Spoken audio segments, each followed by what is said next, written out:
Okay, just 5 more minutes. Let me check out my sister.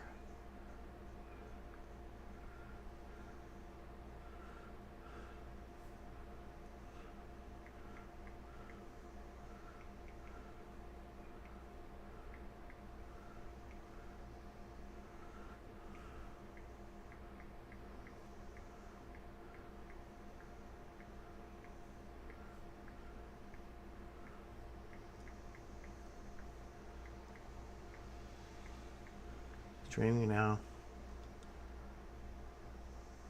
Streaming now. I emailed you links. She doesn't know how to get stuff. Her email's on her tablet, and she doesn't know how to move stuff from her phone. Okay, let me try to call her real quick.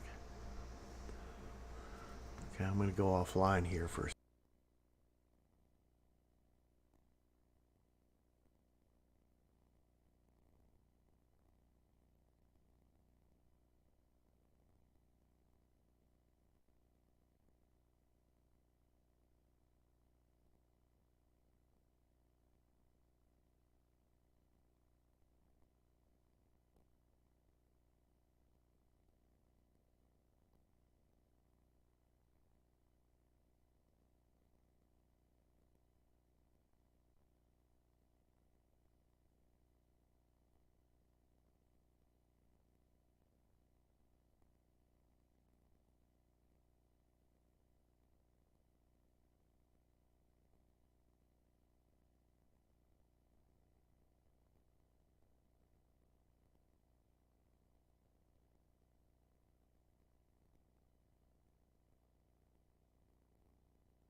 Welcome. Welcome. There are terminals right over there. Welcome. There are terminals right over there.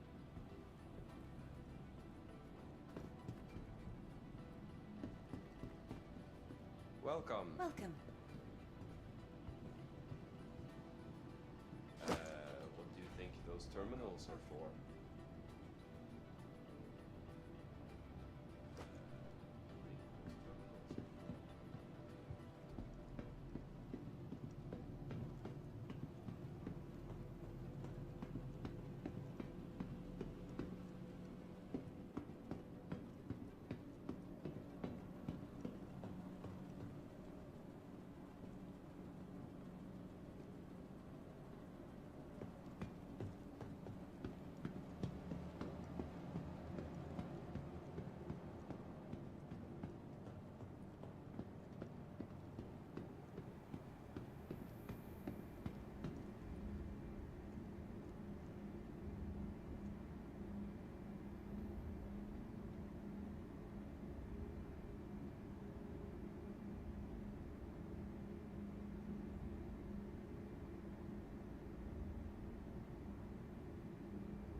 Welcome to the ASOP Vehicle Retrieval System.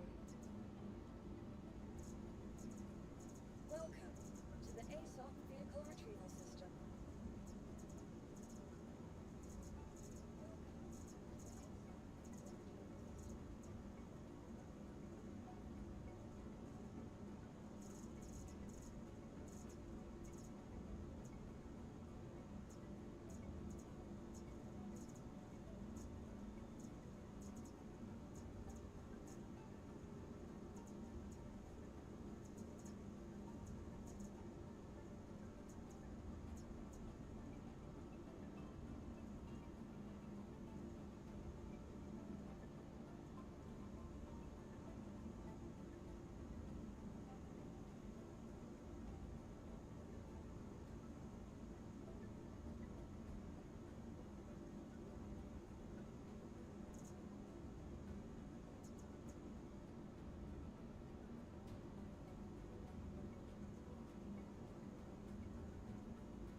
Please visit us again.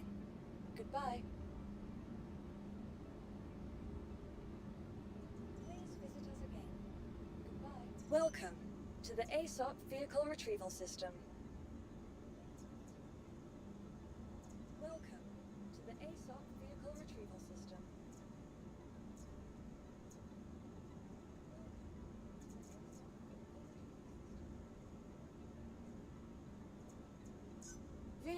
Your vehicle has been delivered to the following locations. Please visit us again. Goodbye. Your vehicle has been delivered to the following locations. Please visit us again. Goodbye.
Sorry, I hadn't had my sorry, I hadn't had my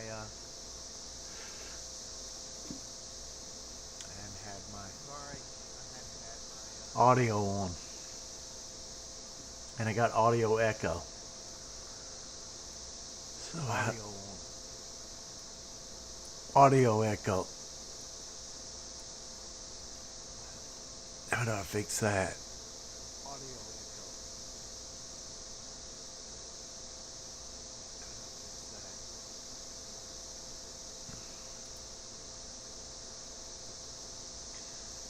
Advanced audio properties.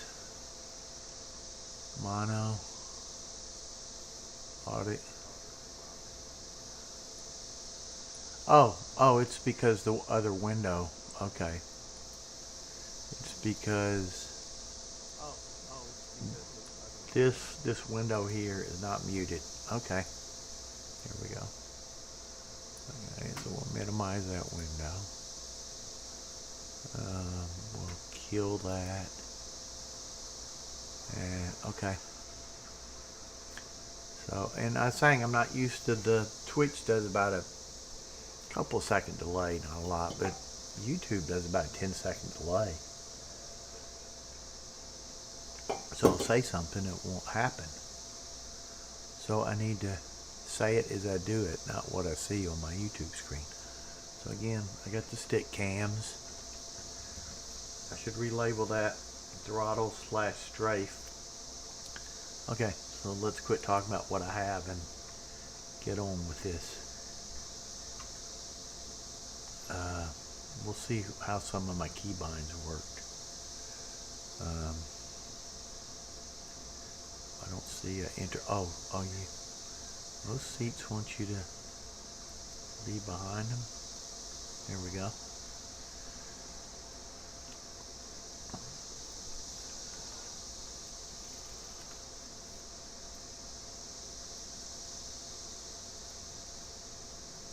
I'm gonna have to find a key for this. I think U was all power on. There we go.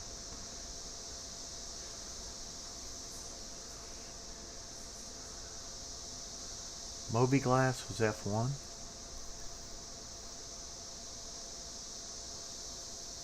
Is that the landing? Yeah. I don't need any service on that. Oh, I forgot. What did I put request landing on and request? Let's go look at. Maybe I'll put them on these two buttons. Options, keybinds. See, I used to have a custom set of things, and I added a new controller, and they changed a lot of the bindings, so I just started all over. So I have to go over here, and then I think it's in cockpit. No, it's not there. Seat and operator modes. No, it's not there.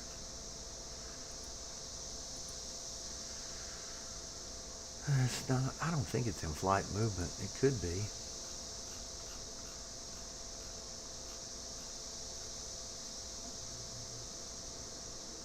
Make sure my gear's down. Yeah, here it is. Request. Okay. I'll write this down. That's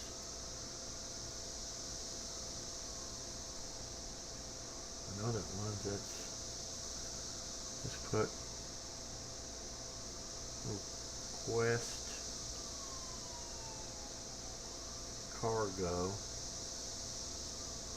request land on this one.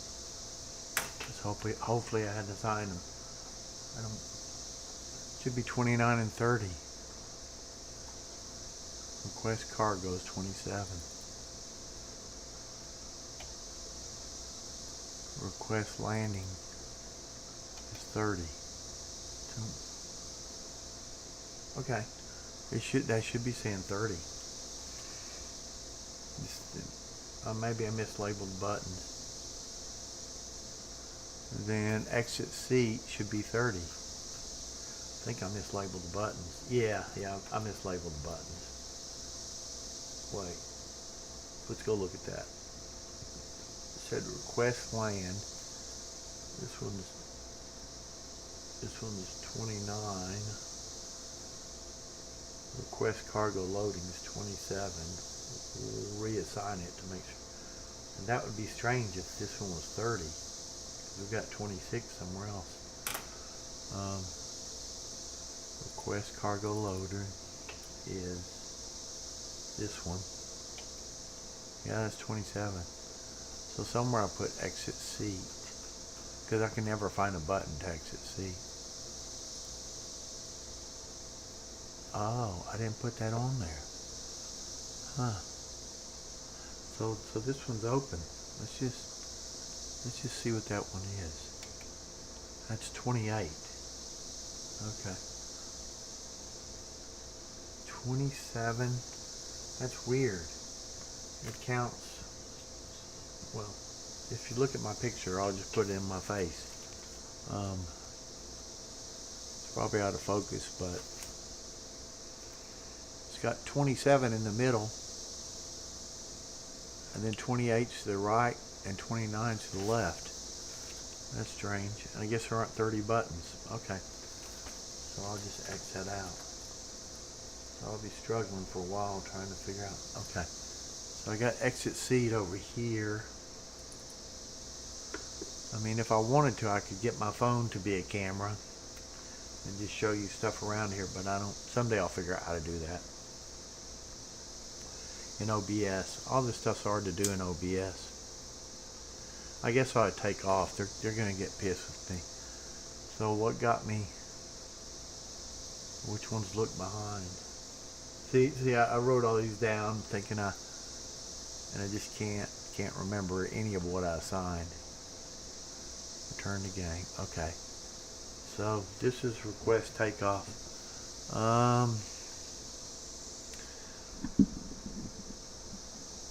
There. That's a little too much background noise. Okay, so we will I think this button here. Is there anything else on? That says I don't have any fuel. Are my engines not on? Okay. Oh, if I turn on power, I gotta turn my engines on too.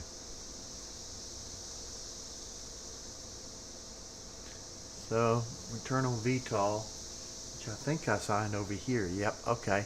Wow, and now, let's see if this, what did I sign to external view? We'll just have to see. Options, keybinds, advanced.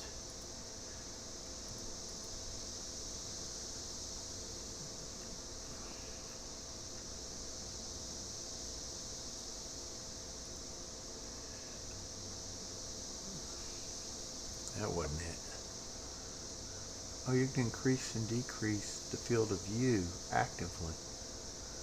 And that was on views. I forgot, yeah. Vehicle views or ship views. Vehicles, view, cycle camera. That's button 3. And button 3 is this one. Okay. So this should give me an external view. Okay, cool. Okay, so right now my head tracker is not working. Oh gosh. Okay, there we go. Head tracker's not working.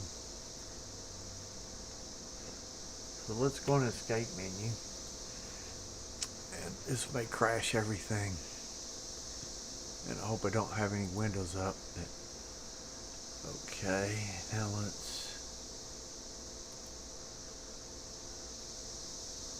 Where's the head tracker software?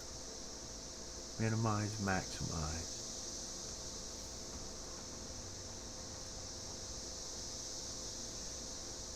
I don't see any track IR here.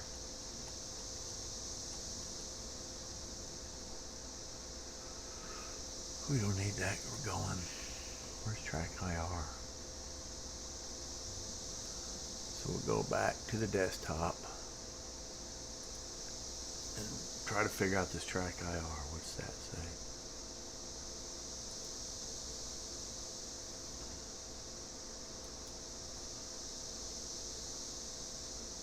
Do I need to restart this game to get this to work? It's gonna be pissed. I'll click this once, but every time I click it, it freaks out when I click the track IR button. Here it is. Okay, there's my track IR. Why is it not working? Oh, I have a track command. Let's turn that off. Okay, now it's working. Okay, that's the problem. So now we'll minimize this and we'll center it. Here we go.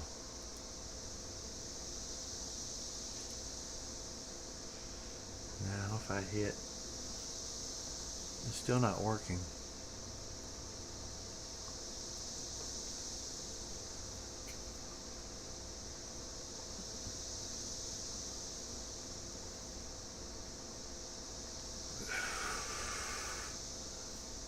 Okay, now it's working. And then if I hit trap, it'll just stay where I put it. Yep. Now if I hit external view, it's working too. Although, I wish there was some way to get the cycle, rotate around the camera, ship. That really isn't that helpful to me, but okay. So the door is open, so we can go. So we better go.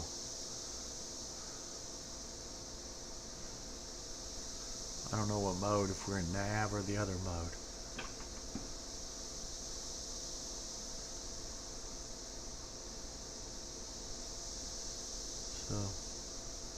So pick up our gear. Okay.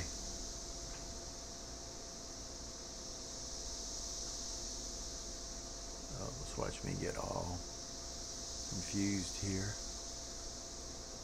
Somebody said to go to the bottom of the station, but I don't know where that is. I don't have a good enough sense of where I just came out from there.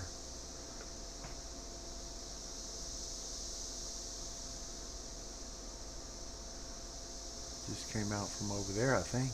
Didn't I? No, I just came out from over there. So I want to yaw down to here and go down to there.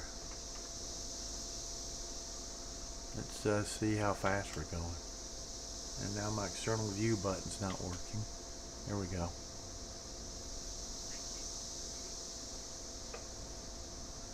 What mode am I? I'm in SEM gun mode. Okay. I can't really see where I am. Okay. Oh. So we'll go down under the station here. How fast are we going?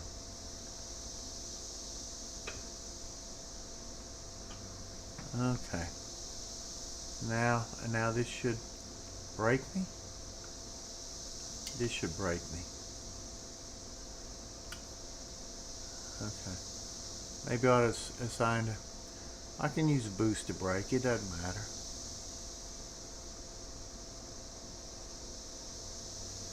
See how fast it brakes.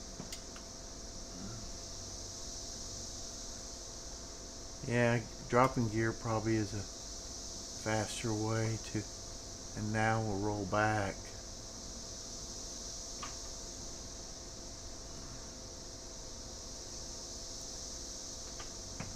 Sorry again, I'm getting used to all this. I don't like how this ship doesn't have very good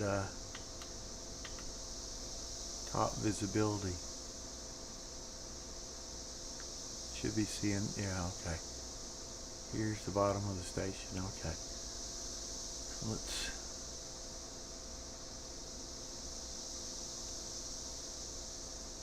There we go. Okay, now we'll bring on up our quantum. Quantum mode should have been, what hat was that I put it on? I wrote all this down. Modes. I'm looking at my notes. Left stick. Okay, this button.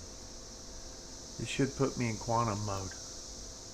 It's not, but okay. Well, it says quantum travel, so it's not switching to mining mode. That's scan mode. Okay. That's quantum mode. It should be flight mode. Nav fly. And then one button over here I had just switch modes. I think it's this one. I'm just going to hit the button and hope. Yeah. Yeah, this is next in previous mode. Okay, now let's bring up our Moby glass. Let's just go to Lyria. I don't know how good the rocks are going to be there. I hadn't even looked up what rocks are good.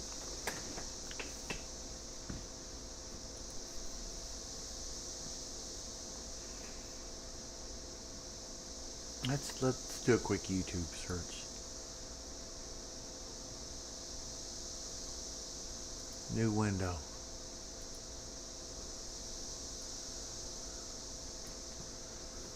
I think it's best place to mine. Best place to mine. Star.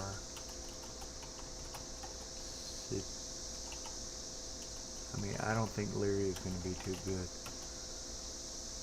3.23.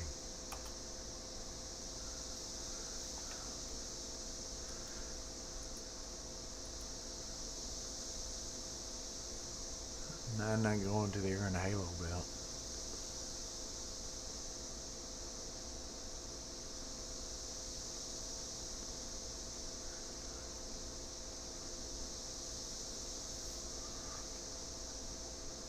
Just give me a simple answer. Okay, I know. I know where it's Space Shorts. Space Shorts. He's got some good stuff. I left some comments on his thing. It may be Space Shorts.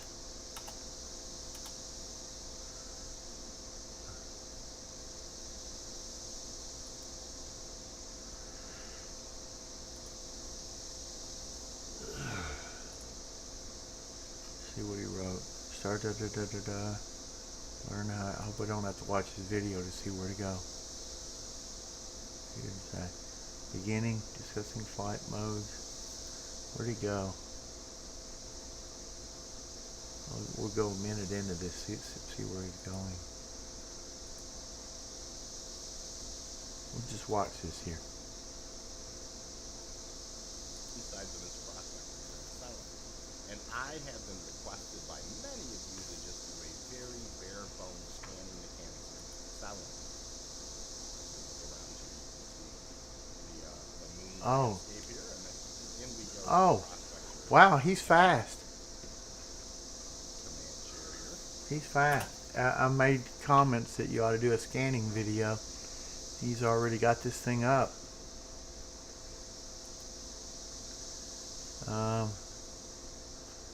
He just made that. How long ago? 2 hours ago. I just put. Wow, you're fast. I am referencing this in my stream, and my stream is TV Me Live. Control C.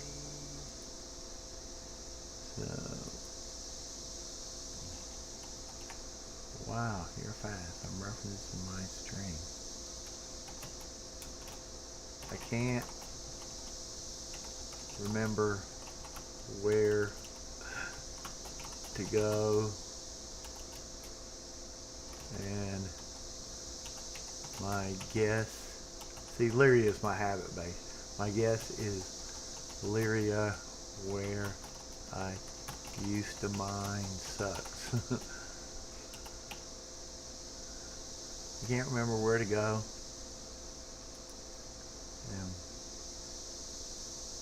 And my guess is, so I was looking for your 3.23 point, your 3, you just put 323. So I was looking for your 323 mining video I commented on.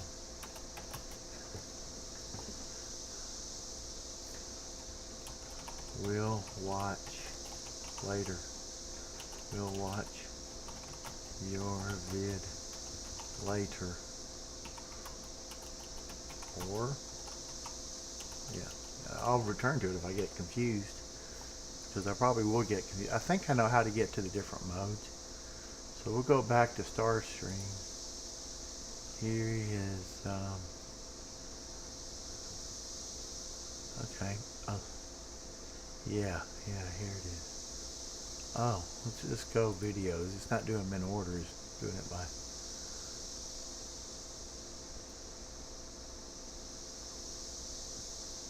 Yeah. This should be Let's see if it. those two in it. No. You get a little better purity among those. So he's looking for Bexlite and Terranite. Let's just go ahead and see what the day brings. I'm going to go ahead and I'm in nav flight now. I am going to try.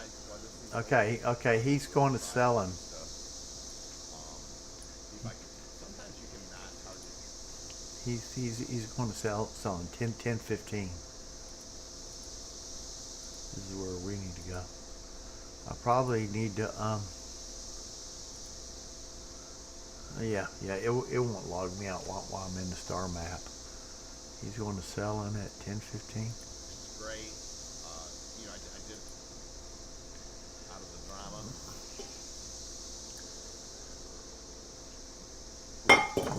Let's bring up my Right now to take some of the altitude my off. chat. There we go. So yeah, that's it's you know, the flight model's interesting nowadays. You can definitely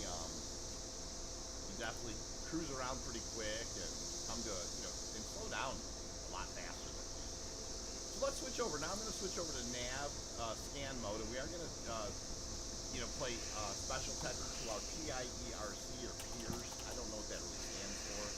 It's this part of the UI right here, and then you use this is kind of where your scan angle is now. So 50 scan is a good place to start. As you can see there, I already have discovered some rocks, which is great. I did a kind of more of a collapse scan to get these icons up here. I'm gonna now, as we get a little closer to these guys, I will be switching over into SCM mode and mining mode. Okay, we'll go back to this if we need it. Right, okay. Selling.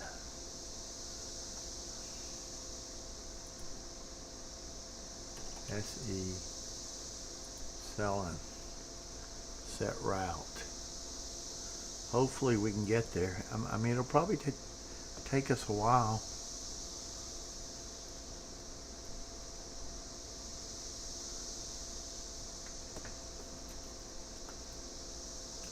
Probably take us a while to get there. Okay, so I think we can go out of this mode now.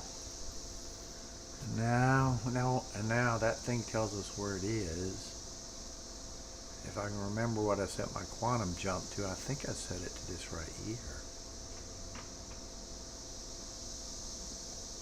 Oh, pushing the wrong button. Hitting drive. Oh, I hadn't even set up my chair. Yeah, let me get my chair set up for flying. There we go. Okay. So I think this button is jump quantum mode. Okay.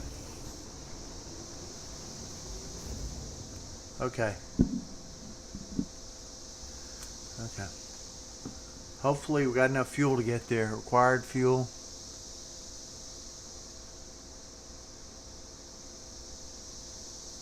I don't know. I didn't even look at it. We'll see if hopefully we got enough fuel.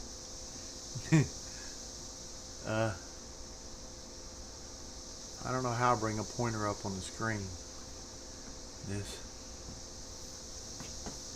We'll look at that in external view now.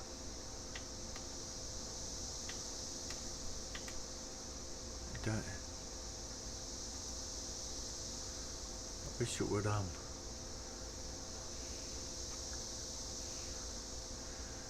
So there we are. We're in our big prospector.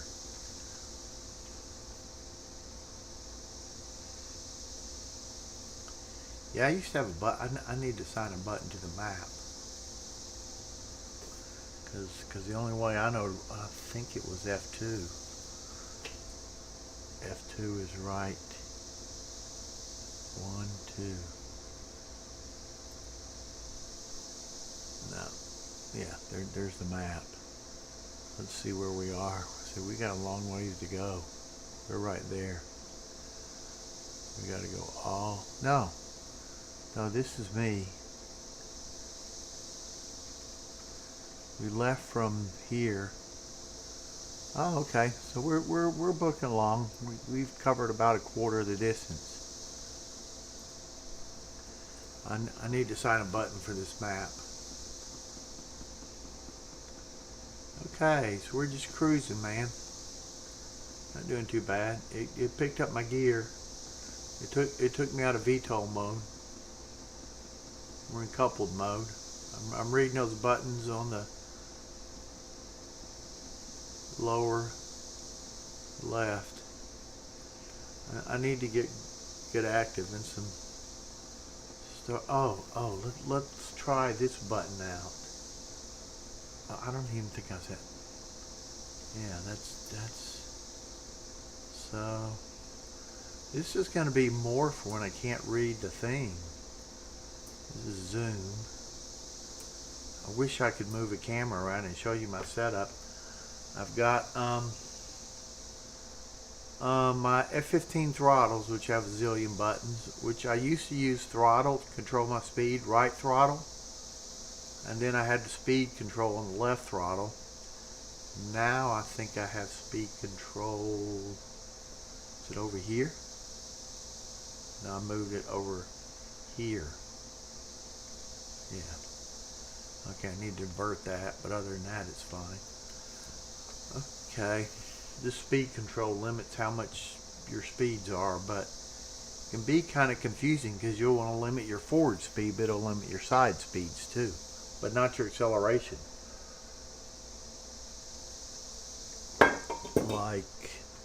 Or I don't know, it never does what I think it's going to do. I'll just say that. See, I can move my head a little, and I don't move around.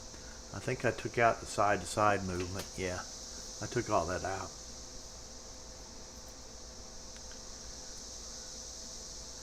So it'll make me go to Crusader and then Sullen.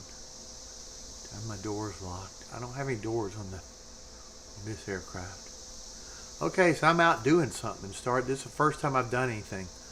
All I've done is set some key binds. Took a couple of ships over from Area 18. Hope I got enough fuel to do this.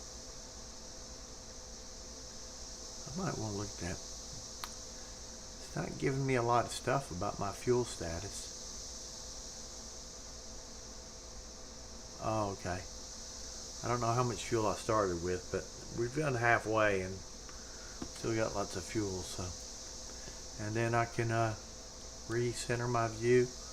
I can just hit hold, and now I can move my head.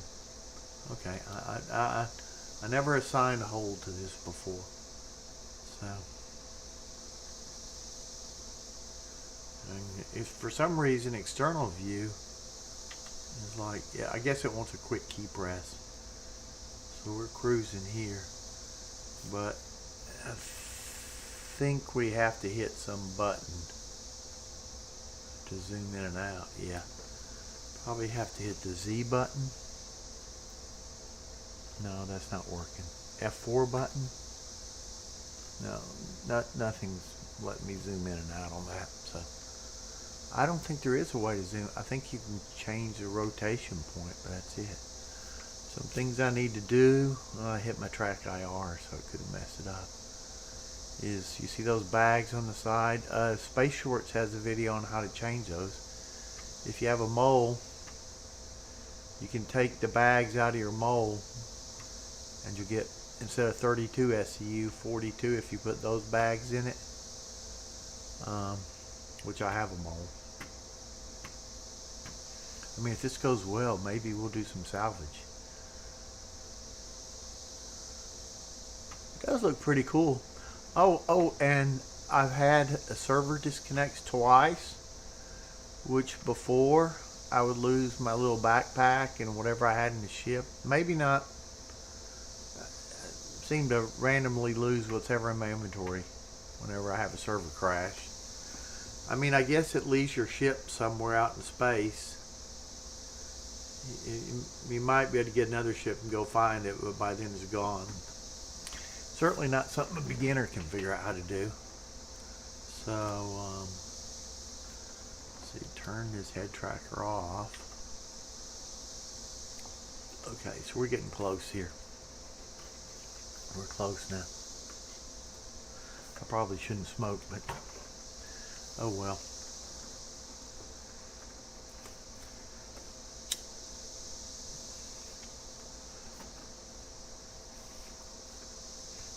nobody's. I don't know how to know if I have any view. Oh, yeah. See, I don't know if I have any viewers. I don't see comments in chat. If you're in chat, just say hello. Doesn't help I started out with no audio again. I should cancel this video and restart a new one. Maybe if we'll just do it. If it doesn't work out well, we'll just do one tomorrow. I'm out of the habit streaming. See, I have my top screen. It's got all my OBS stuff, and it's got the chat right in the middle. And wonder if I could. I'd like to see my. Well, I don't need to see it. I can't see my temperatures now. We could Alt Tab. Move this chat down here. Now I can see my temperatures and bring up. Yeah, I can show you what I'm seeing on the top screen if I can figure out OBS. And it works. This is my top monitor. And it's not working. Damn it. Maybe I need to reassign it. Properties. Top monitor. Okay. Let's get back to flying. I'll show that later. This is I should have gone out of quantum mode sooner because it can block where I'm going. Yeah, it is. Yeah, so I need to find. So how do I? We'll try going over there, but I think it's going to be blocked. No, it's there. Okay, so this button's quantum. Oh, it's got to calibrate. I need to put some curves in this.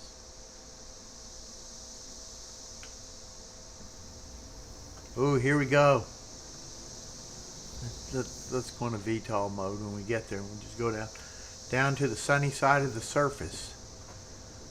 So how do I stop before I get there? Do I just? Okay. So if we go. How come my stick's not responding? Let's turn our head.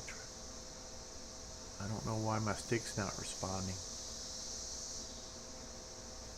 Why is my stick not responding? Oh, I turned my engines off. There we go. Now, where's the sun at? Let's turn on our head tracker. Well, let's go to external view. Somewhere around here's the sun. Okay, sun should be somewhere over there. So if the sun's over there, then I'm trying to figure out where the top mark, this one must be the top marker. This one's the one that I'm going to be able to see where the sun is from. So we'll just we'll quantum travel over there, and then we'll go to the sunny side of the planet. Now, if you're used to doing this all the time, you probably do it a lot faster than I am. And then the planet should be right below us, and here's the sunny side. I don't know which way the planet's rotating. I'll just go towards the middle. And I'm all okay.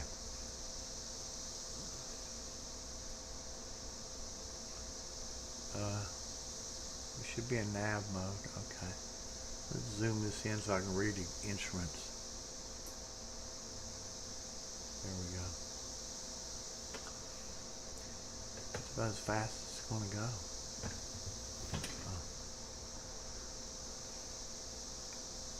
We could do a little boost. Won't go any faster than that. I thought a freelancer was faster than that, but it may not be. My freelancer used to get up to 400 knots. We're in nav mode.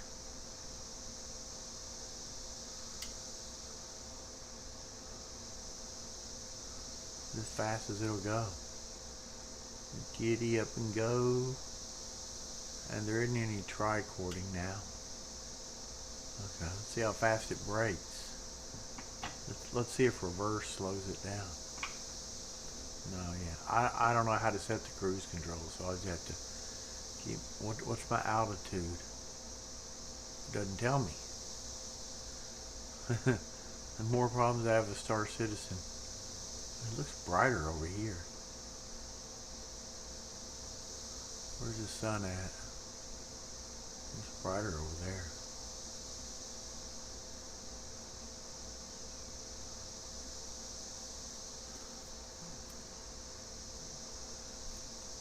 Very complicated. I mean, I guess we could quantum travel down to one of those little points. That's what he did. Coupled. You know, I could take it. What did I assign coupled to? Was it this button here? Yeah. Okay. Now I shouldn't have to keep the gas in it. Will it go any fast? No, that didn't help. I hit brake, not.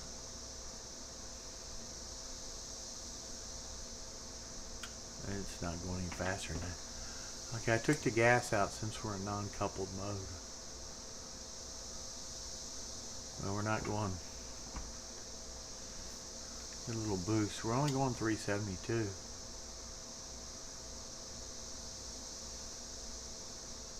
As fast as it'll go.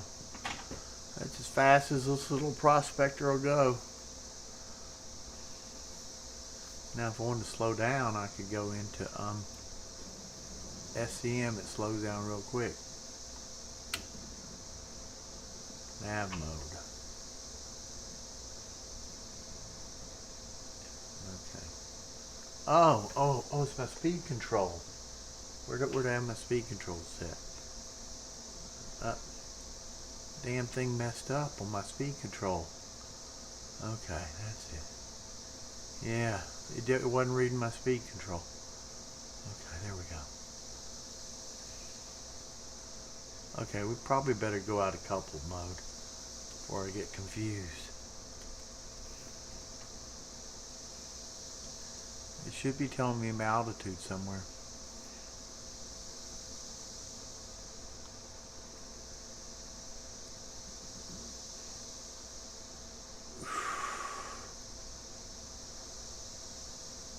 And there's some button to turn on my pitch ladder. I don't know what it is. Need to do without it today. Oh, and there's some button to do a ping. I don't know what that is either. I'll have to learn that pretty quick. Probably want to learn that, yeah. Where do I want to sign that? I'm just going to put it on the red button on my other stick. That should be fire missile, but...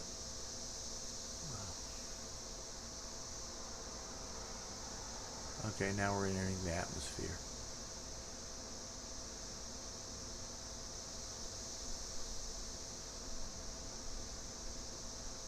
Well, we're going to have to do things. We're going to... Okay, now, does it pause the game while I'm in this mode? No, it does not. That makes sense. We'll break. And we'll get our VTOL going. VTOL, I think, was this button? Yeah. Okay. So we're 0. So we'll find the ping button. Options. Keybinds. This is, if you want to play a joystick, you got. I mean, I guess if you pick out Thrustmaster Warthog, Logitech G6, SATAC. I have a SATAC stick. If you pick out one of these sticks, see, this would assign both my gladiators. So if you pick out the exact stick set, you don't have to sign them, but other than that you do. Okay, so We got OTAC. So how do you ping? Radar. Activate ping. I'm just going to put it here. Because you're going to be hitting it all the time. Okay. Ping. I'm writing it down. Ping. F16. Button. 20. That's the missile. That's the missile release on aircraft. I could have put it on my pinky too. We'll see if it's a sign on my pinky.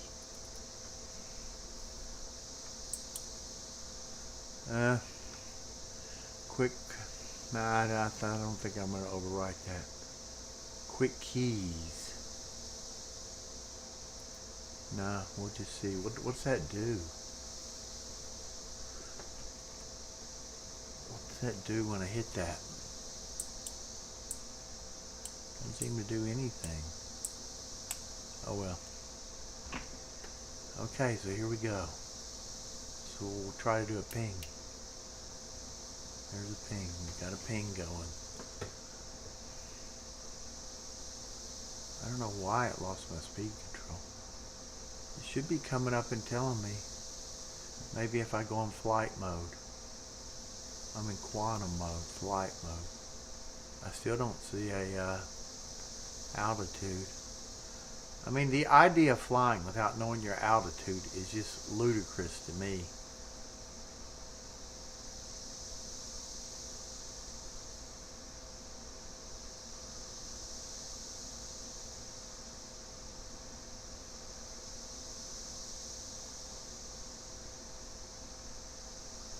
Okay, so let's see where the sun is. It could go towards that planet. Could go towards that planet. Okay, so let's go in V-scan mode. Nav. Scan mode. What did I assign scan to?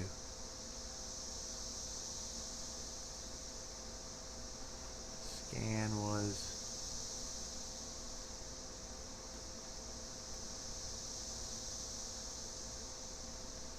scan progress.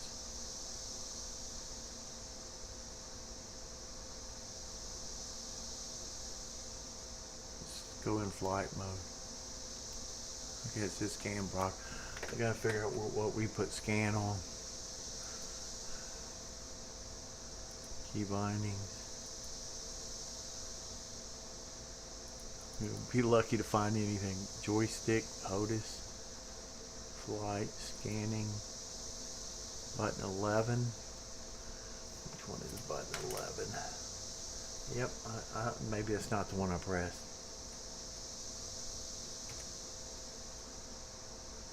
Is it? Not scanning. Increase scan percent. He said put it at 50%. Do I have to hold it or what? Or do I need to do pings?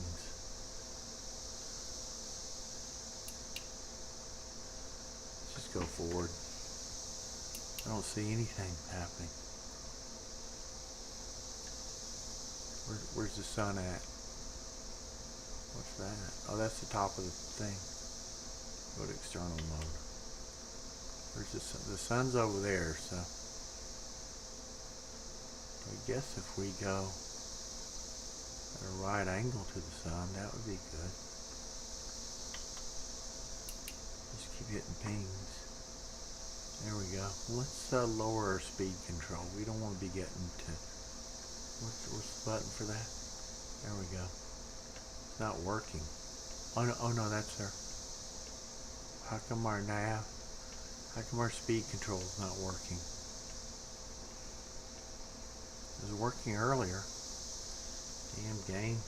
Did I put on? Okay. It's not working. This is our speed control button. I don't think I put the mining laser anywhere yet. Okay. I don't see any returns. We're in nav scan mode. Do I need to be in mining mode or what? What are those things there?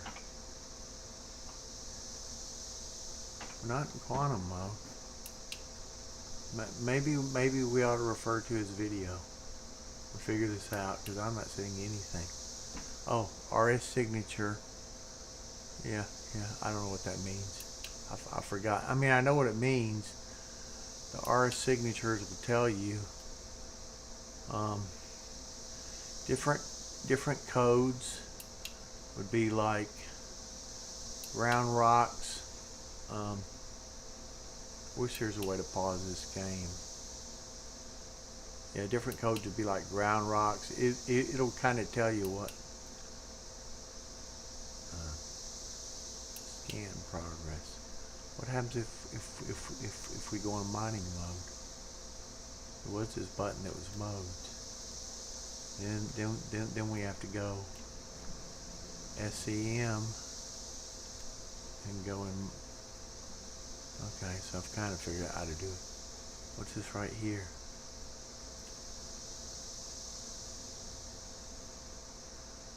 Let's go see what those are. Does reverse act like a brake?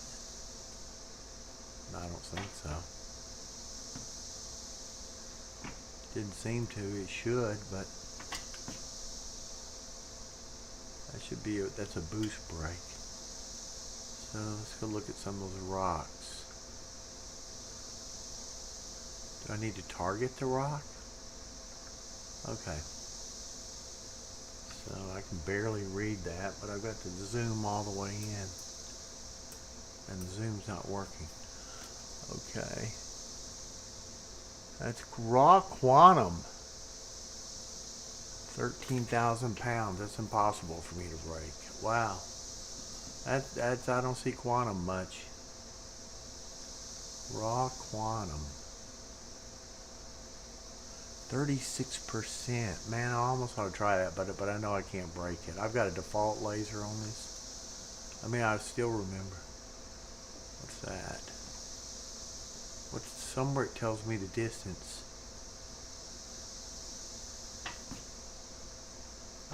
I don't like not. Okay. We're too close, but it doesn't tell me the distance other than this distance is this distance here. I can't read the screen. If I get back to the red distance on that. See if I know how this works. No, I'm not reading it right. It's not telling me what I think it is telling me. What mining mode? Oh, I need to set. That's fracturing mode. I need a button to switch between fracturing mode and mining mode. What buttons are available? I think I have these side buttons. Do this for a toggle.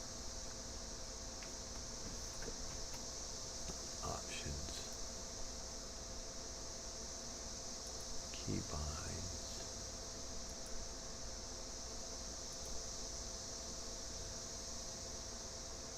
Should be an advanced. Okay, mining modes.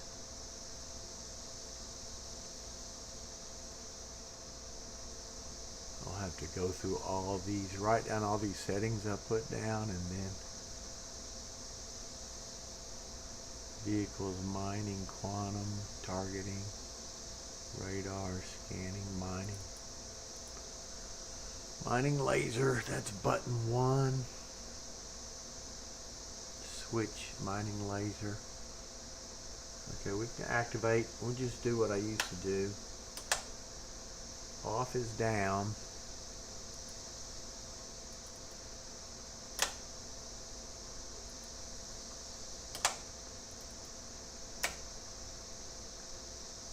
I don't have any modules right now, but I got 3 toggle things on my combat panel right here.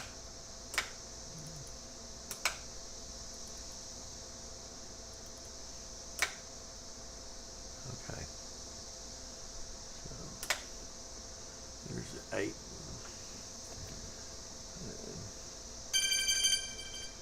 Okay, I'm gonna mute it for a second and talk to my sister, but I'll make it real short.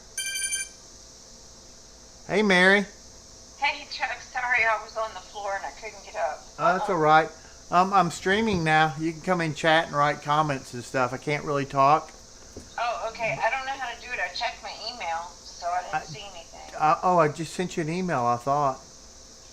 Oh, I'll check it again. I just checked it. Let me right look in my email thing.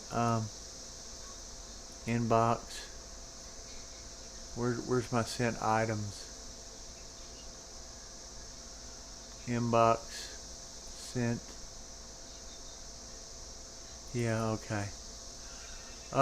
Yeah. I sent you a link. Okay, you've got my email right?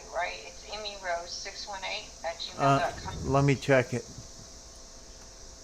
MEROSE618@gmail.com.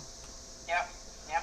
And it's from CB. It's probably in your Oh, okay, that's why I didn't recognize it. Yeah, okay. it's CB, and if you click the first stream, the first link, it should get it to you. But if you don't, the second link will take it to my YouTube, and you always have to click live at the top and then click the first stream. I can talk you through it while while we're streaming. I can't multi-screens on my phone. Yeah. So, Oh, okay. yeah, I'll find it. Okay. I've been on the floor like reorganizing. You know how Mom's cabinets used to fall on Yeah. your head? Yeah. Oh, I gotta go. Brad's also in my stream, so I gotta. Oh, okay. I definitely got to talk to Brad. Okay. Yeah. Okay. Bye. Cool. Okay. So let me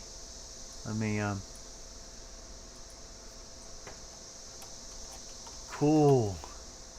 Missed your comment, but I am watching chat now. Okay. So he's got all his homework done for the week.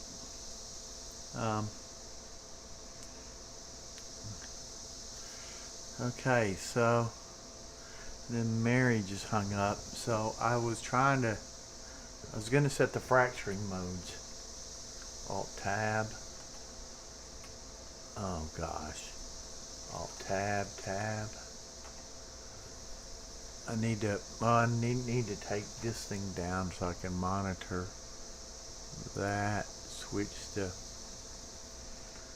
Alt tab. Shit. Okay. Alt tab. Go to OBS. Click this. Now I can go back to Star Citizen. Okay. So for this, I probably don't want the head tracker driving me nuts. So I'll just okay. So now I want to set in how to switch between the two of them. See, this is the hard part of getting set up in the game. Okay, just so if any newbies are, I should have put something good stuff for newbies or something, because that's what my streams are. You go in options and you click keybinds, but that just tells you what the default keybinds are. You have to hit advanced controls, and then you have to hit, are you binding a mouse, a gamepad, or a joystick? And then,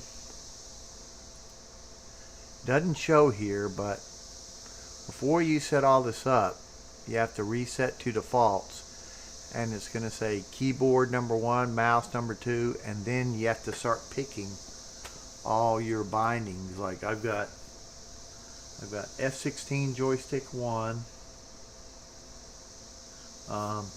F15 throttle 2. I got the throttle right here. I can make this my mining laser. It's not got a lot of resolution though. I can make that my zoom. I might do that, yeah. But anyway, yeah. So I've got F15 throttle 2. There's some axis on that and some buttons. I've got rudders number 3 for my speed.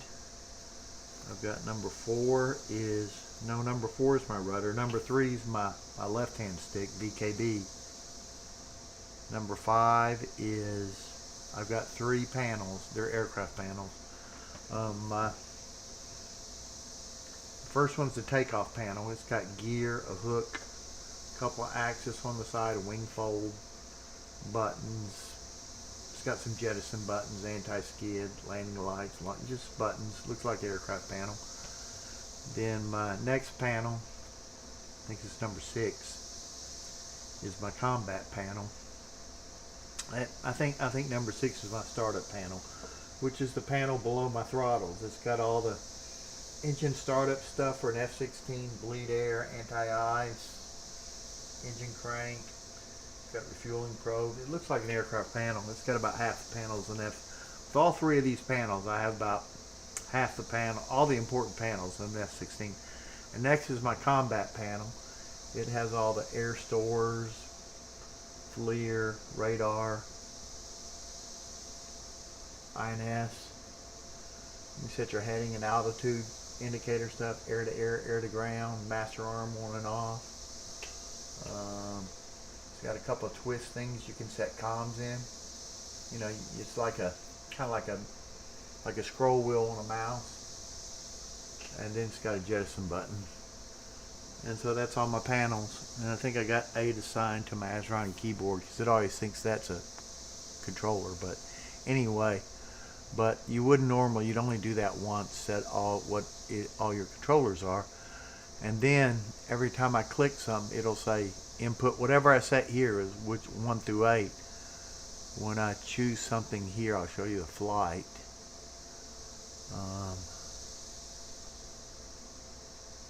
Vehicles flight. See, if it doesn't have any name, it's the first thing. But then after that, this is input 4, input 4, input 4. That's my VKB. Input 3, that's my rudders. But anyway, we were going to go to mining.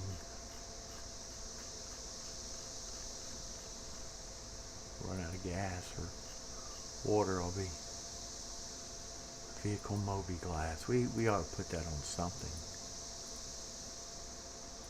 Oh, it doesn't have anything you can sign it. Huh. Yeah, okay. Where was mining? Vehicles? I think it's just mining. I don't think it's vehicles mining. Fire mining lasers, button 1. Switch mining laser. Toggle 2. Okay.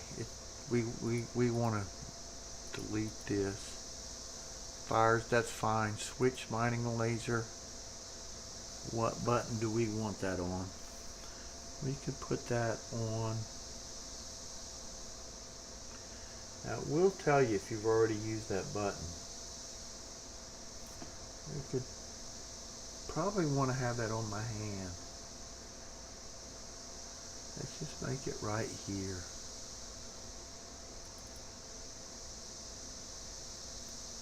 It's not taking that clean. Let's put it right. You kind of want to get it on. Let's see. I think I've used all my buttons. This is quantum. I don't think I've used this. Switch mining laser. Okay, that's done. Now we have to put the mining laser power on something. I think I'll put the mining laser power right below it.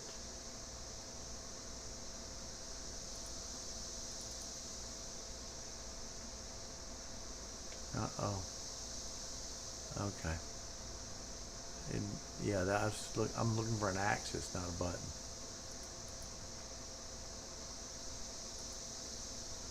This is an axis.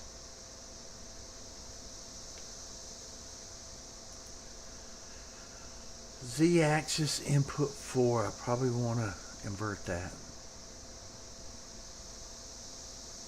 And then vehicles view.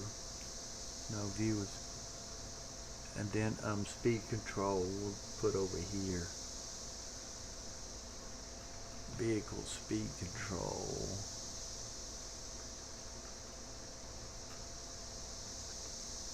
Vehicles. Because I just reassigned that over it. Movement. Vehicles. Speed limiter.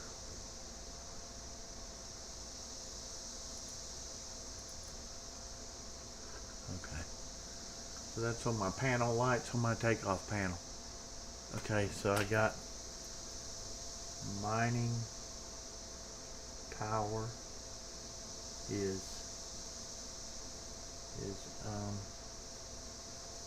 on VKB. There's only one thing. And then zoom is takeoff left, and then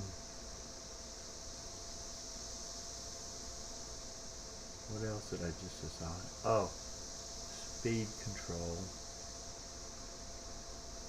speed limiter is on panel lights. I'll have to make. See, I used to have a document that had all this stuff on. Okay, so here we go.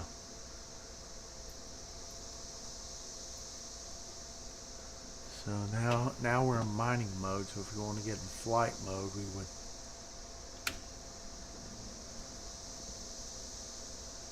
So this thing. So there. This is working now. Okay, so we'll have to go over.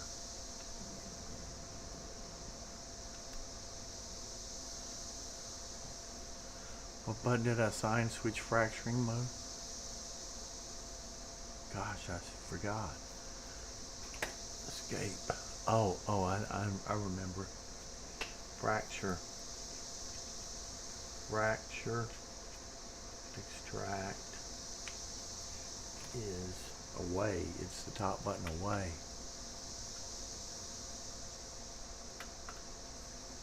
Yeah, no, it's not away.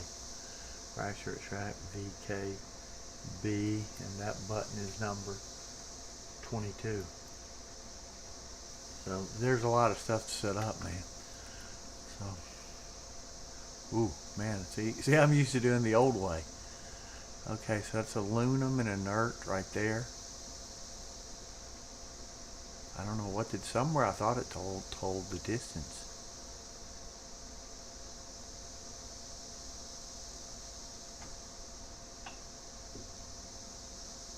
That thing there is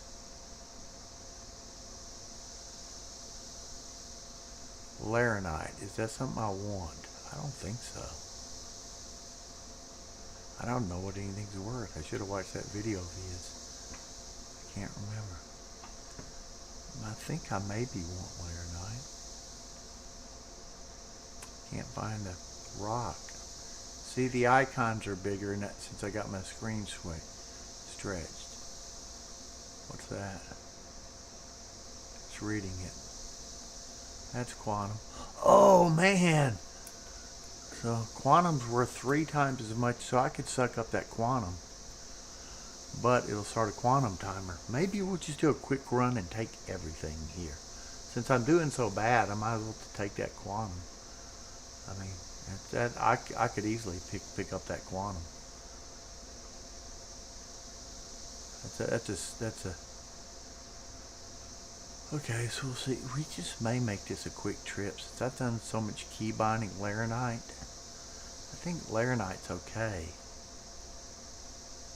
I hate to bring up another window. What's this? Be something good.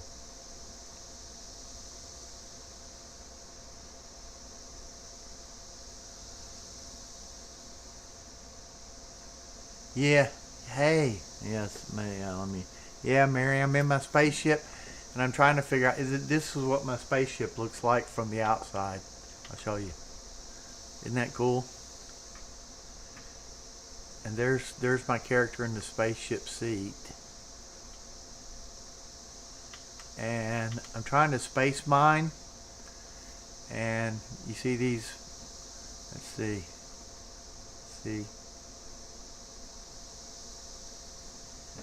probably crash it. Let's see if this is... Oh no, wrong button. I've reassigned all my controls, so I can't remember what anything is. So I got my sister in the chat. Okay, now that quantum rock is... I wish there was a way I could bring up a pointer on the screen, but on the right it says scan results. That's what I'm reading. And if it's over about somewhere between 3 and 6,000 mass, probably I hadn't changed my lasers or used my mining modules.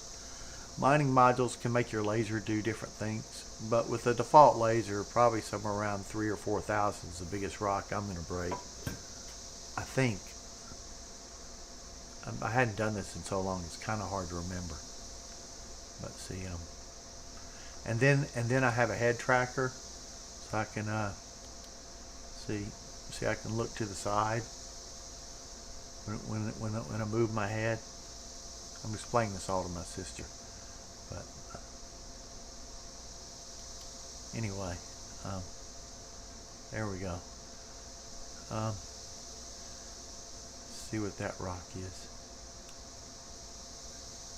Let's see. Oh man, I'm almost out of water. See now, what if I landed right here and drank some water? That'd probably be a smart thing to do, because otherwise I'm safe here.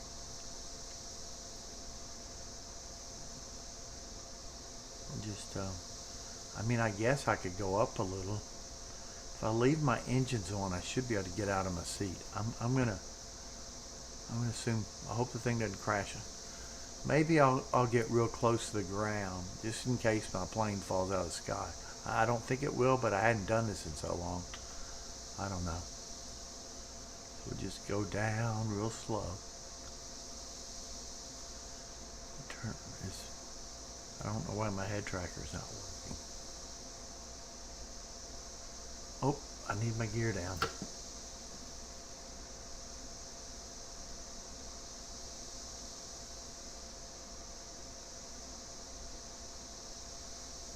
So this way.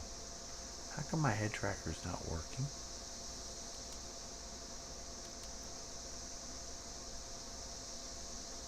I don't know why my head tracker's not working. Okay, now it's working. Okay. Just buttons. I'm forgetting what buttons are what. I'm gonna go to the right a little bit forward. Okay, I think I'm a little bit more forward. I'll go down a little bit more. I should see the shadow getting close to my feet as I get real close. There. Okay, yeah, I'm just barely above, so if when I get out of my ship and drink some water, my ship crashes, I won't die. So I think this button gets me out of the seat. Yeah. Okay. See, on the far left at the bottom, you see that little yellow water drop? If it gets down to 0, I'm going to die. So I need to take her helmet off.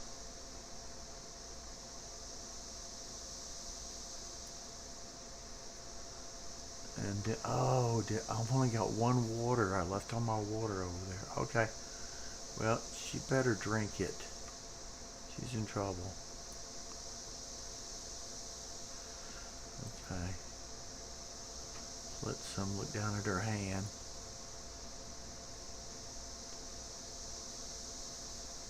Okay.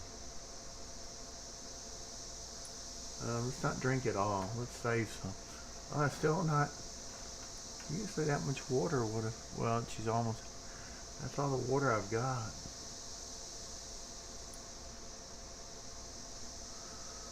I've only got a little bit of water.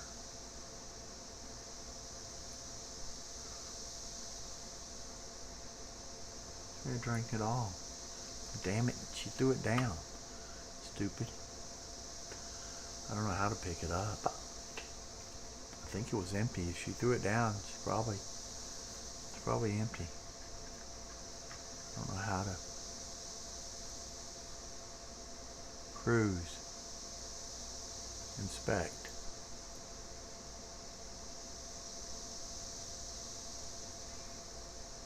Let's put it back in the backpack. What do I do to get out of this mode?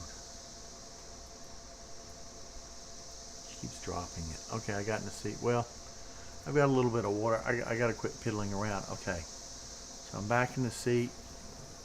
Here's the stuff I'm trying to mine. We'll go back over there. Might as well leave our gear up just in case I forget her. So there's some quantum here. That little X moving around is my velocity vector. That's where I'll go. Let's get back in mining mode. Oh, we're in mining mode, okay. Okay, so this button, we want to be in fracture mode. So the last thing we want to do is take that quantum. And I think it's worth about 27,000. How much is it? I don't remember the conversion from mass to volume. That's either 1 SCU or half of SCU. We'll find out real quick. We'll take some of that. There's some laranite here. Let's extract some of this laranite. So as I get closer to this, there's a distance meter that I should see.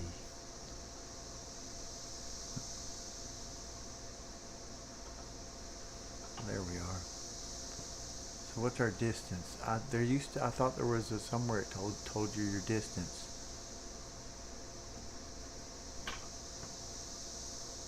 I don't know.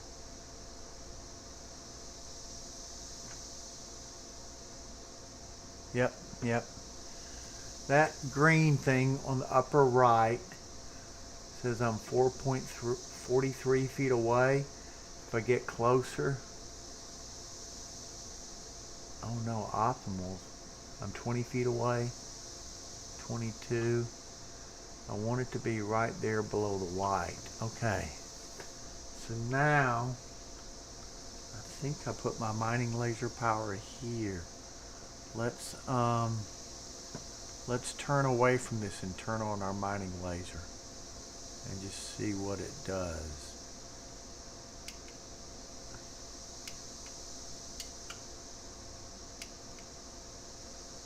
Okay. Do I need to turn my mining laser power up? It's in the middle. Maybe it needs to be pointed at this thing. It's not firing. Okay. Fire mining laser. I want key binding. It's just setting key bindings over and over. This is so boring.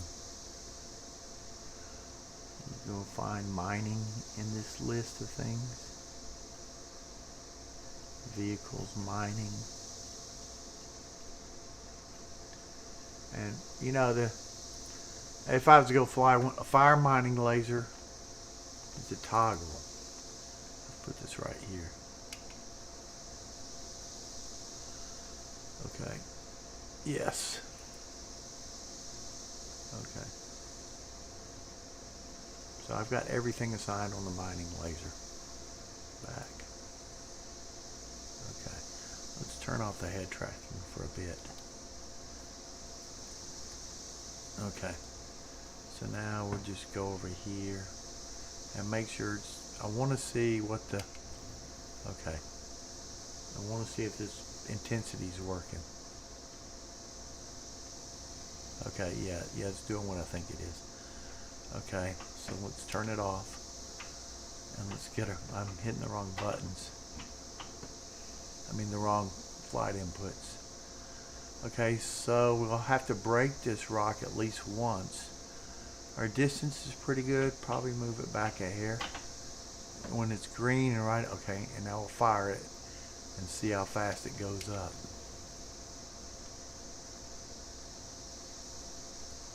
And now, as on the lower right is what we're watching.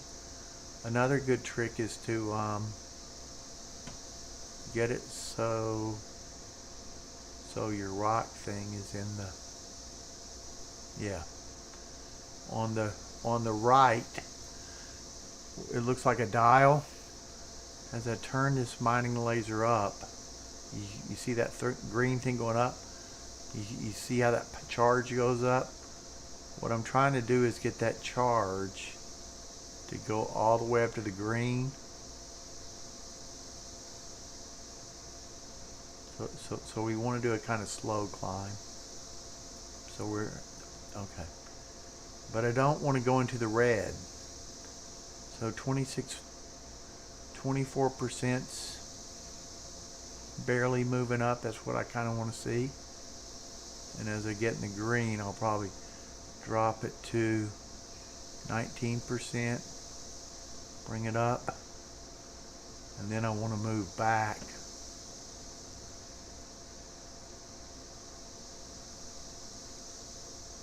And then as that thing fills up, okay, so I broke the rock the first time. There's a little rock below that needs breaking. Okay, so I will. Okay, hi there, I'm looking on your spaceship. Okay, so this thing has, so I'm probably gonna move back a little. It won't take as much power now. This thing's 80% laranite, so we'll take that. And then at the very bottom on the right, you see cargo. As we suck this stuff in, which was what button? I think it's this button, extraction mode. We should be able to extract that. See, my thought is there's some quantum here. Oops. Yeah, we got 1 SEU of laranite. I don't know how much it's worth. Okay, that's aluminum core. We don't want that. I'm reading now the composition. It tells what's in the rock. Aluminum doesn't pay very much. This one's 91% laranite with a little aluminum, so we'll take that. Okay, so we can hold 32 SEU. We picked up 4. What is this rock over here? And only quantum, you have 10 minutes to get to a station. So I'll have to find a station that'll take, that's aluminum, so we don't need that. Oh, so I don't know a station to go to from here. We'll have to figure out what station he went to, and I don't see my little, what's that, aluminum? We don't want aluminum. That one needs to be broken. So we'll move over here. Okay, what's this one here? That one's aluminum. That one there is laranite. I mean, and then I saw, should I take it 50% laranite? We're not going to get that much here if we're going to take that quantum. We'll take that.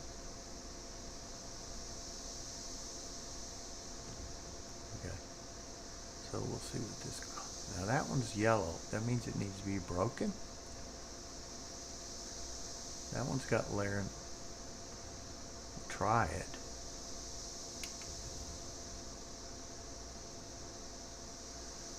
I mean, nothing's getting sucked up, so let's go look at this thing. Okay, so we need to go this way. We need to yaw this way. I don't remember what the controls are. Okay, so what's this thing right here? That thing's aluminum. What's this right here? It's aluminum, so there's just a little thing we can get in there. We could get in a little bit closer. I better see it. Try that.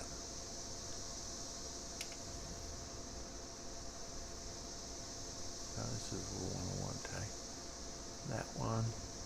There, okay. So this one's aluminum, we don't want that. That's aluminum, okay. So let's go back to fracturing. That's aluminum. Let's see, there was a piece of quantum. So before we take the quantum, we'll have to figure out. That thing's all aluminum. We don't want that. And we're not gonna, well, I'm kind of learning how to use. This one's the quantum one we want to take. That we want to break. Oh, but it's the timer starts once we extract it, not when we. Okay, so well that one's just an extraction one.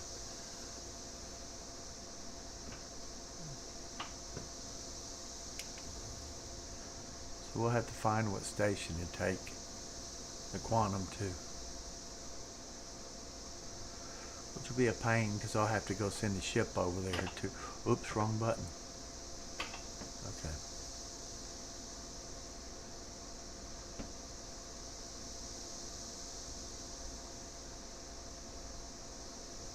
Okay, what was this big rock over here? Oh, that was a big piece of quantum I couldn't break. No, that one's laranite. That one's... No, so I'm reading the wrong. That one's too big. I mean, see, I'll show you what happens if I try to break that one. I'm in fracturing mode, so it's telling me it wants me to get closer, a lot closer. My gear down, yeah.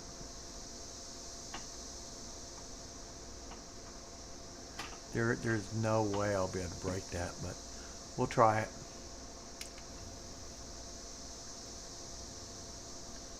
See, now as I turn the power up,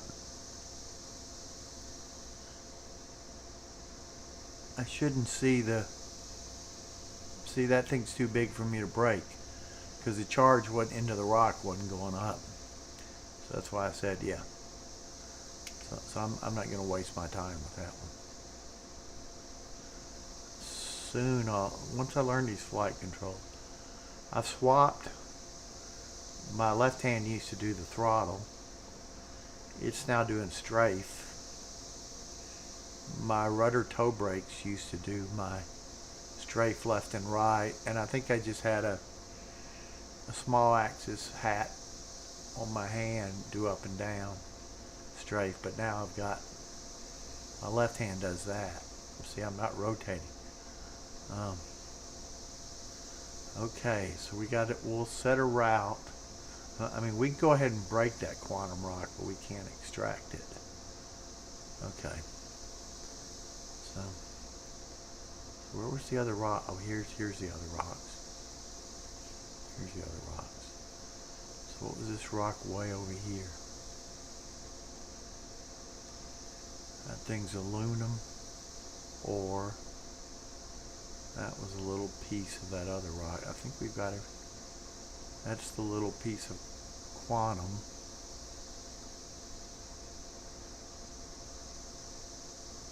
Yep. Let's get back in close. We're pretty far away from the.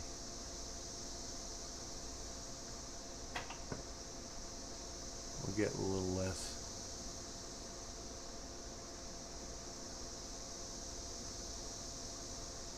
I'm trying to be gentle with the controls.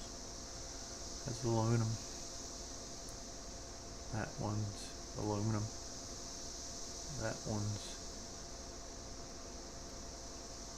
aluminum. So all we have left is that quantum piece, and I think we have to break it. No, we just picked that one up. Okay, so now we need to go to our map and figure out where to take the quantum to. You're probably going to have to watch this video. Refinery. Map was F2.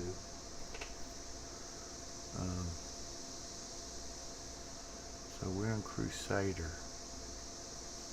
We're at Selwyn.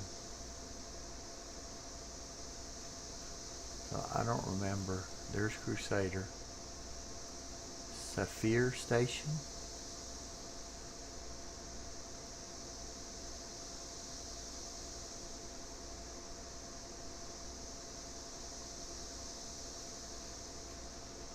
We're at Selwyn.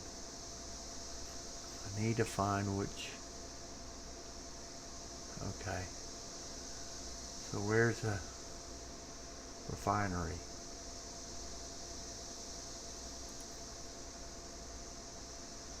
Crusader, somewhere around there is a refinery.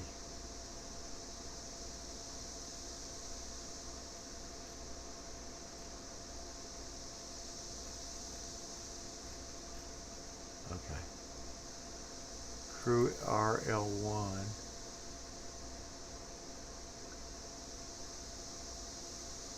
Crew RL2. We have to know which one to go to. Move view. One of those has a refinery.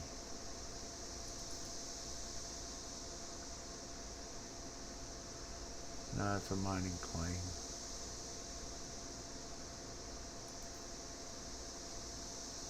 Doesn't tell me about that. That's my. They're mining claims. How do I figure? You know, I just look at it. Okay, I have to bring up another Google window.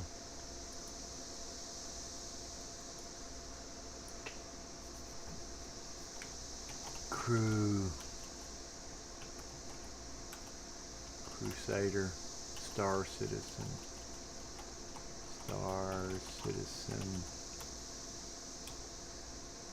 You know, I could watch Crusader, Refinery.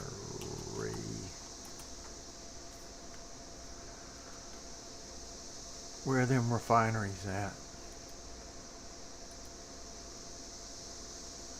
Somewhere there's a nice, good picture of them.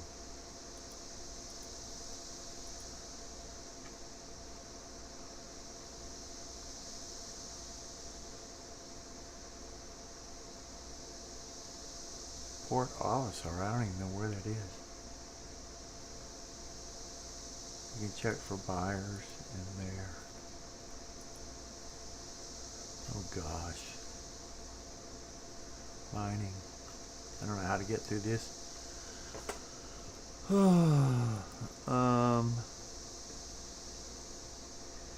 want to know.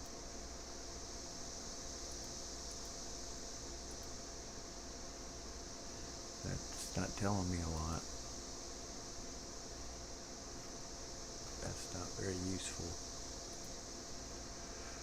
You know, I'm going to go to Space Short's video. He's going to have that. I think I'm going to close this window. Alt tab, tab, tab. Okay, it's my sister's email. I don't need to read that again. Alt tab, tab, tab. Prospector. He went to Sullen. So heading back to Crew L1. So I need to go to Crew L1. Okay. So let's go there. Let's set a route to there, which is R. Because once I, you know, we're not gonna make a whole lot of money on this, and we'll have to take a trip to pick up the refined products, but it's a learning experience. So because I'll also show you when you pick up quantum, there's a timer, and in 10 minutes it's going to blow up. So once we pick this quantum up,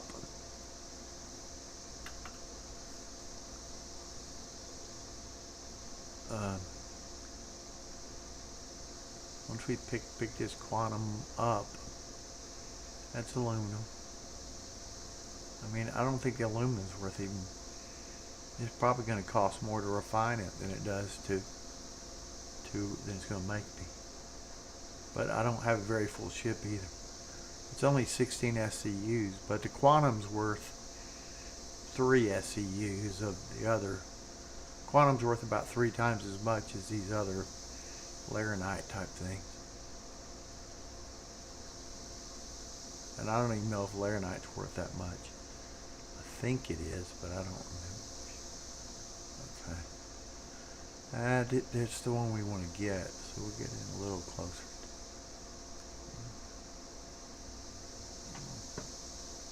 I don't see a gate. Okay, we're 64 feet away. So after we get this, oh, she doesn't have a helmet on. That doesn't matter. Let's get out of the ship. She seemed to be able to get out of it.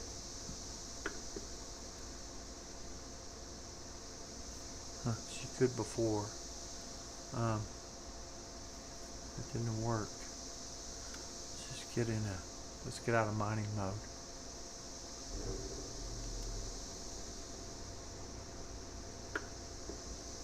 Why are my buttons not working? I want to put her helmet on, but I don't think it really matters. Except it's in the ship. I'd like to get out of the ship. So let's see. What if I put her in flight mode? Okay. So now let's just exit the seat.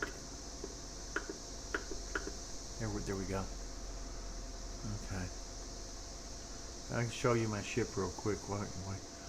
If I don't. This is my ship. I could log out, and if I sleep in that bag, I could log out from here. But what I want to do is just put her helmet on. Must have been too close to the wall. Okay. Not that it's going to matter, but... And now we get back into the seat.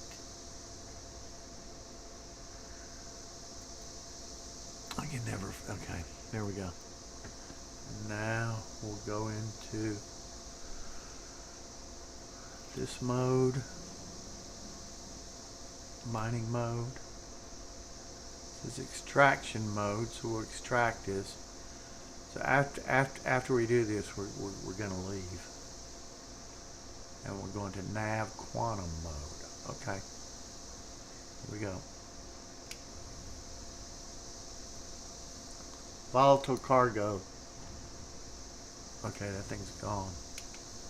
So now we need to go into nav mode.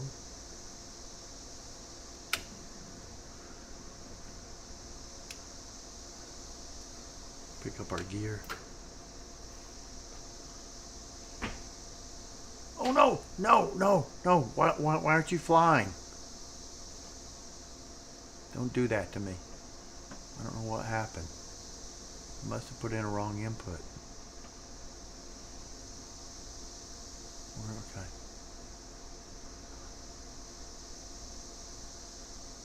I would like to know my altitude. How do I'm in nav mode? Oh, this dang, what did I assign this thing to? That thing keeps going off. Okay, there we go. There should be a timer somewhere.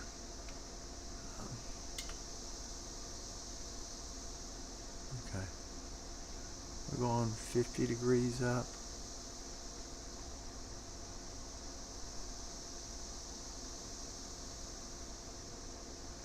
Why aren't we going faster? Why are we going slower? Why are we going slower? Oh, we ran out of boost power. Okay. Now my seat's moving around. Only. There we go. I probably want to take it out of decoupled mode.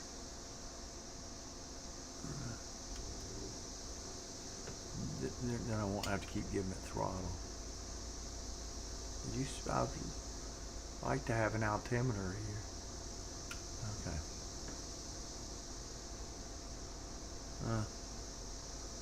Boost external mode is this thing here. Yeah. Okay.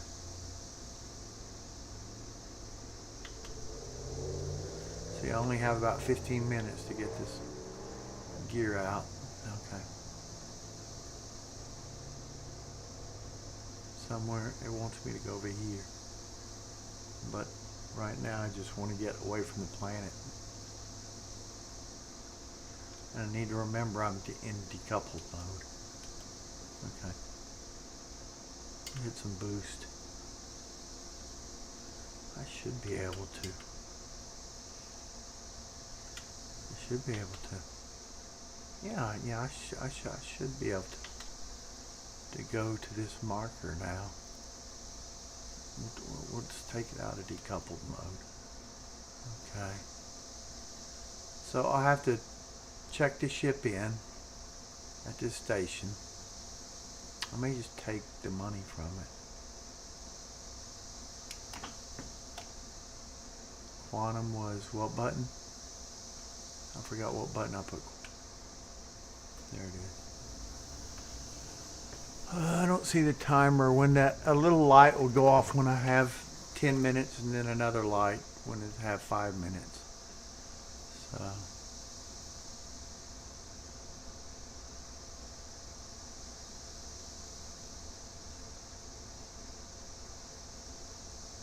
then I'll have to send a transport over here to pick it up and deliver it if I refine it. I may just take the you can either refine it and wait 12 hours or 24 hours, or you can get half price and not refine it. So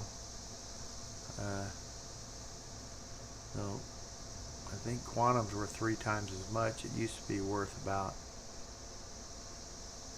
I can't do the math in my head anymore. I think they tripled the price of quantum, and the other stuff is worth almost as much as quantum. And then the low stuff like aluminum and stuff is worth about 1/9 or 1/3. About 1/9. It's not worth stuff like laranite, bexolite, heptonite, something like that. That was worth about what quantum is worth. Quantum is worth 3 times as much, but you won't find it often. And then, as what it used to be. And then I used to know how to convert from mass to SCU, but I don't know how to do that either. Where's the station at? I don't have all date. Okay, that's crew L1. I think you have to jump twice. What is this thing here? I think it's her L1. Arc L1. Oh man, where's the station at? Don't do this to me. Crew L1. Let's do a quantum jump to that. Oh. Crew L1. This is 30 miles. Am I in quantum mode? Yeah, I must have to drive into this.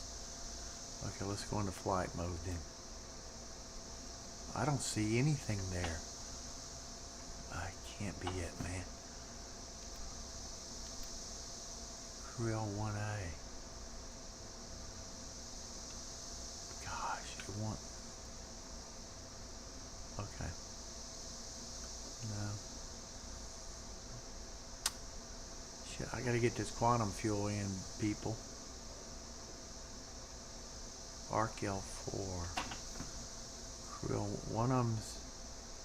That's this. It could be around here. Maybe I just need to look around a little bit.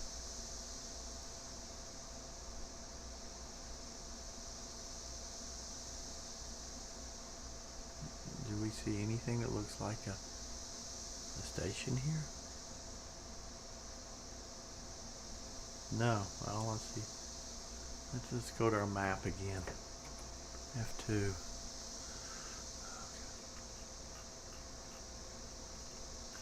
My ship.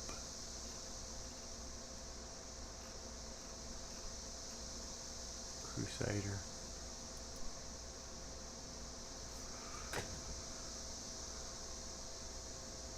Crew L1. That's where I want to go. Ambitious Dream Station. Set route. Oh gosh, I got a long ways to go. Okay. I'm very rusty at this stuff. Okay, so somewhere it should tell me. Okay. I'm grabbing my old throttles. Where was that? I saw a marker and now it's gone. Where's that marker at? There was a marker telling me how to get there, did I? I need to be in nav. Quantum mode. There. I hit some button that took me out of the mode. Okay.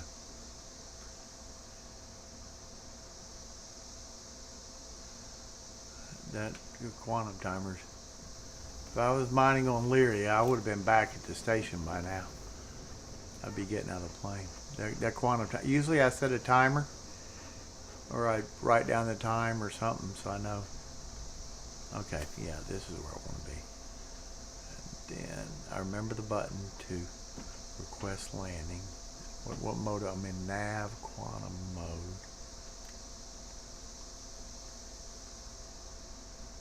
My speed control go. Damn speed control needs to be. Which it keeps readjusting every time I switch modes. Okay. How fast are we going? I don't know how fast this thing's going to break. We're going pretty fast. As long as you keep your velocity. There.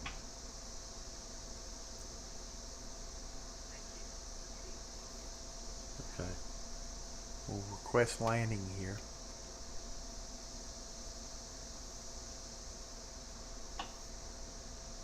Request landing again.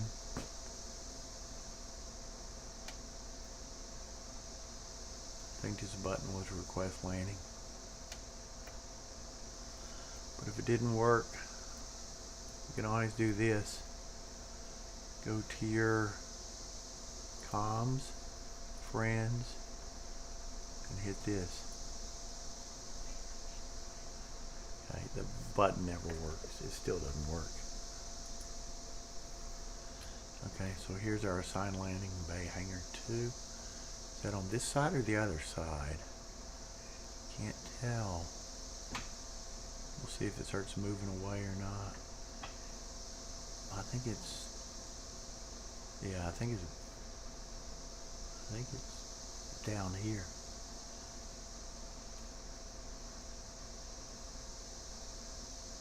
Where's the other side? Oh man!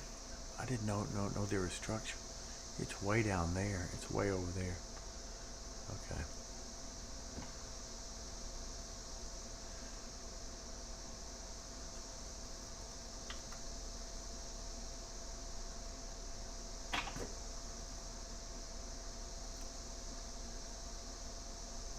I think it's right above me.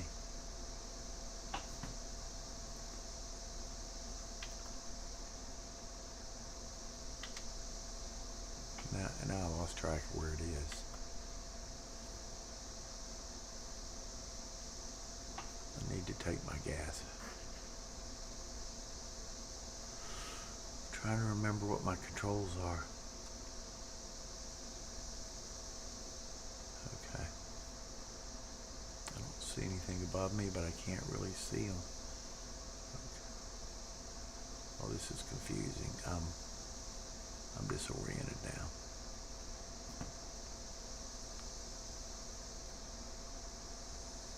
We just have to drive into it a little bit.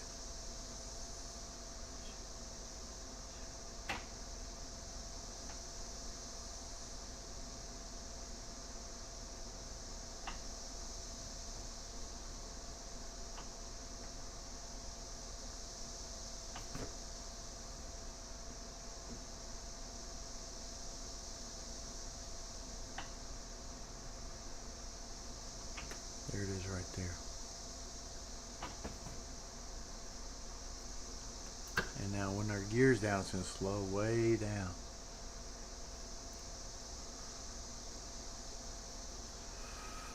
Okay. Just drive into here now. I think we got it set. Yeah, let's pick up our landing gear. That's the first quantum timer. So I got 10 more minutes to get this in. But I have to spend about 2 minutes walking the thing in, so where's our speed control? We'll take this way down. It's still going pretty fast.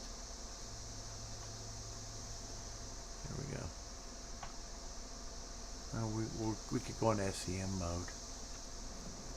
That should, even that's okay. We're close enough. We can put our gear down now.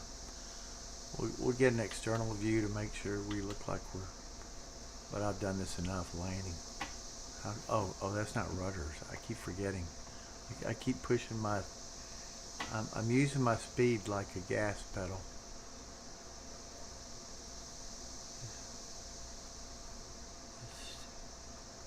Okay, so you usually drive up to here, get very close.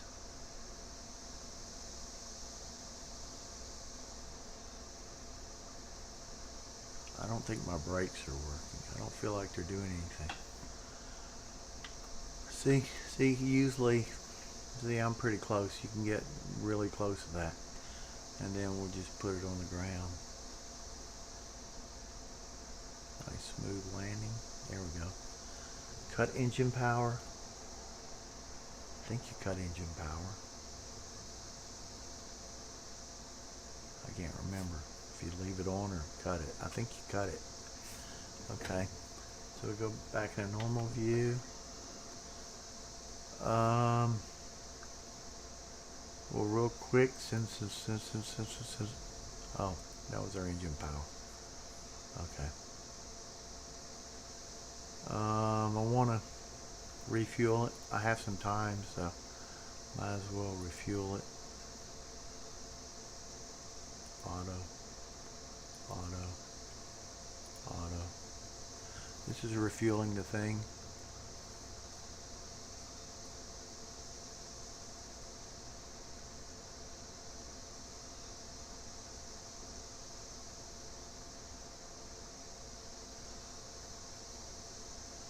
Still refueling the okay, that's done. Okay, so now we'll get out of our seat. We can stop the head tracker here.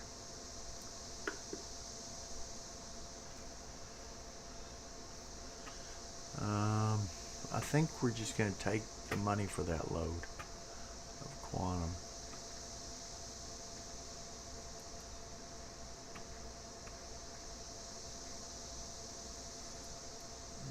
Somewhere there's a button to, here we go.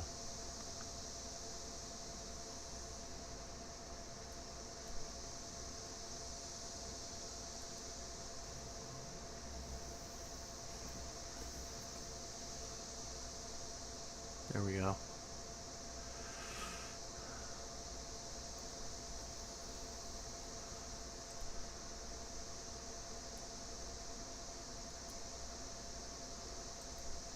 Buy another helmet. Okay, where do we go? We go over here.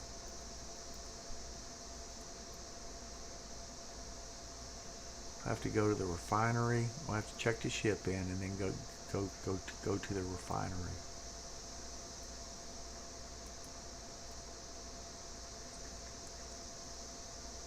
The door should open right away. There we go. Lobby. Okay, so we have about 6 minutes to get the ship checked in. I guess all we have to do really is check the ship in. After that, everything's safe. Okay. Yeah. Prospector.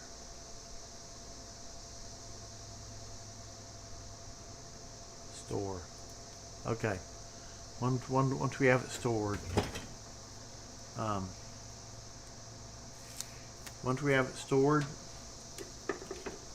we're safe. Because so I'm gonna grab some more coffee, and then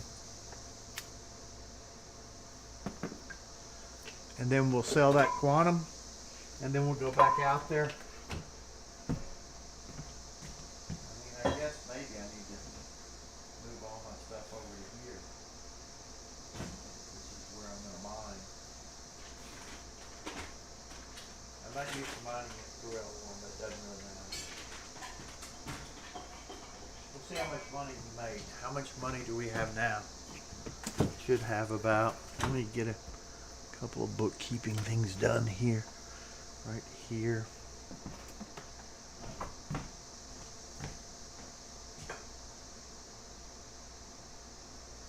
so.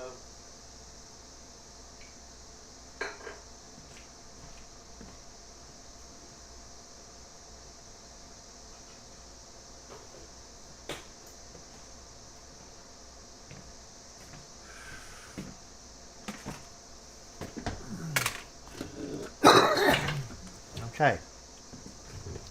So we'll just back out of this. Let me put my headphones on so I can hear what's going on.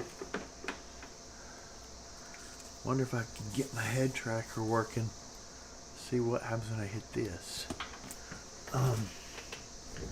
No, it's still not working. But it doesn't matter. I mean,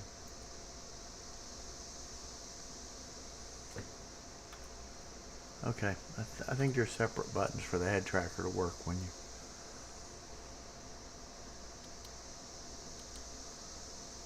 It doesn't matter.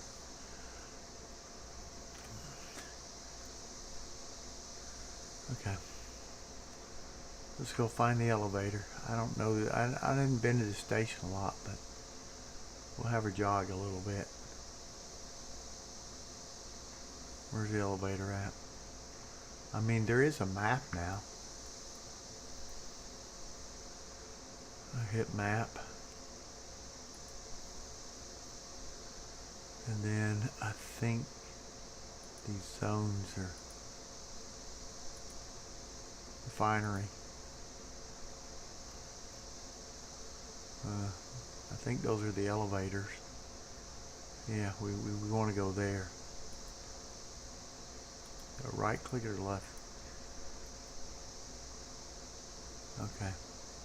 They didn't have this before. You have to have all this memorized, but I have now, so it should take me. We'll go back to zone 1.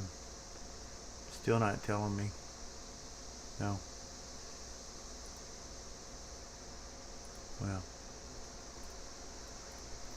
it should tell me where to go.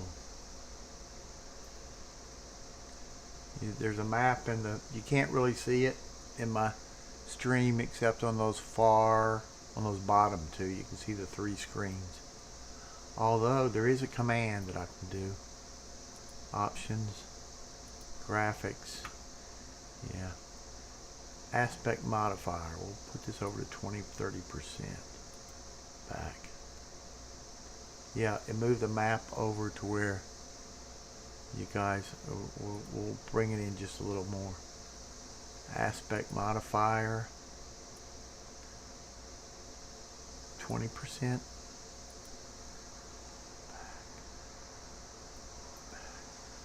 Okay, you should, I need to move it over a little more. You still can't see it. Options, graphics, take it over to 0%. We'll see what that does.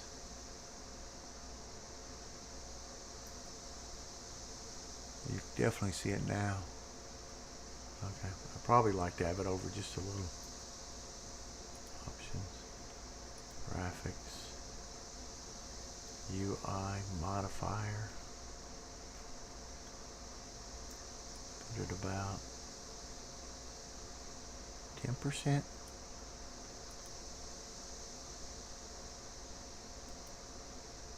That's right in the middle. Put it over 15%. 15%. UI modifier, graphics, about 13%.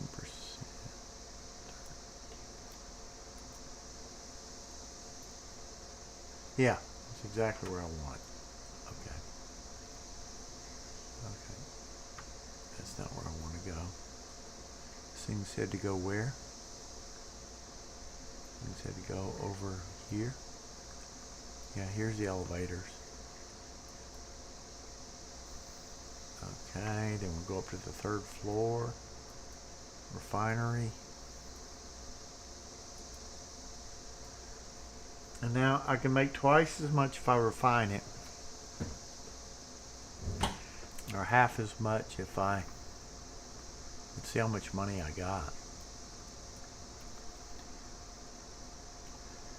I've got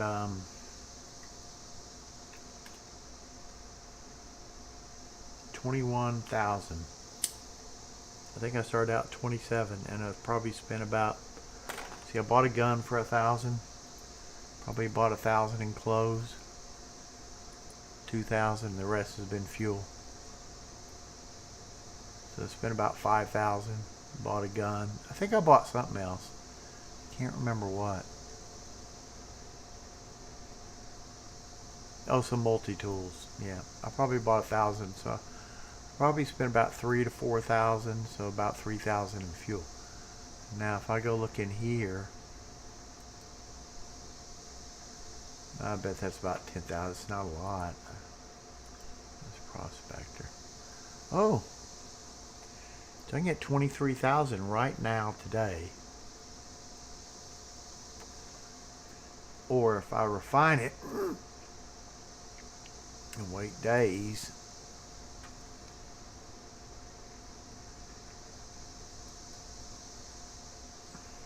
I mean, I got enough money to go out and mine again.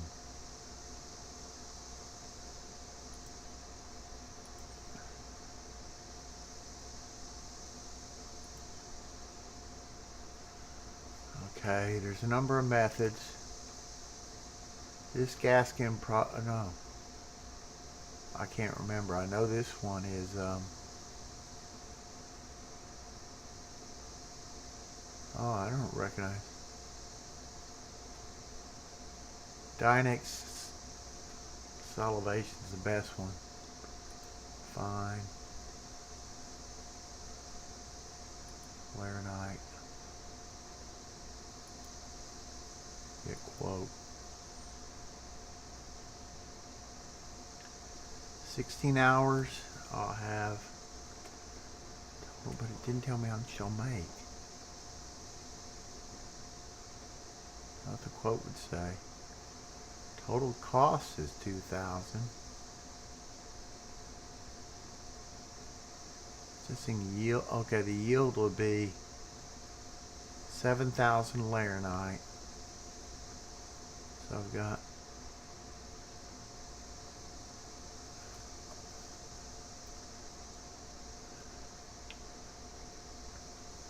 Let's just do that. I don't know. I don't know how much money I'll make. I have to look it up. I thought it'd tell me. See, quantum's worth 3 times as much. This is like 300 of the other stuff. So how much? 20,000. It should make about 40,000. About 35,000. Okay. So in 16 hours, there's another method that would be coming faster, but you know, it would have been just a few hours. But okay.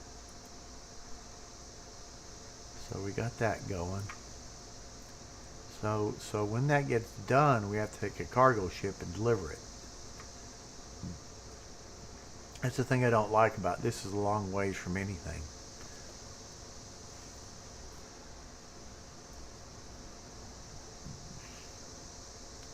We could go out again. Let's watch his video on how to it'll probably log us out, but or I could complete a CCU chain. I could get me a hammerhead and a I can show you how to set up my screens. Yeah, I can show you how to set up my screens. The game might log me out while I'm doing this, but okay, you can either go from 1 screen to 3 screens.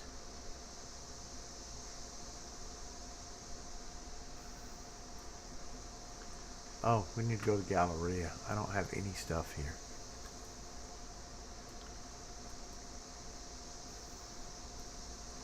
We need to buy some Galleria. We'll have to find a place.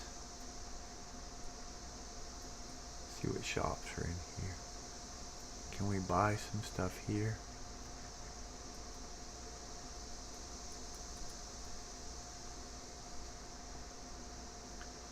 All categories.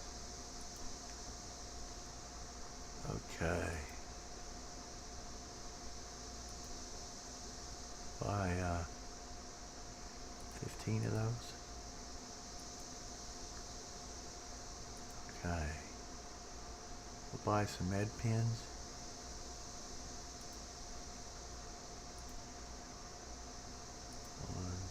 Three of those. And we'll buy some of these.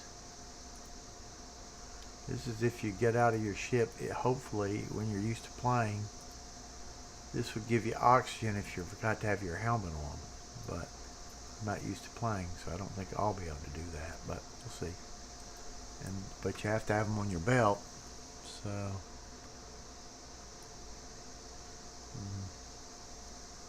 if I can even figure out, well, I know I can figure out how to do this. Well, we have to split it off one. I think we have to split it.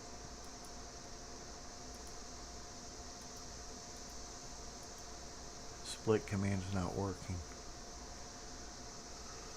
That's one of the problems of this 3-screen thing. It doesn't.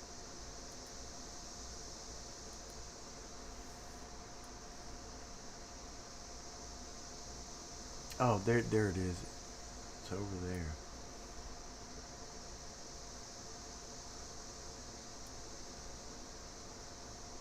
So split over here.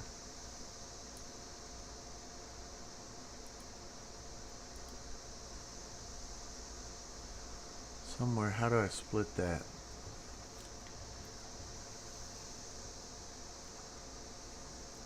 That's what's a pain about these three. The way I have 3 screens and that's all magnified, something makes it not want to select it. Okay. We'll go buy 2 of them, and hopefully it won't pin them on. We'll buy them one at a time.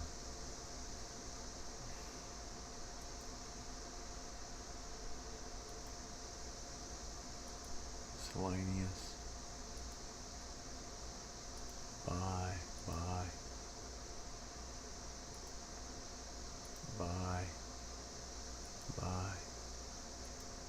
There are only 5 SCUs, so, and they have both food. They're both food, and they're drinking. And we'll buy 2 of these because I don't think I can. Something about I hadn't figured out how to split stuff yet, and it's because I'm using this. Those are 100. Those are a little more expensive. Buy. I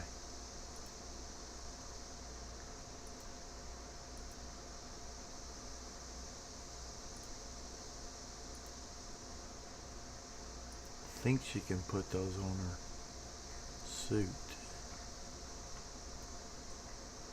I mean, if she had a backpack, she'd carry a lot more.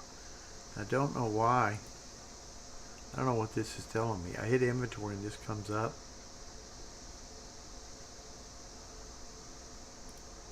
I don't know what it tells me. But then I hit inventory again and this comes up. Okay, so this is one.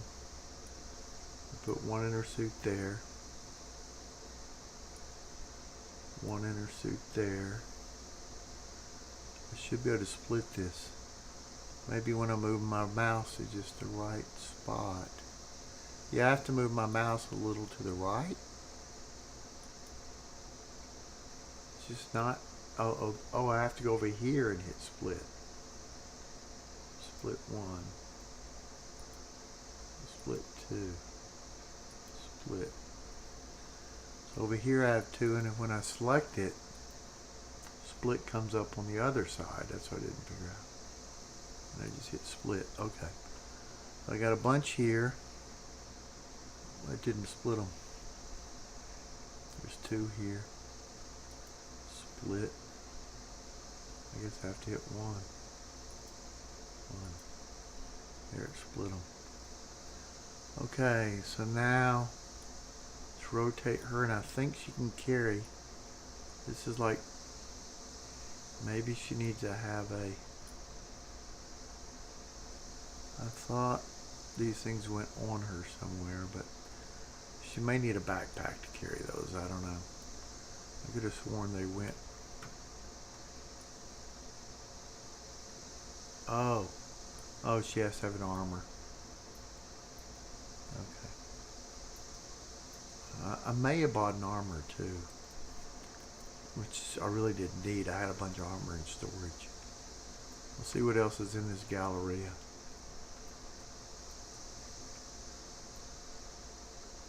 I don't think this one has any good stores. That's why I like Arkel 1 better.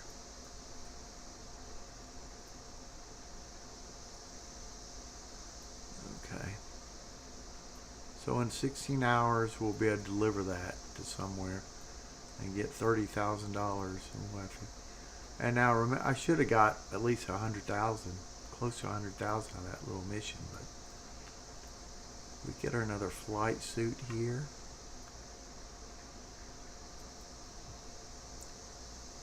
What categories?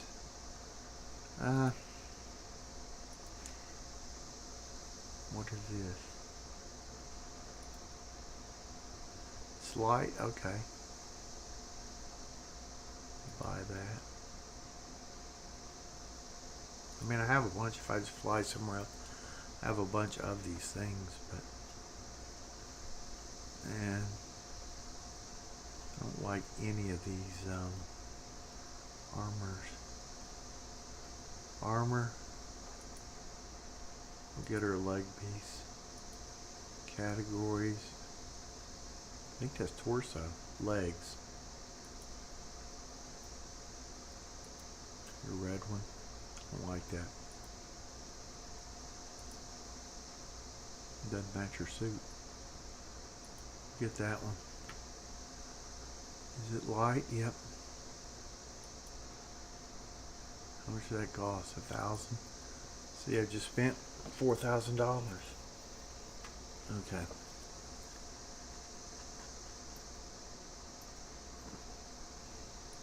Oh, I should probably get a helmet, but I'm probably not going to like these helmets.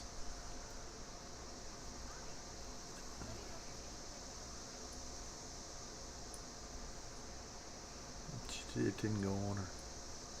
You got to get it right on here, and there it is. Now she should be able to get. We get 2. I think these things go. They're still not fitting on her.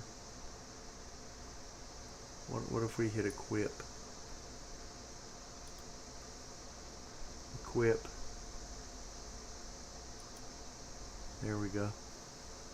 Hit equip again. Equip.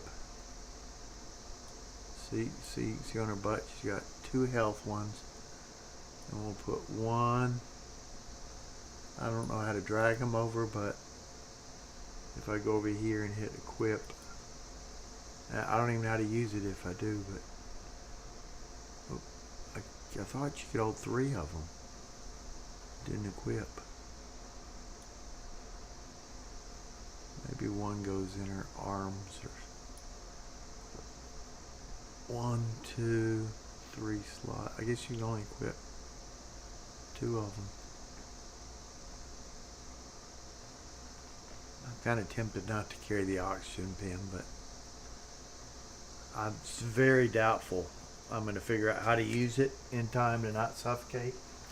Yeah, I won't worry about the oxygen pen. Might be good to have an extra helmet. We'll see what they look like, but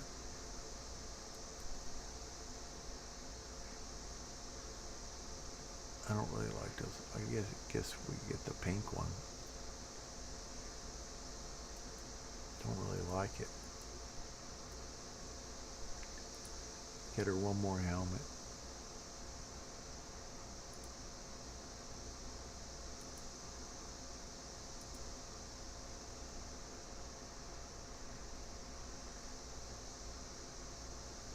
We'll get her that one. That's 2,000, man.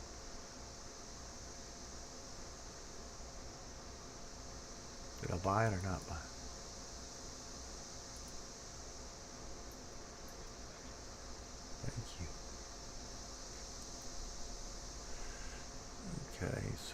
we bought a backpack.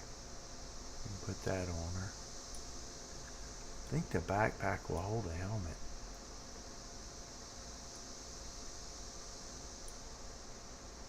She's got a helmet in there. She doesn't have her guns with her, but that's enough. I think we had a pistol on her. Did I take the pistol with? Yeah, I've got a pistol on her. She can't, I don't think she can draw it here. Platinum Bay. How much is an Atlas drive?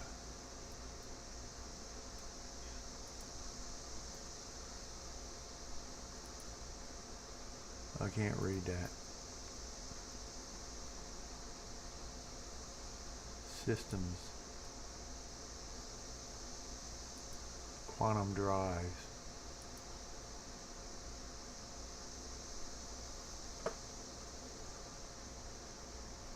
I don't have the drive I need. I need an Atlas drive.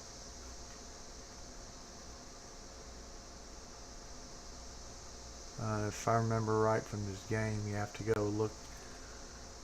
I mean, really the only way to do is look on the web, see, go to a certain website, see what drive you want, and then go fly to somewhere and get it.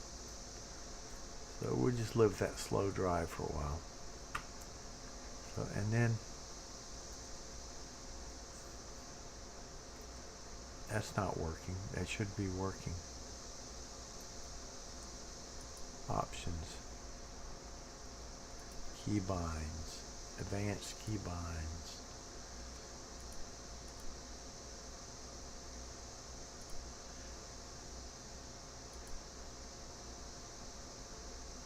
On foot. I reassigned. Toggle helmet.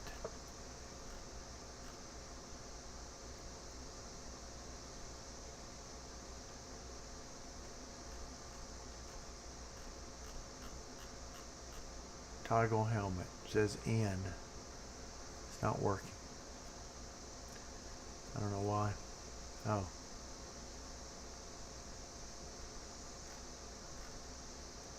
What's the keyboard command for head tracking? That's not working either. Numpad. I could never get that to work. Enable head tracking. Okay, Num Plus. What's Num Plus? I ought to learn what that is so I can talk to people. What's a FOP selfie cam? Oh, that's... Yeah, they have something where I could have it so when I move my head, instead of move my mouse, I have it so when I move my head it moves.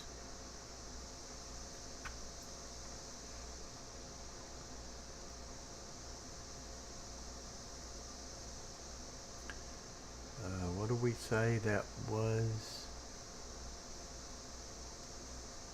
I hit this num. Still not working.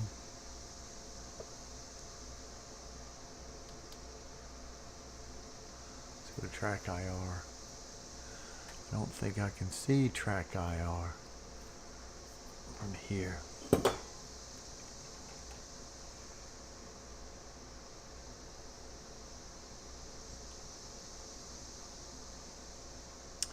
If I try to go to track IR, it's just going to tell me.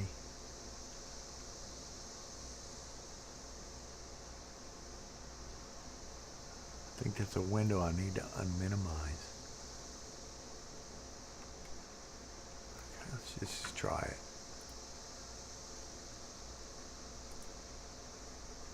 Oh no, that's the OBS button. This is the track. Okay. So let's see. It's not on hold mode. It should be working. Okay, so we'll minimize it. It was working the other day when she walked.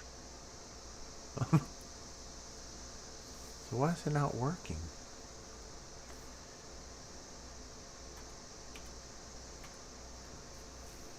Not working.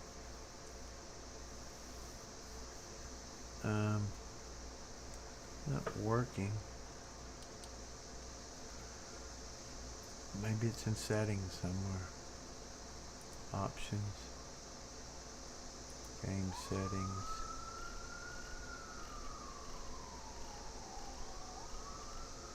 I don't think it's over here. I think it's in these. Head tracking. Oh. General. Head tracking, general enable. Toggle, yes.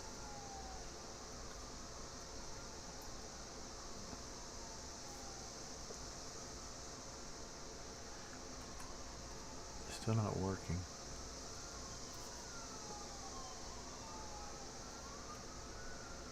Who knows? Well, it might work in this mode. Still not working.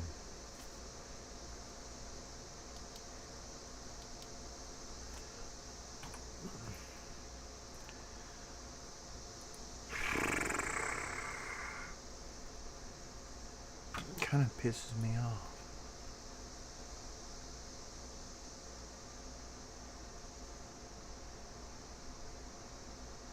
Toggle.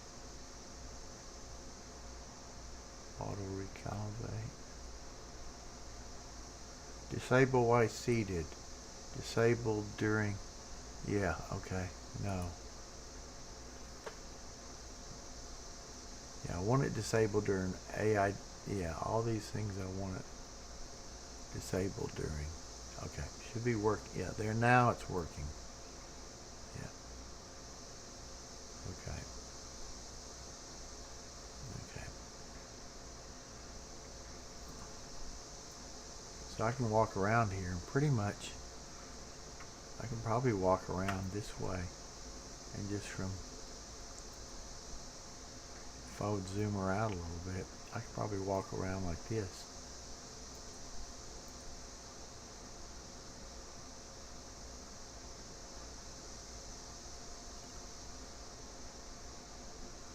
Kind of tell where I'm going with the head tracking.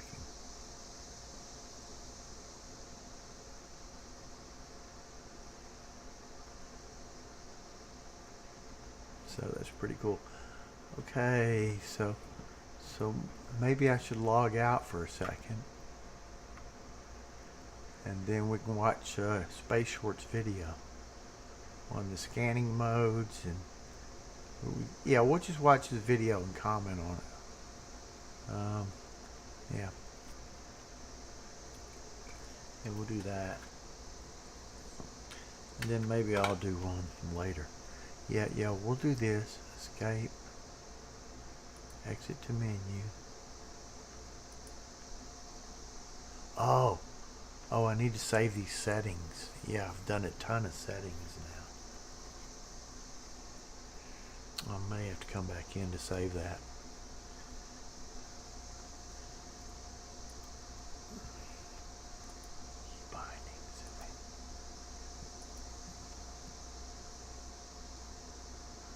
Test VTP.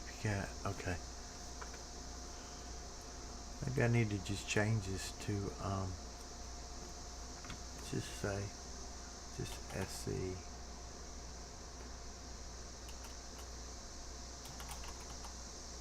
Let's just say SC. That's easy to type. I'm no longer testing. Okay, so now when you see it, I've got dud. I need to delete that. Oh, where'd SC go? Should have saved it to that. I don't see it. Maybe I hit cancel instead of save. Save. Where'd that go? Do they go in alphabetical order? I don't see it saved.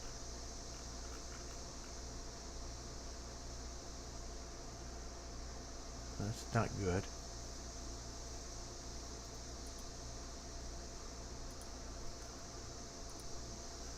You know, I'm almost going to go back into the... I don't think it's saving.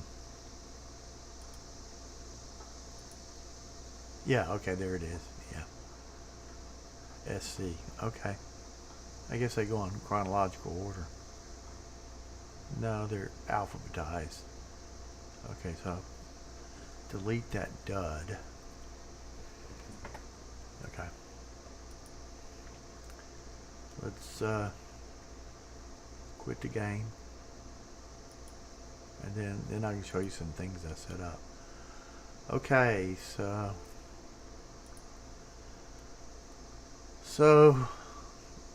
if I go into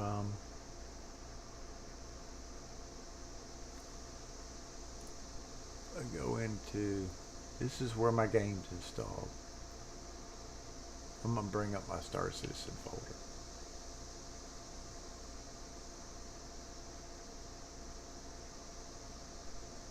How come I can't see it? Oh, it's way up here.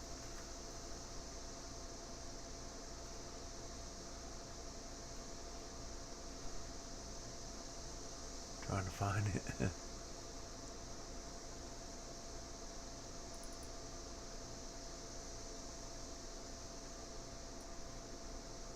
Let's go to H drive.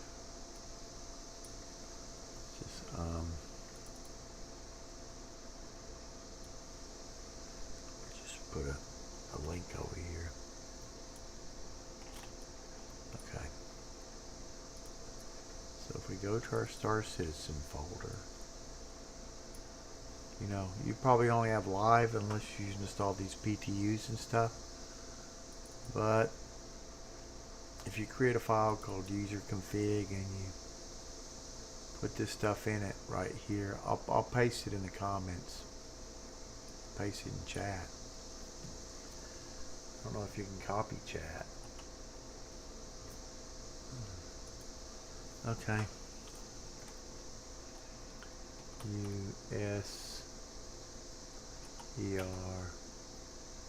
CFG lines. Put the file name that, and I'll just paste them in.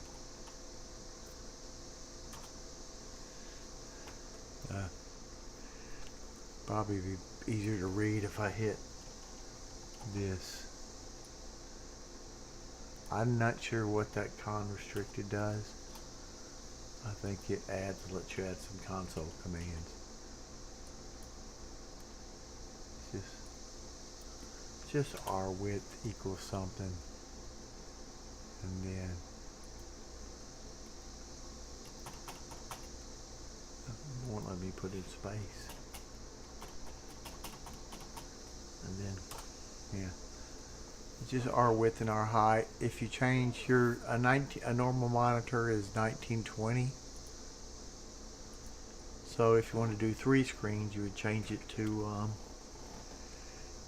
3 times 2000 is 6000. 3 times 1900 is 5700. So 3 times 1920 is 5760. So if you did that, I tried doing it with a game, just doing it twice as wide, which would be 3840 wide, and then I put it in windowed mode and moved the window centered in my screen, which got rid of a lot of that distortion, and I mean the stuff way far on the side so distorted, because it seems to stretch it horizontally but not vertically, and it almost makes me sick when I'm not used to it. And also, the more you make it widescreen, the more it magnifies your inventory vertically. Who knows? That's a bug, man. And I even read a comment where they said they fixed all their widescreen stuff, and it's a mess.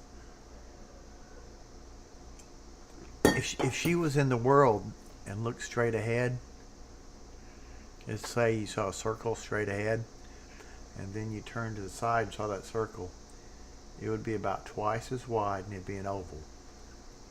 You got some strange fisheye thing going on. And normally a fisheye would at least, I'm not sure, but I think it magnifies. I don't think it magnifies in only one dimension. It may magnify. Yeah, it may. Maybe if I looked up vertically, it'd be doing that. It's just a terrible fisheye.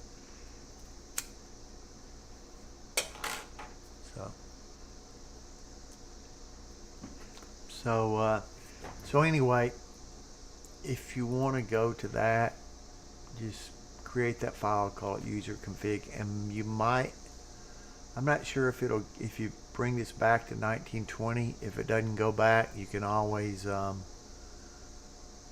go inside your user folder, client, 0, profiles, default, attributes, and look for width and change width back to, I think sometimes when I go back to 1920, I change the width back to 1920 right here.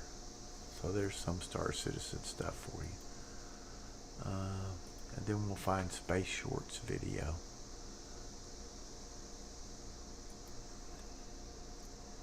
Okay.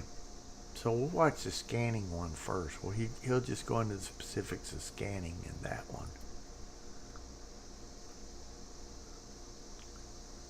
Yeah, you know, I made some comments, man. He's already done that video. That was fast, man. And yeah, so what we're going to do first of all is we're going to fire up the engines and we're going to get a little altitude. So I am in nav flight. So, you know, one of the things that I'm going to talk He's about great, man. You ought to watch his videos, man. He's such a nice guy, man. How you doing? As you can see, we're in a slightly different starting place than we normally begin. We're inside the Mr. Prospector in Silent. And I have been requested by many of you to just do a very bare bones scanning mechanics video. And I thought I would do that for you. So let's go ahead and get started. We are in the process. I mean, he made a video Saturday. On Let me pause the this. lovely moon. He made a video Saturday, and not to get. I'll just say this real quick. I don't want to go off on another tangent, but if you've played Star Citizen before, if you're new, you probably don't know him. But if you've played it before, Star Streams has made a lot of rock mining videos and was a real popular streamer. I mean, he's got a lot of subscribers for Star Citizen. I mean, really nice guy, really well-liked guy. He's ran into some hard times. I'm not going to play this whole video, but if you go to Star Streams, but I think I will post his he's got a GoFundMe. He lost his business. He was in a relationship with this girl who's in all his videos. He lost everything and had a nervous breakdown, and he started to GoFundMe. So anyway, I was meant to watch Space Shorts video right away, but I want to see this. This came up. Someone else came on live, and then I saw this, and I just felt that. I mean, I'll watch, but hello, my name is Michael, and I need your help. He's such a nice guy and such a positive guy. Seeing him in this state is just completely different. But my life collapsed. I lost a relationship. I lost my business.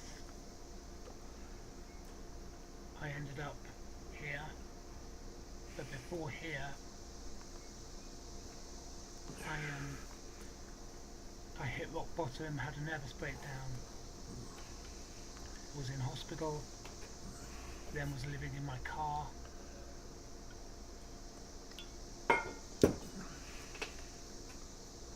It's been really hard. And then I found myself here in a... I'm just going to get to the... You know, he asked for some help in his GoFundMe. He was in a homeless shelter. He couldn't see his kids, and he started GoFundMe. And I gave a little bit to it, but it's at 4,000 pounds. It was 1,000 when I saw it. But that's enough to get, you know, that's enough to get him on his feet. And just reading the comments in here. Well, someone else, Grumpy Eye, did a... Oh, you can read the comments somewhere in here, but this happens to a lot of people. It happened to me, but I felt really guilty about it. I mean, I did never get homeless, but that was only through luck. You know, I had a friend. I was Ubering twice a day to try to pay my family something. I'd lost my job. My marriage was broken up, and my marriage was on the way to break up. I'm not going to talk about why publicly, but that was affecting my job really bad. That's why I lost my job. And so I lost my job, lost that. My mom passed away later. And I was just playing games all day, I didn't start drinking or anything, or doing drugs, but I was playing games to avoid life. And, he says he tried to kill himself. I would have been happier dead than alive, but I had family, and I knew if I killed myself, it would just, my family would hate me. So I didn't do it, but I wanted to. I did not want to be alive. I was too embarrassed to ask anybody for help. So it happens, people get depressed. But anyway, there's a link for, if there's his GoFundMe, you donate and you have to give something there. So I'll post a link to that. But if he was, that's him there. In some of his older videos, he's just a positive person, and he just got some bad times, I guess.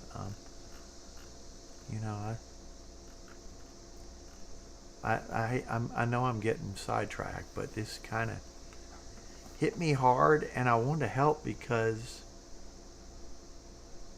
a friend, I was in a real specific field, aerial refueling. They don't make a lot of aerial refueling, and the only software I'd worked on was defense software, and it was on stealth route planning and aircraft flight sims. Those are very specific fields, and I'd only done it. My background is in mechanical engineering. I had a master's. I'd done aircraft mod and fuel systems and aerial refueling. And aerial refueling is just such a specific. Every so often, the contract comes up, and so it's very specific. And they were going to put aerial refueling equipment on a V-22, and a friend, he gave me the strongest recommendation I'd ever heard. This guy is can do. He's just super recommendation, and the guy's he was pretty high up and pretty successful, and he's the type of person that he doesn't give out good recommendations. We're friends, but people still don't give out recommendations that are superb. They'll say he's a good guy, or he's a hard worker, but he just put in he's a smart guy, and he's the type of guy that can do impossible problems, and just superlative. And that's how Greg does think of me, but you just don't often hear recommendations. It just surprised me. So that helped me, and then so I called him up, and I was going to get the job, but I had to get a couple $1,000s, maybe $3, to get up there. I was behind paying my wife. The Uber just wouldn't make it, and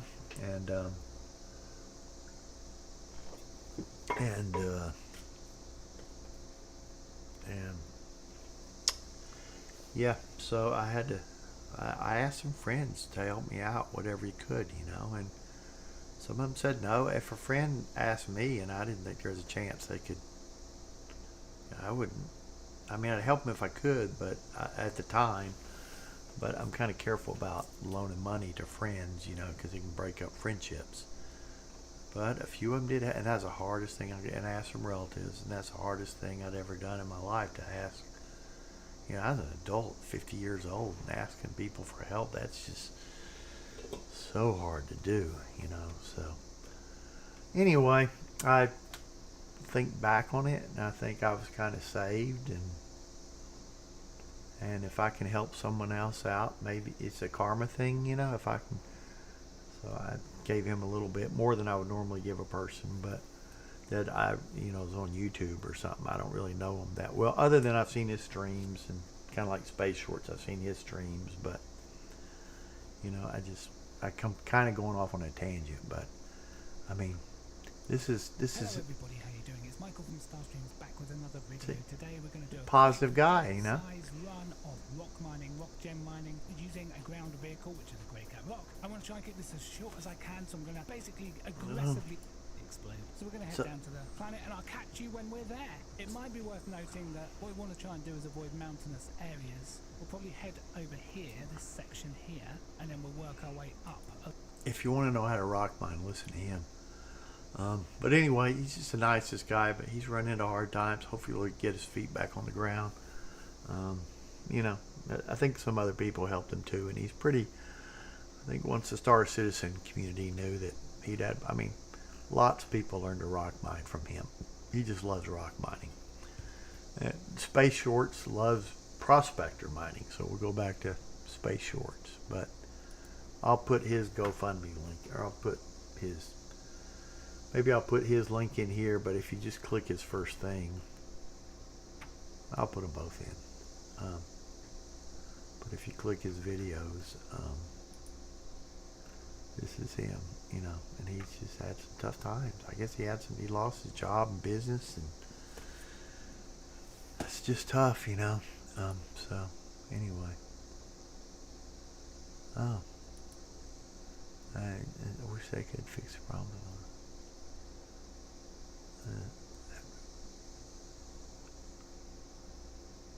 34. Yes. Yes. You can do it. Oh, let's see what video that is. Is that DCS or is that? I know how to do it in both of them. Yes, you can do it. You need. I will put the commands into the description to do it. It does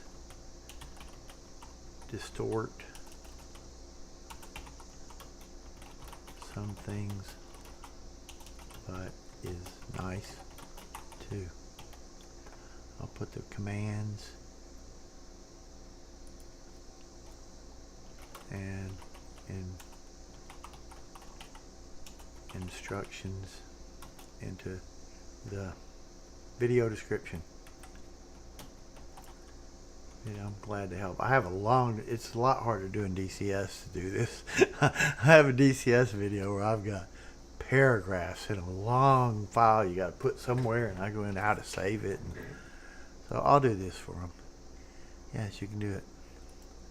But like I said, all you have to do it is just at the base level of wherever your Star Citizen's installed. Mine's on program Star Citizen, and the first thing is you'll probably only have live, and this isn't in the RSI. This is in Star Citizen. You create a file, you create a text file, and you just put in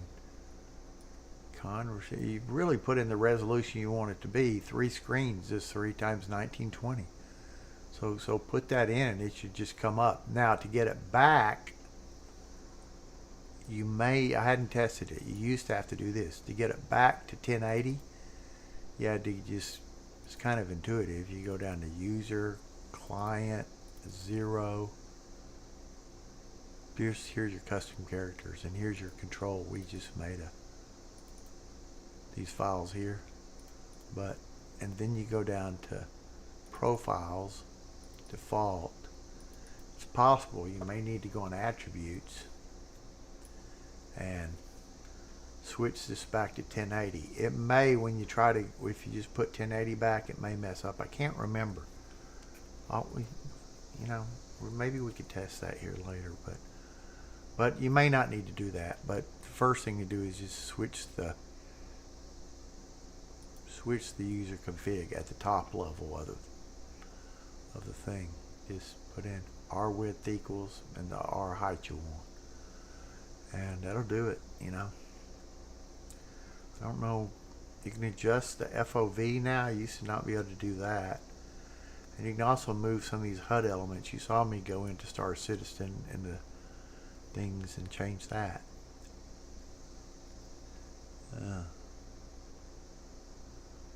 Okay. I miss my son, man, when he's online. But he's probably... Oh, well. Anyway, yeah, you can do it. I'll write, when I get done streaming, I'll write how to do it. But just go to your root level, live. You know, if this is EPTU and EPTU or test environments of a game they're testing. That's a joke, because live is a test environment too, but those are even higher versions that are more unstable. And then create a file, user config, user CFG. I keep saying config, but it's user.cfg. Put in these lines, con restricted equals 0. I don't know 100% if you need that line, but I do know you need R width and R height. You may not even need R height if you're not you probably need it, but and then it should come right in as 3 screens. It'll first pop up. Well, yeah, I'll show you how it comes in. It kind of has to think a little bit when it starts up. I'll show you.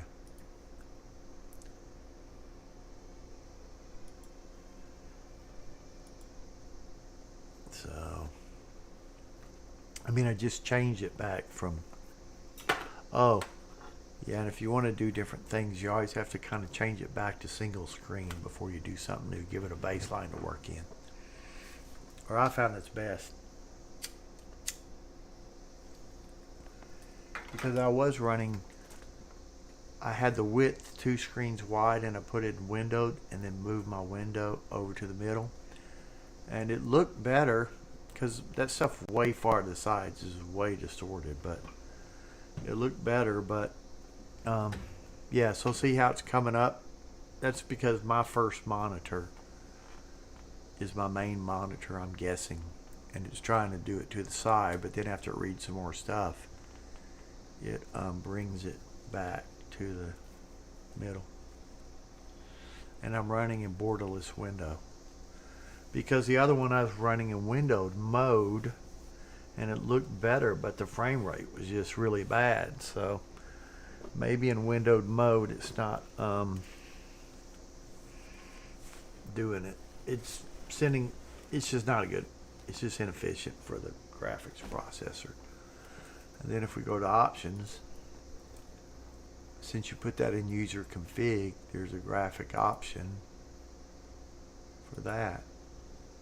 You know, I think you may be able to go back by just putting in. We'll try it real quick here and see what happens. We'll just try it. You may not need to go back. I'm gonna try just changing that user config to 1900, and we'll see what happens. Star Citizen live. See what happens when I just change this. Go back, and now I did it earlier and got a number wrong. I mean, I think it wants it to be. I put in, instead of 5760, 3 times 1920, I put in 5780. I just mistyped and it didn't ever log in. So, and if you got, I don't know if you'd want to do this, but if you're in 4K or what is it, 1440 wide, 1440 high, I don't know how wide it is for 780p, but it's just 3 times. You just multiply the width times 3 of what your monitor is. So we'll try that. I'll hit save. I mean, I'm using Notepad, but you could do this in Notepad too. You know, you can do it in that. So I've saved it, and we'll see what happens if it comes in then. I think I need to go in that attributes file, but I could be wrong. I hadn't played Star Citizen. I would remember if I'd been recently playing Star Citizen, but I'm kind of going a little more detail on this because I ought to make a video on it, but a proper YouTube video on how to do it step by step.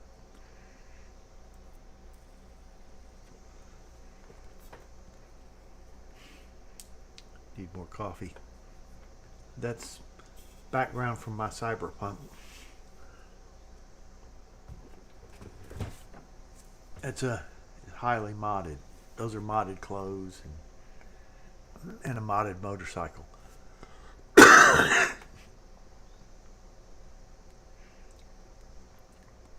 Seem to come in there. Oh, I think it's going to come in all right.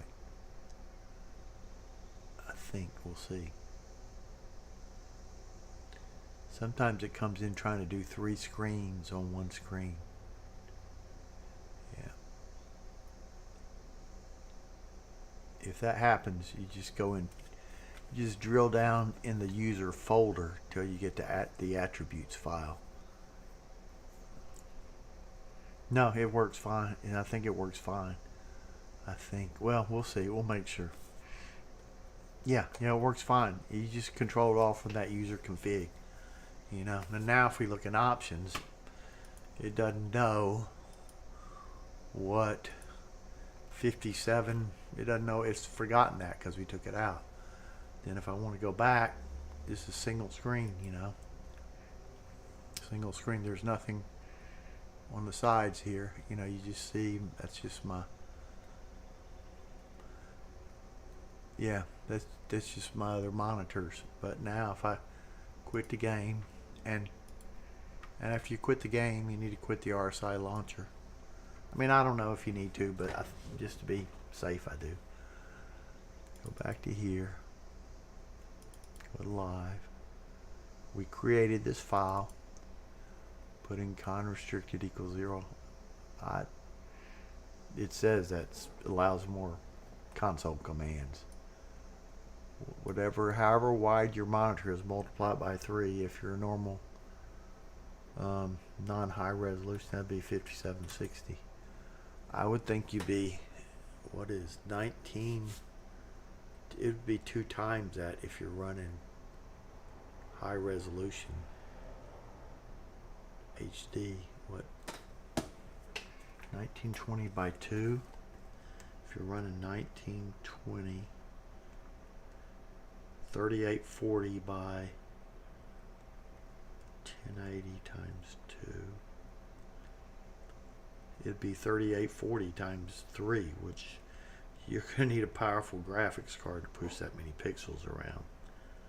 That'd be 11460, so that's twice as many pixels to move around. But a 4090 might be able to do that. I've got a 3090, and it's generally has been Star Citizen's more bound by the CPU, but if you got a lesser graphics card, it might not be able to handle it. I don't know if like a 1080 could handle it, or a 2080 or 20 series, and I don't know AMD cards, but it should now. You change it, I'll close it. Close that, and we'll try it again. It should go back to the 3 screen right here. I know I went off on a tangent on these doing monitors,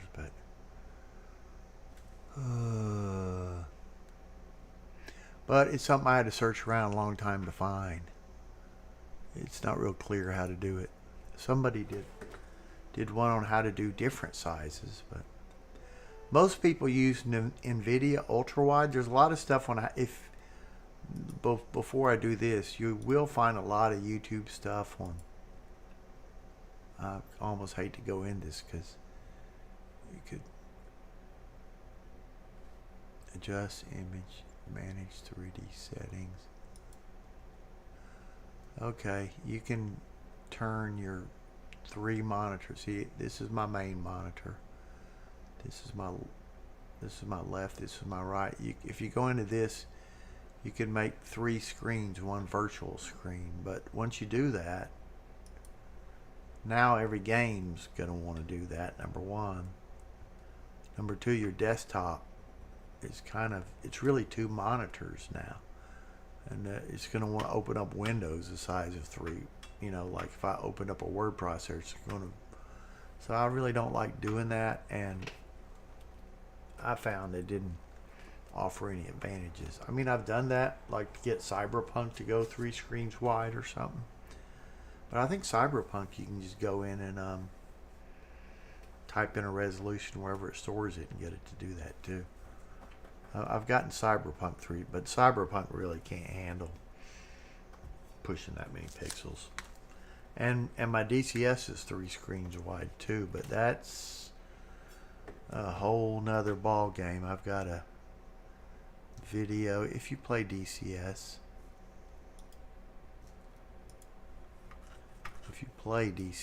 if you go to this video, I give detailed instructions on how to make DCS 3 screens.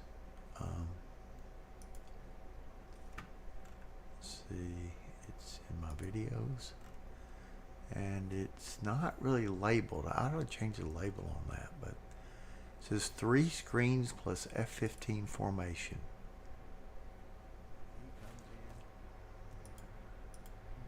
And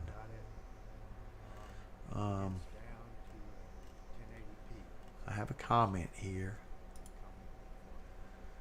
Below is an updated DCS monitor which corrects for monitor benzo gaps.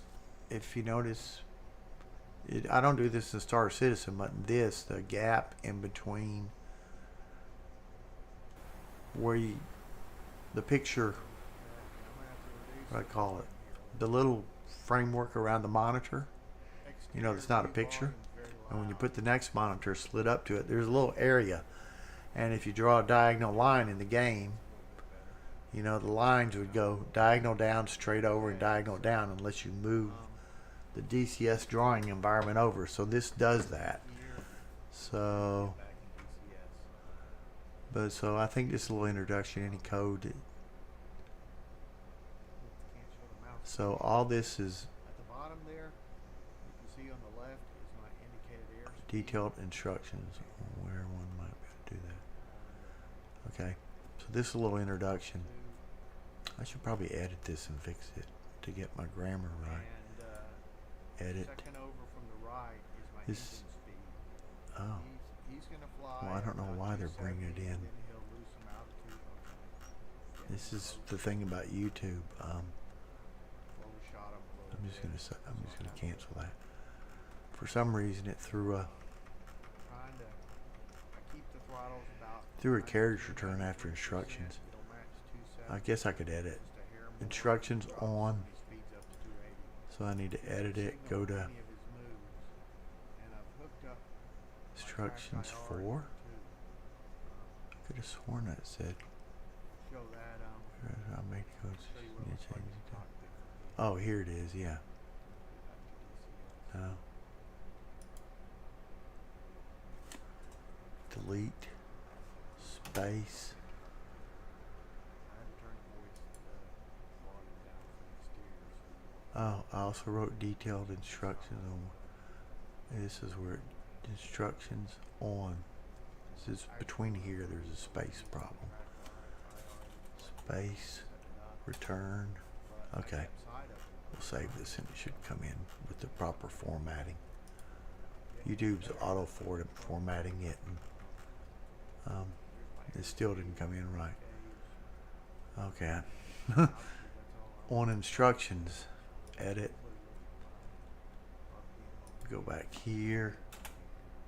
Hit return. Go back here. Hit delete. Hit return. Okay, now the formatting should come in right. That's why the code, I put quotation marks around it. See if I can summarize this real quick. Okay, everything between these two quotation marks. But I'm getting better throttle. Just go into YouTube, just go in here, highlight it. Probably, I don't know, it's gonna be kind of hard to copy, but I think I crashed into just it. do I don't know if I that. hit that wingtip or not. Keep going. Gain, save. Go back up. Okay, Copy now it all. cockpit, I've lost view of it. Yeah, copy all that. But I know I just, as long as I don't Copy all that. Open up the 270. text editor. Paste it there. Well, let's copy it there. Control C. Get in a text editor and hit Control V, and you delete these two quotations. There's a quotation there that I had to put in so YouTube didn't. So YouTube comment editor. So save that as. So what do my instructions say? Save the code below with the starting in quotation mark removed to a new file named My3Monitor Setup. You could name it to anything, but that's what I picked, you know. But that name has to, whatever you name it has to go in the right place. So you're probably best off if you do that. So save that as My3Monitor Setup. I'm being way more aggressive here, so it may not. I'm getting coffee here. Sorry.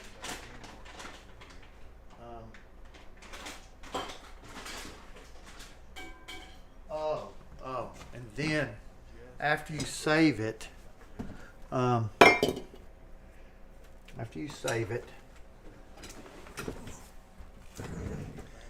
put anything you have to change in my inputs. So if your monitor, you want to make 3 screens wide as 1920 resolution by 1080, you can just keep that. But if it's different, put in the different numbers. Measure your monitor with a tape measure. Mine's 27.79 wide.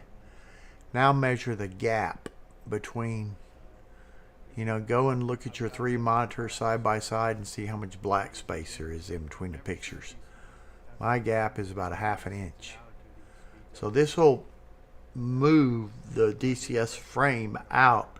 So if you drew a diagonal line across it, it looks diagonal.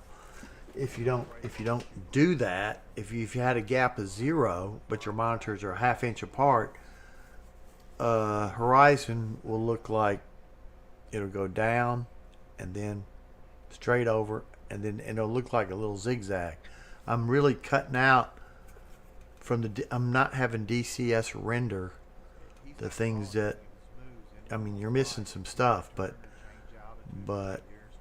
you know, it's pushing the screen out a little bit further. But that's all I know how to say it. It makes it, when you look at the horizon, it looks good. Now, go to Windows and figure out what your monitors are. My middle monitor is 1, my left monitor is 3, my right monitor is 4. So I've got left monitor, put in 3, center 1, put that in.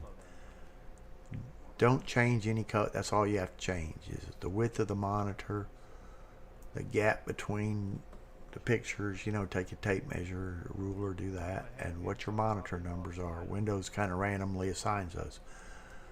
And if you're that right there, just you know what your monitor resolution is. If you're, you know, high definition 780p, I think that's what 720p. You know, you would be, is it 770p? 1440 divided by 2 is, I don't know.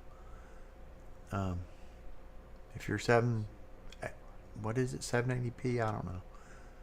If your height is 1440 high, then if it's a 1920, 1440,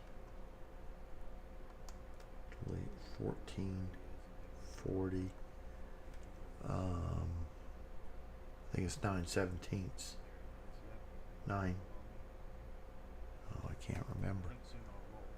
It's something 19. 9. 19. I'm trying to figure out how to do that. I could say 10, 8, 0, and I'm trying to get the aspect ratio. Divide. Okay. So I think that'd be 1/X. If you're, yeah, 2560. So your monitor could be 2560 wide and 1440 high. So put that in here, you know. And the inches thing's all the same. And then save, and don't don't change any code after this. Don't accidentally, if you put a space in it, or if you change the rest of this file in any way, I mean, if you put a space in it, it won't matter. But if you remove that comma, it'll matter. If you remove that parenthesis, it'll matter. If you remove that equals, it'll matter. And it's hard to say what changes. You know, if some of this isn't in there, it's going to matter. So just save it. Just edit this part here. Make sure there's a comma after everything. These things with, I think, 2 spaces are a comment, so it doesn't read those lines. But it'll have to compile.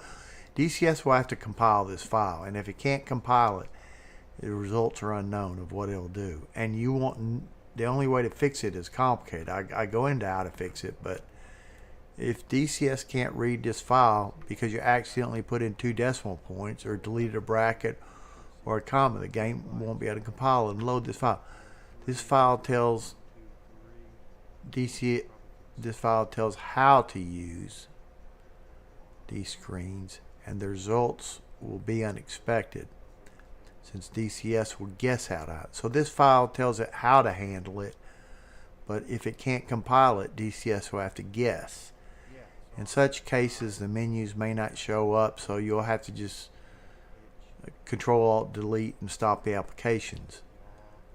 If it does screw up, do the following. Quit the game. Just replace the options Lua we edited with the options Lua file that you backed up. So later in these instructions, I've kind of written them out to the point to where, okay, so I put that in that file, and I think I put it in these. Save this code below. Name it that. Put it in. Let me go to DCS. I don't think I have a quick link to DCS. What? Let me go to. Where's DCS at? Let me see if I can find a DCS folder. My DCS is where? Okay. Config. Okay, so I say C users, username, save games. So it's in your C folder. It's in your. Okay. So if you go to. So if you go to your C drive, your boot up drive, I should put boot up drive. Should be a save games folder. What does it say?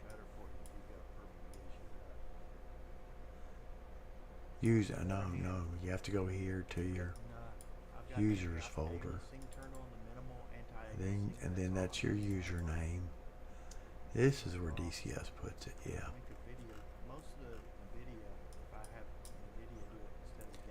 Users, username, save games. Save games. Here's DCS. And then go to config. Save games, DCS, config, monitor setup. Okay, in monitor setup, that file here that we made, save it as what I told you to save it as my 3 monitors setup. See, this is the same one as that one right there. That's it right there. So save it in there, but then you have to go back to config and yeah, I'll explain it here. Okay, so there's the code you copied. You saved it as that. 2. Open the 3 we just made and change the value. So I've already talked about that. Your monitor rate, your size in inches, your bezel gap, and assign. See what numbers Windows assigned to your left, right, and center. The my input is high, so here's your guide to change it. So in the file, I told you how to left click on the monitor. see what number. Yeah, update your resolution if you don't have that. No, he's. Type I thought he's 280. in your okay. I had some grammar on. Type in your monitor total But and gap width in inches. It says in that file how to do that, I'm just following. and that should be a C. Oh gosh, I feel like I got to go in and edit it again. Okay. And my grammar's bad. A, B, C. C. Update your monitor if you don't know. Type in your monitor total and gap width in inches. See what number labels your left, right, and type them in. Okay. Put periods here. See, this isn't code, so I don't have to worry about it. Okay. So do what I said to do. Before you open DC, this is very important. I put little stars around it. Before you open up DCS, make sure you save a backup copy of Options Lua. So when we were in DCS, if we go in config, there's a file called Options Lua. I see how I've got all these backups of it. In this Options Lua, and make a backup of it, because I told you if you somehow mess things up or something, you just throw that options backup in, it'll come up fine. But it keeps trying to modify Options Lua to fix it, and just messes it all up if you made a mistake and it can't compile that file. So anyway, I said before save game under the graphics object. Okay, so in Options Lua, like this is more involved than Star Citizen. Open that file up, and there'll be an object called graphics. Somewhere in here is aspect. Set that aspect to 5.333. Can't read it very well, but it's this line right here. Multi-monitor setup. We need to give it the name that we had here. My 3 monitor setup. I'm not sure if that's right.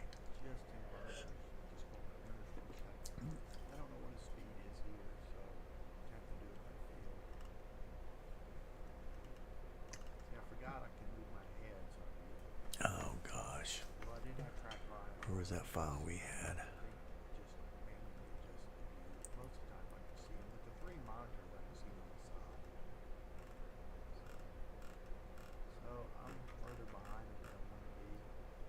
Name. You know, I think I put the wrong thing in there. My Lua says 3 cameras plus gap.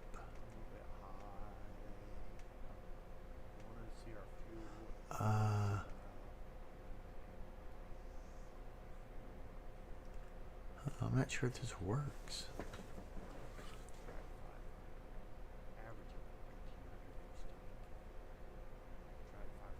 Okay, there's something confusing about all the DCS stuff. This, we got the name of the file. I think this is just the name that comes up in the menus. Yeah, this is just the name that comes up in the menus. You need to put in that file, but my file doesn't have that. Huh.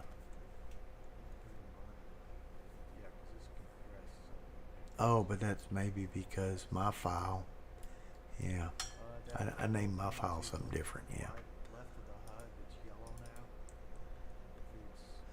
Yeah, I've got 3 cameras plus gap is saved. Well, I need to test that. Because mine's loading up this file. And it may be the exact same. Mine's loading up this file. just double checking something. I probably need to test this because I said I tested it. Later I'll do that. But anyway, put this in there, and I'll test it later to make sure it's it. I mean, mine's loading up this file, but I said, but this is the file that, and they're probably the same.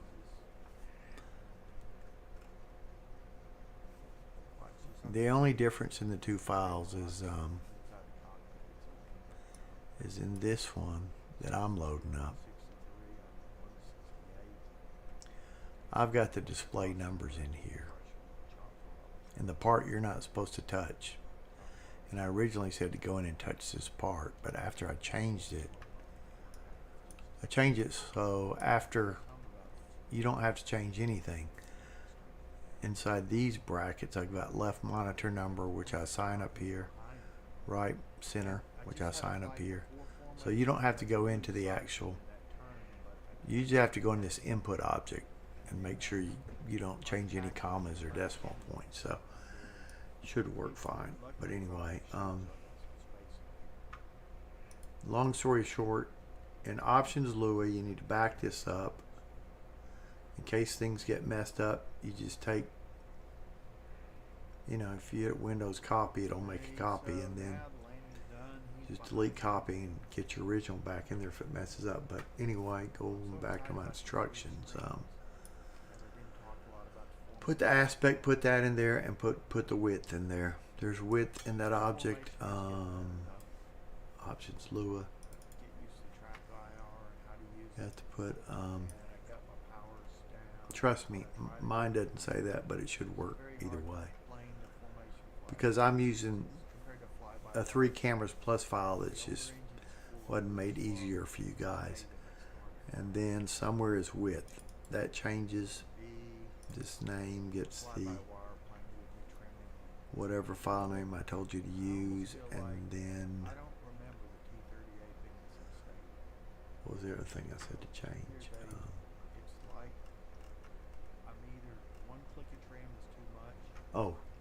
The resolution. Yeah. You need to put in the height, the aspect. Like it would hit an airspeed when you trim. You trim really set an airspeed. Aspect. Yeah. Aspect tells it aspect is 57 60 divided by 1980. It's just your width divided by your height. We're making it way wide, so somewhere in here is aspect. Yeah, that's the aspect. Put the name I told you to put in here, and then put the width in of all the monitors. So put that into Options Lua. Close these up so I don't accidentally modify them. That should be all. And there's one final step of this. So you modify that file, be sure to make a backup. I'm going to say it over and over, make a backup of it. Because if DCS can't read that My 3 Monitors file we made, DCS will just start guessing what things to put in it, and it'll probably come up in a way where you can't even quit the game. So that's why if that happens, take that back, It'll tell you if you name the file Options Backup, get rid of backup, delete the options file, get your backup, change its name to Options Lua, and you'll be fine. It'll run like before, and you can start all over with these instructions. It shouldn't change it's the Options Lua that it changes. No, I explained what the aspect is. It's just if your monitor's different, calculated. Yeah, you may, if you have a different, if you're not 19, I think that's, they call it 16:9. But if you don't have a 16:9 monitor, just take 3 times your width divided by your monitor height, and that's I misspelled pixel. Now I explain again, if DCS messes up, you can always use the backup Options Lua to restore DCS to its original. So What I mean by that is delete the options Lua that messed it up logging in. Take your backup, rename it to, if it was options Lua copy, then make it options Lua. Okay, now when you first log into DCS, select settings. I'm just telling you where to go. Settings, system tab. In the middle of the page, we will see the following resolution. It should say this. It's different if your monitors are different sizes. Monitors will probably say single. Select this and scroll down and choose 3 screen plus gap. It's just a name that's in my file that I call that. Hit OK and hit OK. DCS will close up and restart. You may not notice it's restarting. You may think it crashed. It didn't crash. It's just restarting the game. And so after the grain restarts, it should be in 3 screens and correctly size out for gaps. Resolution should say that much. Enter in the aircraft and test this to make sure it works. Now, this next part is, if it works, you want to be able to go back from 3 screens to 1 screen. DCS lets you save 3 different settings for monitors. I recommend you save your single screen to the 1, monitor 2, make it these, but whatever, you need to save your things. So your monitor should say that. Enter it, test it. If it works, go to settings, systems, and save this under custom 2 and custom 3 in the lower right hand. Save this configuration is critical. I'll explain why later. Now we need a way to get back between 3 screens and 1 screen. Go back to the system settings and just, we had it set to 3 screens plus gap. Set it to single screen, and now it'll let you choose a resolution of that. And monitor to 1 screen. Yep. We'll choose 1 screen. Yep. Where it said 3 screen, it's always got a 1 screen option. So set that, test this in aircraft. If that works, go and save this to custom 1 setting. So basically, after we do get it set up for 3, save it to custom 2 and 3, and then go back to custom 1. Save it to custom 1. Now we want to change in 1 screen mode. We can get custom 1, 2, or 3. You know, I keep a single screen on 1 and 3 screens on 2. As far as I know, there's no way to go from a single other than, yeah.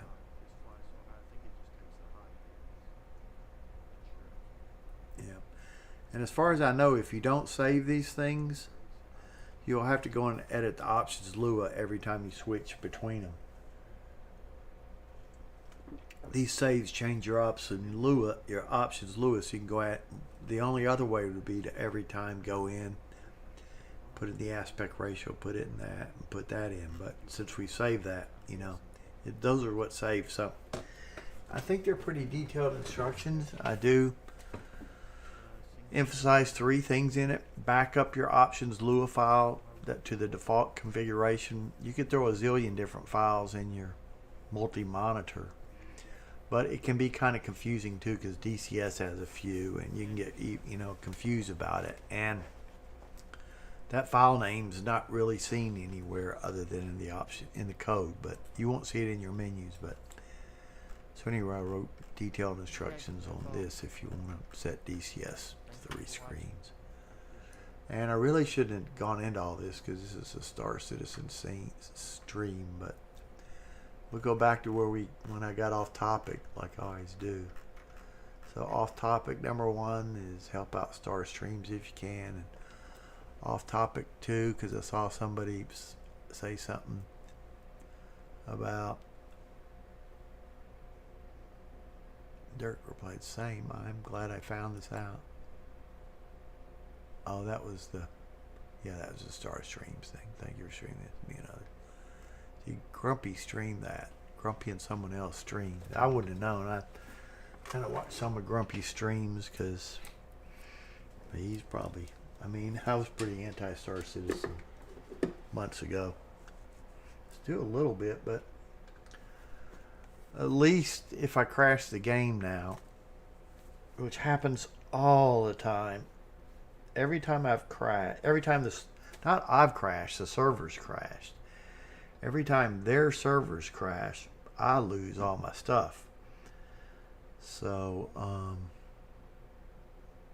so I'm playing, like we saw me go out and get all that mining stuff. It's being refined now. I might fill up, you know, if I go out tomorrow, I'll start a new mining refining load, and again the third time. So let's say I had a bunch of mining loads of, you know, about $500,000 and maybe $1 million. I go to deliver it. If the game crashes before, then that all that mining stuff is lost. I don't know how to get it back. So the last time I had 3 loads and only one of them got delivered. One of them it crashed when I was flying between there and the station where I sold at. And another, I landed the plane, got it in, got out, went to the mining terminals, and the server crashed, and the server wouldn't respond. And then when I went back, the materials weren't on the ship anymore, although I landed it and stored it. But now, if the server crashes, it's always making copies in the replication layer. It doesn't know it's going to crash, so it keeps a copy of the server in the replication layer. It must do that some period, and then if the server crashes, it creates a new server. So it says server error, and anywhere from 2 minutes to, I timed it today, I got my second server crash. It was 7 minutes later, but it came back. So if it comes back, you got all your stuff. So you know, for me, I mean, I try to do things so I don't get pirated, but when I played this game a lot, I don't think I was ever pirated or blown up. I mean, a few times people shot at me and I just left. But I have server crashes 1 in 10 to 1 in 20 times. I mean, that happens all the time. Like, I'm nervous about, I start the game and all my stuff is in area 18, and I have to start delivering, and I'm like, should I deliver it all? If the server crashes, I lose everything. Or should I do it in 3 trips so I don't, you know, so. But now, knock on wood, every time the server is crashed, if I'm patient, I get my stuff back. Now, if the electricity went out, I'm not sure if I get my stuff back, because it's in the replication layer, but would it know when I came back in to put me on that? I don't think it'd know. So I was thinking about it. But, you know, like every other MMO I've ever played, I mean, inventory is sacred. You know, if things are getting duped, there's a patch within 2 days. It may be the same day. I mean, when dupe errors, when people can duplicate their stuff, they get out a patch fast. And when people are losing stuff, they get out a patch fast. I mean, they don't wait till the next patch cycle. They take the servers down and fix it, you know. But Star Citizen takes a pretty big, and maybe they never had the technology to do this. I don't know.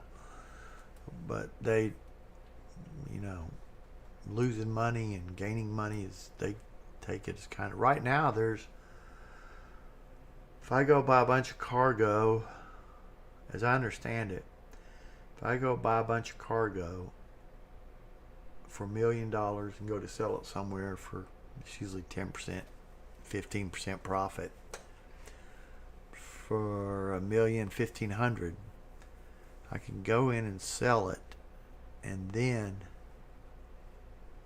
I think you just quit. If you just quit the game right then, yeah, if you quit it right after you sell it, or maybe before you exit the terminal, and go back in the game, the material will still be in your ship, and so you can sell it twice. So that's a dupe error, you know. No other game has that, you know. So, and this patch has been out for 3 weeks and they hadn't fixed it. So, but before, I mean, before they had this replication layer, every time the server crashes, which happens, I mean, how often does a server crash when you're playing an MMO? I think I've had once a year, once every 2 years. I mean, it's pretty rare. I mean, I've played BDO for years and ESO, and you know, if the server crashed, I didn't know it crashed. You know, it maybe got kind of unresponsive for a second, and I quit the game and came back, and all my stuff's there. But Star Citizen, it'll crash, especially during, like, they're having Invictus, if they're having lots of events. I mean, I think they're up to, like, they used to only hold 50 people on a server, then 100. And I heard before this came out, they're up to 400, but at 800 things got pretty choppy. I mean, and here's another thing about Star Citizen. Normally a tick rate, you know, you got your frame rate of, you know, 120 frames per second or 60. But the server tick rates on, like, FPS shoot, you know, you'd like to get it so it's like 20 server frames a second. That's about the best you can do it. But Star Citizen's more like 20 server frames a second would be every 0.02 seconds or something. Yeah, that'd be about, see, 20 over 1 over 20. Yeah, that's about 5 microseconds. 10 might be. But Star Citizen's like 3 frames a second, 3 to 5 frames a second on their server tick rate, which is really slow. But if you read up on it, that's even on a normal FPS shooter, you can either predict ahead what will happen, or you can not predict ahead. If you do one of them, things rubber band around, you just jump around. If you do the other one, you could have a bullet that you see, you could have a rocket that fires and hits you to the, it doesn't hit you, it goes to the left, but you die because the server thinks you're here and it thinks you're there.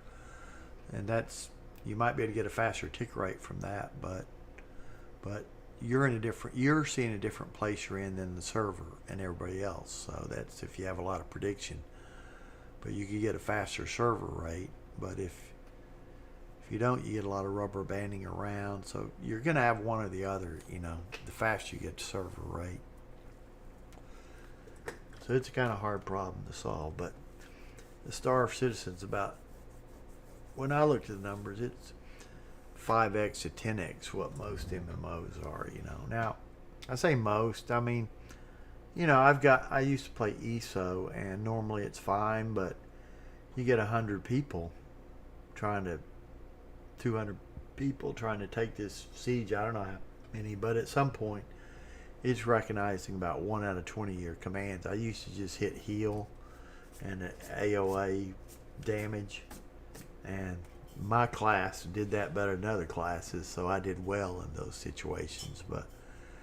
And I don't play BDO in Siege Warfare. I don't really play much PvP now. But I've read, you know, it just becomes a lag fest, you know. So it's a hard thing to do because the internet's only so fast, and I mean, there's physical laws, but not where Star Citizen's frame rate, you know. When I say frame rate, server frame rate, it's pretty slow. And when the server goes, you're starting to get like every 2 seconds you get an update or something, you know. But anyway, we were going to figure out how to mine here. So, where was that?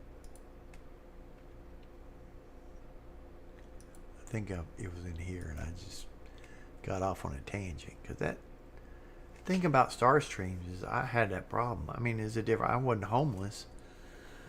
But in 4 more months I would have been, you know.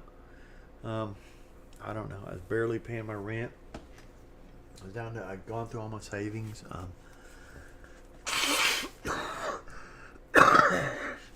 And I was just really feeling bad. I didn't know where to find a job. I put in for jobs at Taco Bell, Wendy's fast food places. I took a rental car ride with a guy. I mean, people really don't want to hire a 50-year-old guy that can do the job who's made a lot of money before. I used to make, I guess, what do you call it, over 100,000, and they don't want to hire a guy in a 30,000. They don't think he's going to stay. I took a ride with a guy at some rental car company, and he was saying, "Oh yeah, you could do this." And it's basic management of a team of 5. Some process for doing rental cars. It can't be that complicated. I could easily do that job. To run an office like that, it'd be easy. And it's about a $30,000 a year job. But I applied, and he was like, "Oh, you'll get that job for sure." Blah, blah. I applied, and they didn't even call me up, do anything, because they said, "Oh, he's made this much money. He's this old. We're not going to hire him." There's a theory that,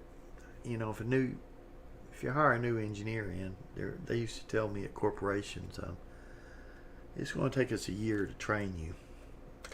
Well, I don't think they're going to have you sit there for a year and make, let's see, at that time, 50 to 100,000 and not do anything, be completely unproductive. I mean, it may take a year for you to really understand the details of everything, but within a week, they're going to want you to be being productive, and within a month, they're going to expect you to know most of the stuff. They're going to give you a year. So, but there's a thought within corporations. They'll say that it's going to take us a year to get anything out of him. So, we need to be really, now, they do have to be careful. It's hard to get rid of people. So, they do not like to hire people and then have to get rid of them. So, I can see that, But anyway, yeah, I couldn't find a job, and I tried. And it's just my field is so specialized, and I really didn't know how to remarket myself in the civilian world. I'm not very good at writing resumes. I mean, once I get my first foot in the door, I'm pretty good at interviewing and stuff like that, but just making it to that first cut, and I read something, and if I don't fit it perfectly, I mean, if I fit most of the stuff I read I could do, but they're all things I've never done before. They're just somewhat similar to what I've done. And I'm very good with, I would say I remember 75% of the things I learned in college. Most people remember 10%, But I could, if you told me I had to go back and do something that I hadn't done, first, I've probably done it once in the last 5 or 10 years. A math thing or something like that half the engineers, 3/4 of them have never, after they got out of college, maybe 25% of their stuff. I mean, some of them can only do percentages, add numbers and do percentages, and that's about the limits of their math. They could look at a diagram and figure it out like a plot, but they can multiply and divide, but they can't do much more than that. But I can do about everything, But I've got masters, and I've reused it, and I get interested in stuff, and I like math, so I like understanding how things work, and if I start forgetting how it works, I'll usually sit down and do some examples and read. The other day, I was thinking about Star Citizen, and it says the aircraft suck up the hydrogen. So, like when they're in quantum fuel, you need to fill up the quantum, but a lot of the aircraft, when they're in atmosphere, it says it has a hydrogen extraction, so you don't need to, and I think it uses the hydrogen for fuel. You don't need to refuel the hydrogen. You could go forever. And I thought, how much hydrogen is in the atmosphere? I looked it up, and it was a half a part in a million, 0.5% in a million. No. It was this, it's like a half a part in a million. And oxygen is 20%. That's 1 part in 5. Nitrogen's 4 parts in 5. Nitrogen's 80%. CO2 is that's destroying the world, is like 0.5%. So think of how much we're concerned about CO2, and for every CO2 molecule, for every million CO2 molecules, there's one hydrogen molecule. I was thinking, there's not much hydrogen to suck up to combust with oxygen. So I looked up the formulas for both. Well, I know, and I did the chemical equation. Now, most engineers they couldn't balance an equation years later, but I can. So I looked that up, and then I looked at energy of combustion, and it's like, I don't have the notes in front of me, but it's like 5 times as much for burning gasoline, which is octane, which I think is C1809. I wrote it down. And I had took a class in combustion on my master's, so I've done this before. But you know, it releases about 5 times more energy, and it takes 2 H2O molecules and 1 gasoline molecule. And gasoline's a mix of all sorts of different molecules, but the main one, they all have about the same ratio as octane. So we normally, just for combustion calculations, we just use octane, which isn't really, it's an average property of gasoline, really. But made a lot of stuff. But anyway, that's just an example of how I could do that stuff. But anyway, I couldn't get a job. Man. Now, if I was a better salesperson, or better at, I don't know, however you get a job now, you know, I could go in and convince them I could do this other job, you know, but I don't know. And I was also switching. I'd done software for 10 years, and I was tired of it, and I thought, you know, it's software that I don't like, but I was pretty specialized in software, so I'm going to go back to aero or fueling. So a friend gave me a strong, and I got that. But, you know, I just think, man, I was lucky, and some friends helped me, and I kind of owe the world. So it's kind of, I felt sorry for this one guy. So, and you wouldn't have guessed it. But I was in the type that I just used to think, you know, look at this situation I'm in, and 5 years ago, you'd never imagine something this bad could happen to me. I mean, these are the sort of things that you think, they just don't happen to, it can never happen to me, and it happened, you know, so. I'm not going to go into details about the marriage, but there were things in that, and I just, you know, it was just tough, man. I felt sorry for this guy. Things happen to people, and sometimes they need help, you know. So it's good when you can help them a little bit, you know. So anyway, that was my thoughts on it. And I don't know, if you need somebody to talk to, I'd be there, you know, and give them. And man, I could have used, I mean, I talked to people, but I didn't listen and I didn't believe. But then I didn't feel like, you know, I can just call this person up and talk to them. You know, it takes up their time. They don't want to talk, you know, so. But, so I put, if you need somebody to talk to, too, you know, DM me. And if you need an ear to, you know, to just complain. Even if you're saying stuff that doesn't make sense, I'll listen, you know, and try to help a little bit. Sometimes it helps you to have somebody listen to you when you're, but I need to find Space Shorts videos. So that's what we're going to do. We're going to watch this thing and figure out how to see what because I got lucky when I'm not sure if I scanned it right or not. Lovely moon of Selene. So let me put my ears on so I can hear. The moon landscape here, and then in we go to the prospector command chair here. Pilot's team. And yeah, so what we're going to do first of all is we're going to fire up the engine. So most of the people that mine, because you have to control the mining laser, they might fly with joysticks, but when they mine, they fly with the mouse and keyboard. So that makes things a little bit easier because you just have to remember what buttons to push to get in the different modes. If you're setting up joysticks to do that stuff, you got to go assign those to your joysticks. So, you know, when they say hit Y to do this or this button, you got to go figure out what that button is and stuff. And we're going to So I was doing a lot of that today. I know you need ping. I know I need to control the mining laser. I know to switch mining modes, but it's like a fire hose. There's a lot to learn. A nav flight. So, one of the things that I'm going to talk to you guys about. So they added in master modes, and there's nav mode, you go fast, and there's combat mode. They call it SCM mode. And you go slower there, and you can use shields. In nav mode, you can't use shields.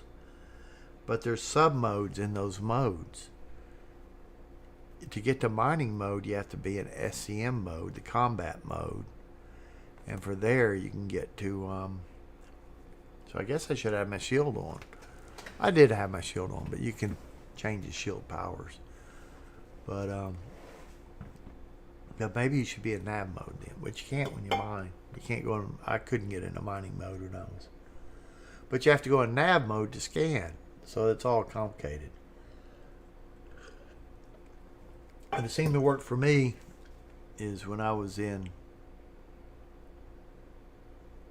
I would be in nav mode, and I found 2 modes of that. Scan mode and flight mode and quantum mode. I think I found 3 modes. And then I think I just had mining sub mode, but I think there's a missile mode and a gun mode too. And a flight mode. I'm not sure. And the instrumentation changes. All this stuff over here will change. And over here when you're in mining.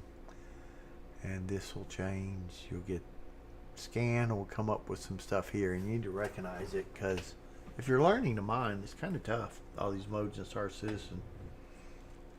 I mean, in an aircraft, you always have, this never goes away, you always have your airspeed, and you always have your altitude up. I mean, they don't go away. But they'll drop this airspeed thing, and I mean, they'll put a number somewhere. And this thing goes away. You set this, and it kept resetting this. It's such a pain. So almost, I'm just going to quit using it. I think I'm just going to set it at 100% because it keeps going away. And I remember the zoom. You have to be in one mode to set the zoom. And if you forget, you got to go back to that mode. But whatever. It never showed my altitude. There must be a button to... There used to be an altitude ladder over here, but I guess they took it away. But nobody in their right mind would fly a plane without knowing what altitude they are. I mean, there's mountains over there. I don't know. And altitude in real aircraft, things don't operate the same at 10,000 feet as they operate at sea level. I mean, your plane, if it's going 1,000 knots at, not at 10,000, but at 40,000, 50, it'll be flying through the air, like the aerodynamics will see 200 knots. It'll be close to a stall. Maybe it's more like 60,000, but yeah, probably more like 60, 80. Probably SR-71 speeds. But at the SR-71's top altitude, it feels like 250 knots. And as it goes higher in altitude, that starts going down and it starts getting close to its stall speed, because the air is getting thinner. And so just the aerodynamic laws are saying, although you're going 3,000 knots or 2,000 knots, as the air gets thinner, they call that indicated airspeed. The plane sees a lower, the wings feel the lift from a lower airspeed. And as it gets lower and lower, it gets close to stall speed. So altitude does matter. But they haven't modeled any of that in this game. All they've modeled is push forward, you go forward, pull up, you go up, push down, you go down, and then modified the fuel curves on how much it takes, just by some sort of first. They probably don't even model it. I could say first order thing, but they probably haven't modeled it. And the other thing is, how can it scoop up hydrogen to run it if there's if there's 50 million times as much oxygen as there is hydrogen, I think the amount of hydrogen you could get would be impossible to power an aircraft, you know. I mean, I didn't take it as far as how many molecules of gasoline are there in a gallon, and then how much thrust does a gallon of gasoline give, and then how much lift does that give, or how much, you know, acceleration or force. But I mean, it just seems pretty intuitive to me. If there's 50 times as much oxygen as there is hydrogen, that you're just not going to be able to suck up enough hydrogen to make a difference. You're going to have to carry it with you. There's no such thing as being able to. Now, maybe, I was thinking about it, what if I was on a world, like we're used to living on a world where there's excess oxidizer. You know, it happens to be oxygen. I could be in a world where it's chlorine. That's an oxidizer too. Gas. But what if I was in a world where there was excess hydrogen or methane gas? Those are both combustibles like gasoline. And you had to carry your oxygen, because you probably can't have both. You probably couldn't have an atmosphere with 50% H2O, H2, hydrogen, and 50% oxygen, because they'd react. That's probably why it comes to be what it is. But what if the geological conditions had created a lot of methane but no oxidizer? You'd probably have to carry oxidizer, you know, to have a fuel. It's just a thought. I was trying to think about it, because I thought, and why is there any hydrogen? Wouldn't the hydrogen have reacted with the oxygen? Well, there's, you know, most reactions, there's something called an equilibrium constant. And if most reactions want to go one way or the other, there's certain reactions that, you know, there's one reaction that happens and another one, you call it, there's arrows on the things, and at different temperature it makes it, the reaction goes reverse, and it's hard to draw. It's hard to explain without drawing it or thinking of a specific reaction, but there's probably, that's why there's so little H2O, but there's a little bit, you know. It's like there's a probability that a small amount of hydrogen won't react with the oxygen, and when it does, actually it reacts, but there's a small probability that the small bit of water that it makes will turn back into hydrogen and oxygen. So that's why that when you add the oxygen to that percentage, it doesn't change, because it's 1 part in 50 million. But when you add I got that wrong, it's half a part in 50 million, half a part in 100, half a part in 1,000,000, or 1 part in 2 million.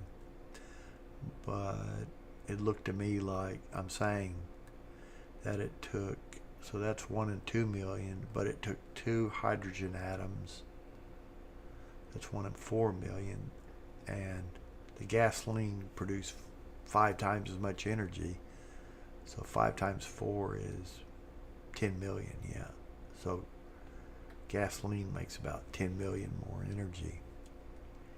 But, you know, oh, and there's 1 part in 5 oxygen.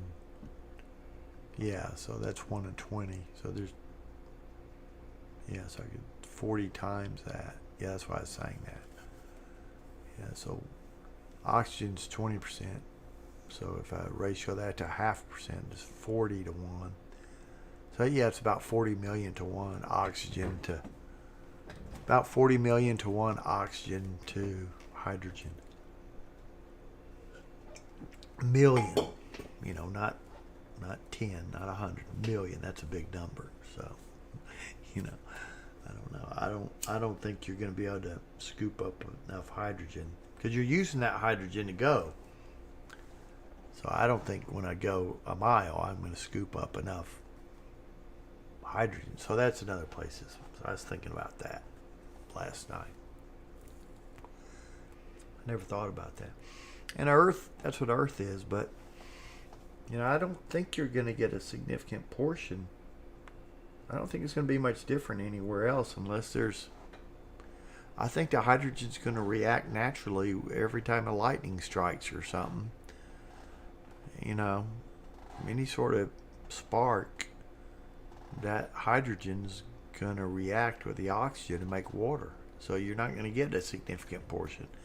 The only way you could have a significant portion of hydrogen in the atmosphere is if you didn't have any oxygen. And if the two were at equal amounts, then you wouldn't have anything, It'd all just turn into... You'd have a lot of water. So I don't think that theory of scooping up hydrogen really makes any sense. Like lots of things in this game, they don't make physical sense because they're based on nothing. Which I guess is fine. I mean, I've done aerodynamic calculations before, and thought a lot about aircraft, and so it kind of bugs me and breaks my immersion, but I don't know. But I'm not going to win that argument. I think people would rather have a good arcade game than have a realistic game and have, I would like it better if they made the game more realistic, and then if whatever balance they could do, they could change the shields, change the... everybody says you'd be jousting, but high speeds, but if that's what it is, that's what it is, And then you could do some balancing with the weapons. You do hit scan weapons instead of... Yeah, and why do like laser things travel at... lasers travel instantly. They're light. But they have laser cannons, laser this, and they travel like bullets. It just makes no sense to me.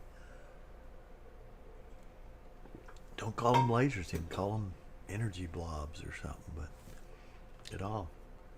And then this instrumentation bothers me because you just look at five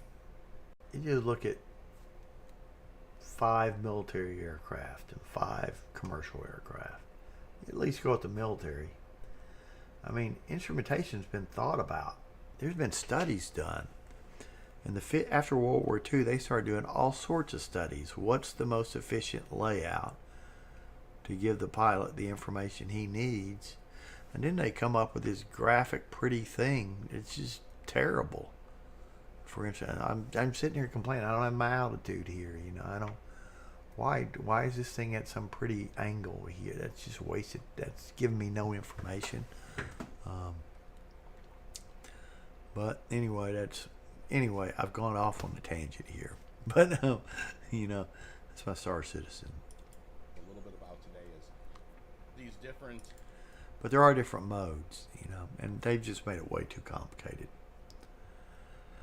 They didn't need to make it, The atmospheric flight model is terrible, and it should be based on something. And the space flight model has top speeds, and then they just changed the atmospheric flight model with these 2 modes. Somehow, when you can put up shields, you can go a lot fast. When you can't put up shields, you can go a lot faster than you could go in combat mode with no power to your shields. Why?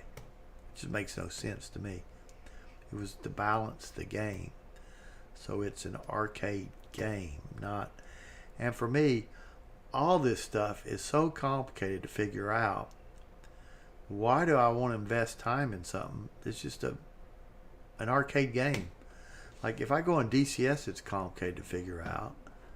But I'm learning how things work in the real world, how real fighter pilots fly.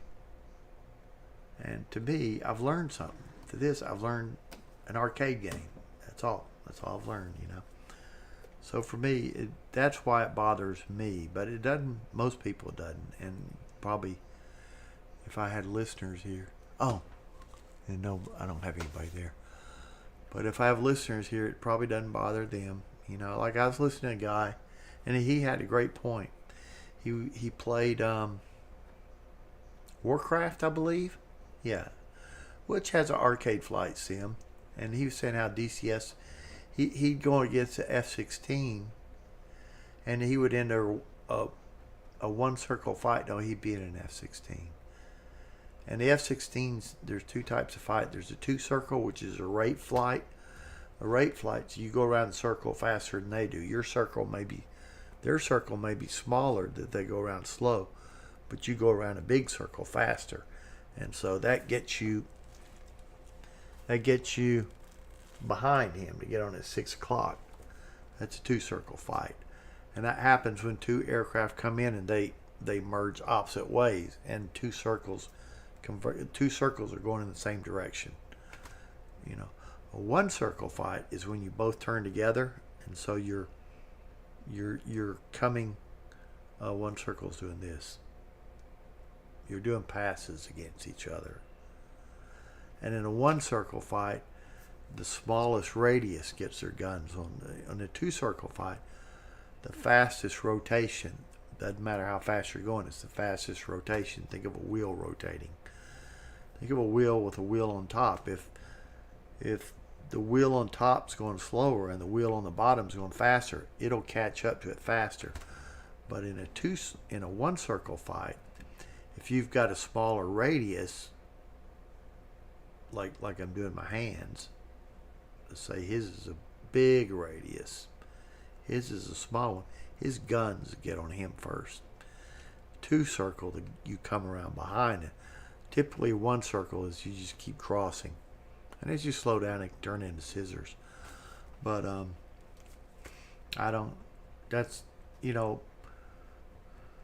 aircraft flights are pretty much in 2D with those two things in mind. I mean, you can use the vertical to get your speed down. And aircraft, they have speeds that are their best turn rate speed, and they have their speeds that are their best turn radius.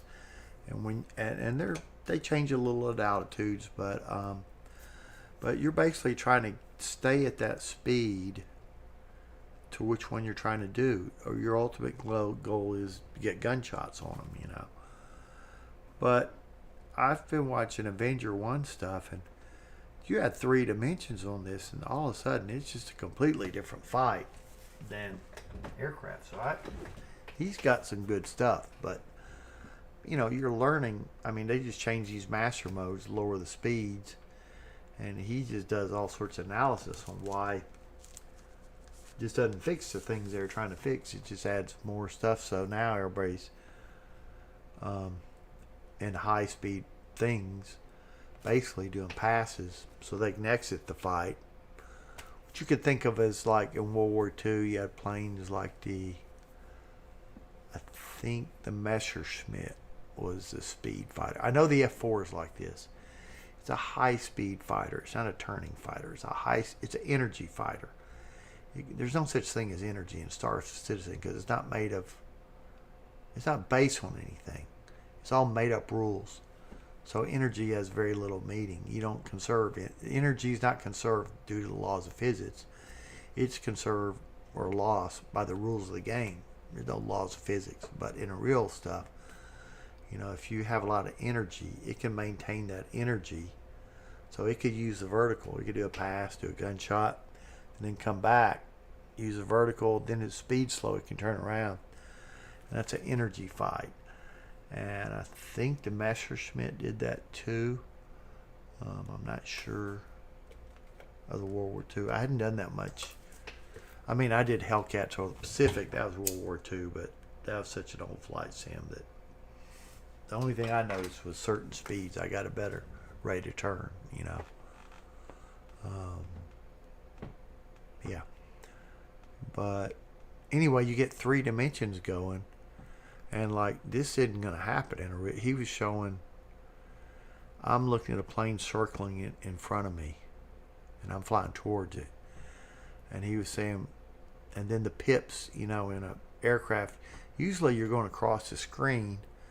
So I fire a bullet here, but the bullet goes straight, but I'm turning and he's turning, so I have to fire ahead. So the bullet flies into where he's moved to, And when you look at that, it looks like water coming out of a hose under gravity. It's your bullets look like they're curving down, but that's not really it. It's you're moving, so the bullet is hitting. The bullet you fire takes a few seconds, and he flies into that bullet. And one thing about pips is, two things were confused. And when that plane's going in a circle, if he had a lag pip, he didn't have his pip on the aircraft. He had his pip inside the aircraft, or a lead pip. There's two types of pips. You put a lead pip. Let me make sure I say this right. A lead pip, you aim your nose at the lead pip. It's ahead of the aircraft. A lag pip, which I think most aircraft have, fighter aircraft, the pip is behind. You put your nose ahead, but the pip is behind, and you put that on the aircraft. The problem with lag pips is, well, there's two problems. There's good things. When you look at the lag pip, you should be looking at the aircraft, so you can tell how it's turning. But when you look at the lag pip, if you're in a turning battle where you're pulling and he's pulling, lots of times that aircraft's below the nose of your plane, so you can't see it. So, because I saw him, he would recommend lag pips whenever you can, but sometimes you can't see the plane because it's below your nose if you're not switching directions and stuff. So I think I noticed he had a lead pip on when that happened. So then he puts his nose on the lead pip, which is ahead of the aircraft, and he doesn't have to see the aircraft. But you can't see if you're not looking at the plane, you can't see how it's changing its attitude. So, but what I was going to say is I should almost bring up a notepad or something. Yeah. That's right. Oh gosh, I'm going off on so many tangents today. I do this. Let's see. I hate to use Photoshop for this. Well, there's that. I got two in. Okay, that's that. So I'll just start a new file. New. Okay. So if plane A, if we're in DCS and we're just turning across a horizon, this is my plane. This is plane. That did what I meant to draw. Okay, this is a plane I see. Is that it's going across, going to the right.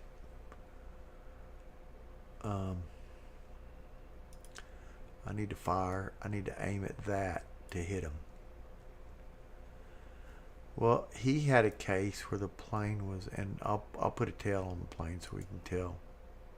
It's just an arrow.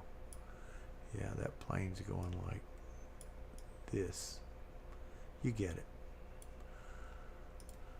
But he had a case where the enemy was doing a circle. So he was kind of corkscrewing. And he was, instead of aiming, we just drew a straight line off it. That's where the pip said to aim. But he was aiming over here. And I thought, why are you not aiming at the pip? And this plane is going in a circle. Well, I thought about it. This one could be curving up. It could be climbing. And you do get this in planes sometimes, but generally, you don't get a plane corkscrewing in front of you. Maybe in scissors, but for only so long. Because gravity's pulling you down. You don't fly in circles through the air like that. You could, I guess, if you're in a barrel roll, but in space you do, and that's because there's no, in the air, you always have gravity that kind of, you can, in transients, do things in 3D, but eventually you got gravity, which brings you back to the 2Ds where things, I mean, you could do, you know, let's say your best, you could be 1,000 knots or 800 knots, and your best turn rate or your best turn radius is 300 knots, your best turn rate's 450. You can exchange some of that speed for altitude. And then when you get down to 350, you can get your best radius turn. But it's all based on this plane right here with gravity. In space, there is no preferred plane. So the reason he was aiming over here is because the pip generator, it doesn't know if the plane's here and you fire bullets, it doesn't know where the plane will be. So it just assumes the plane goes in a straight line.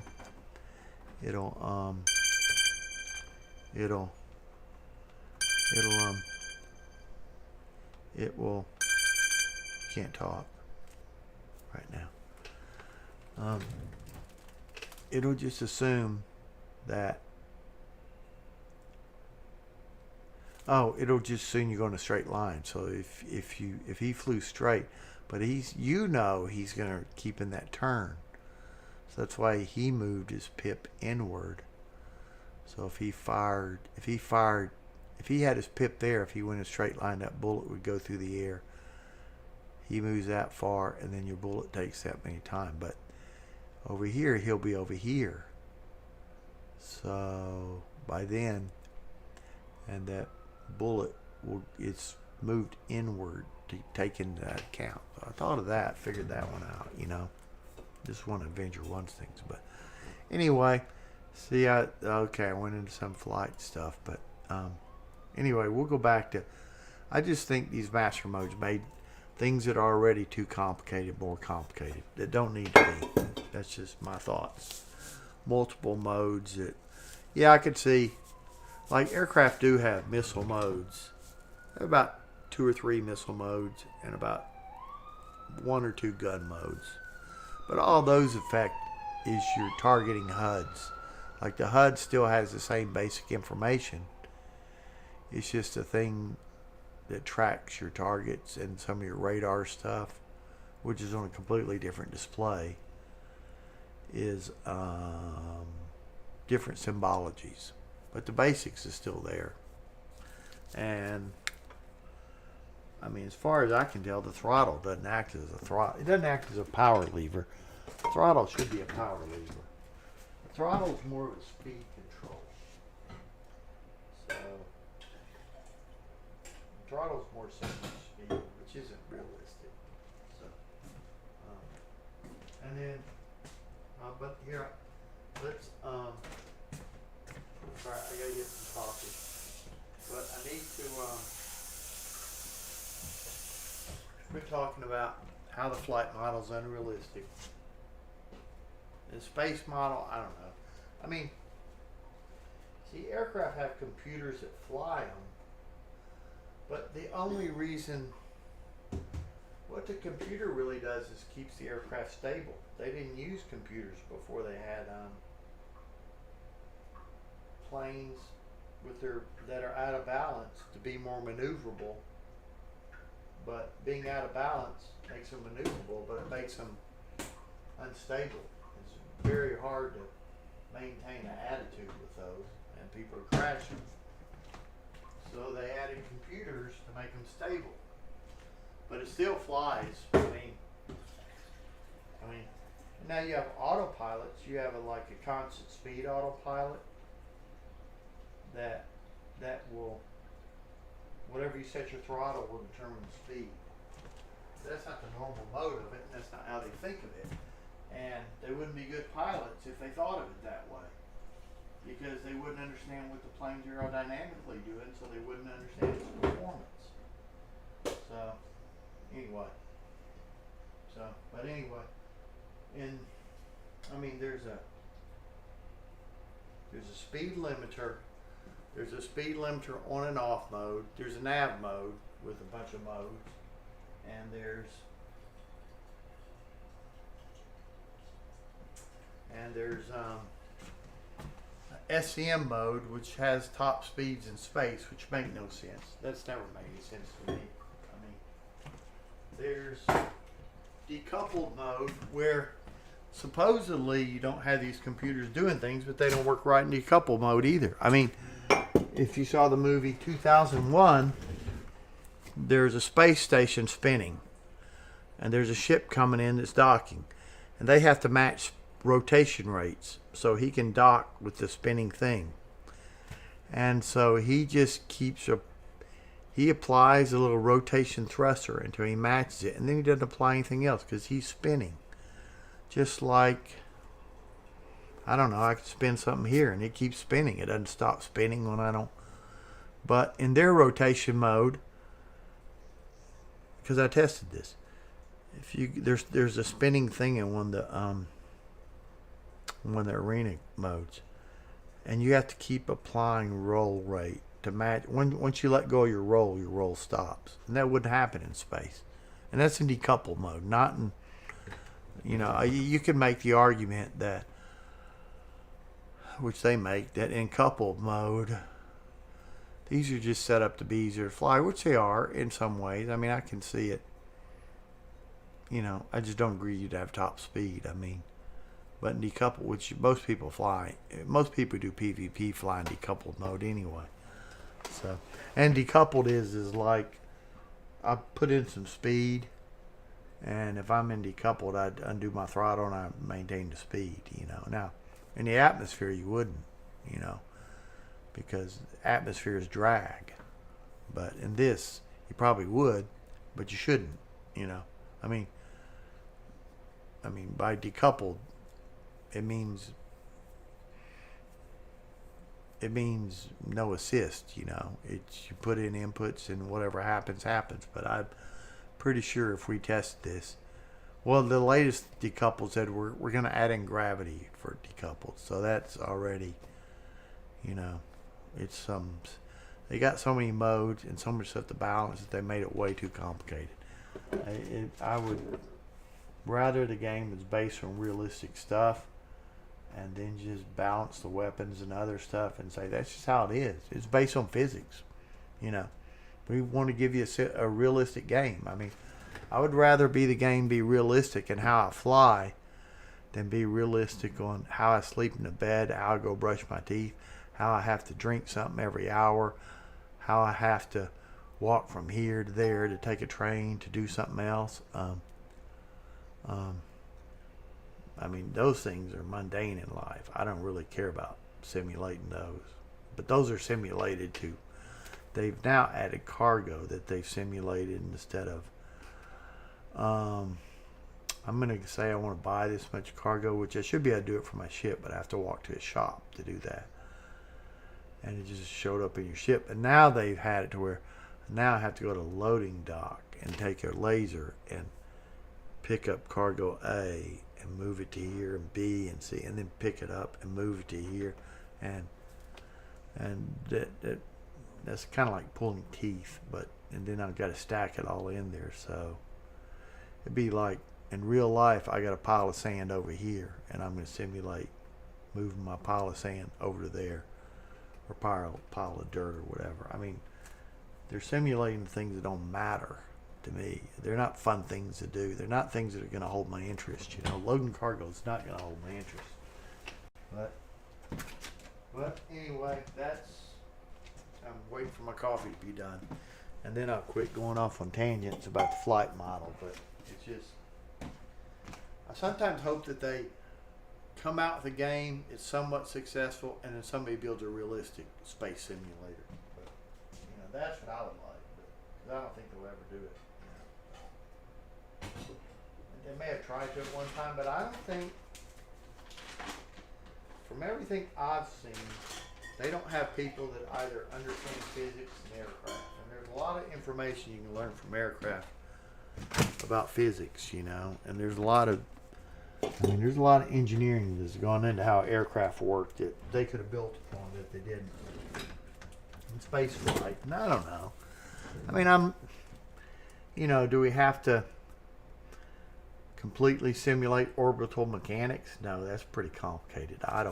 It doesn't bother me they don't simulate that, that my orbital mechanics are, it's going up and down in orbital mechanics is more about increasing your speed than pressing up. If I'm in orbit around something and I just strafe up, then my orbit becomes egg-shaped. I just go up, but then I'll go lower, and then I'll go high. As I go around the thing, it'll make instead of making my orbit circular, it'll make it elliptical. But if I increase my speed, then it's got more energy and goes out to outer shell. I don't care that they don't model that. That's kind of get at the point where it's kind of complicated for the average person to even understand. That doesn't bother me that much, but anyway. So now that I've got my coffee, I've talked enough about the flight model, and I don't think anybody's ever agreed with me, so I must be in the wrong. So the flight model. So we'll just talk about, practically they have implemented new modes. So watch this and see how to use it. And it's still fun. I complain about the flight model, but it's still fun out there, flying out there, maneuvering my ship around, and gathering rocks and stuff. It was kind of fun, so still be fun. So Modes and the modes that I'm in while I scan.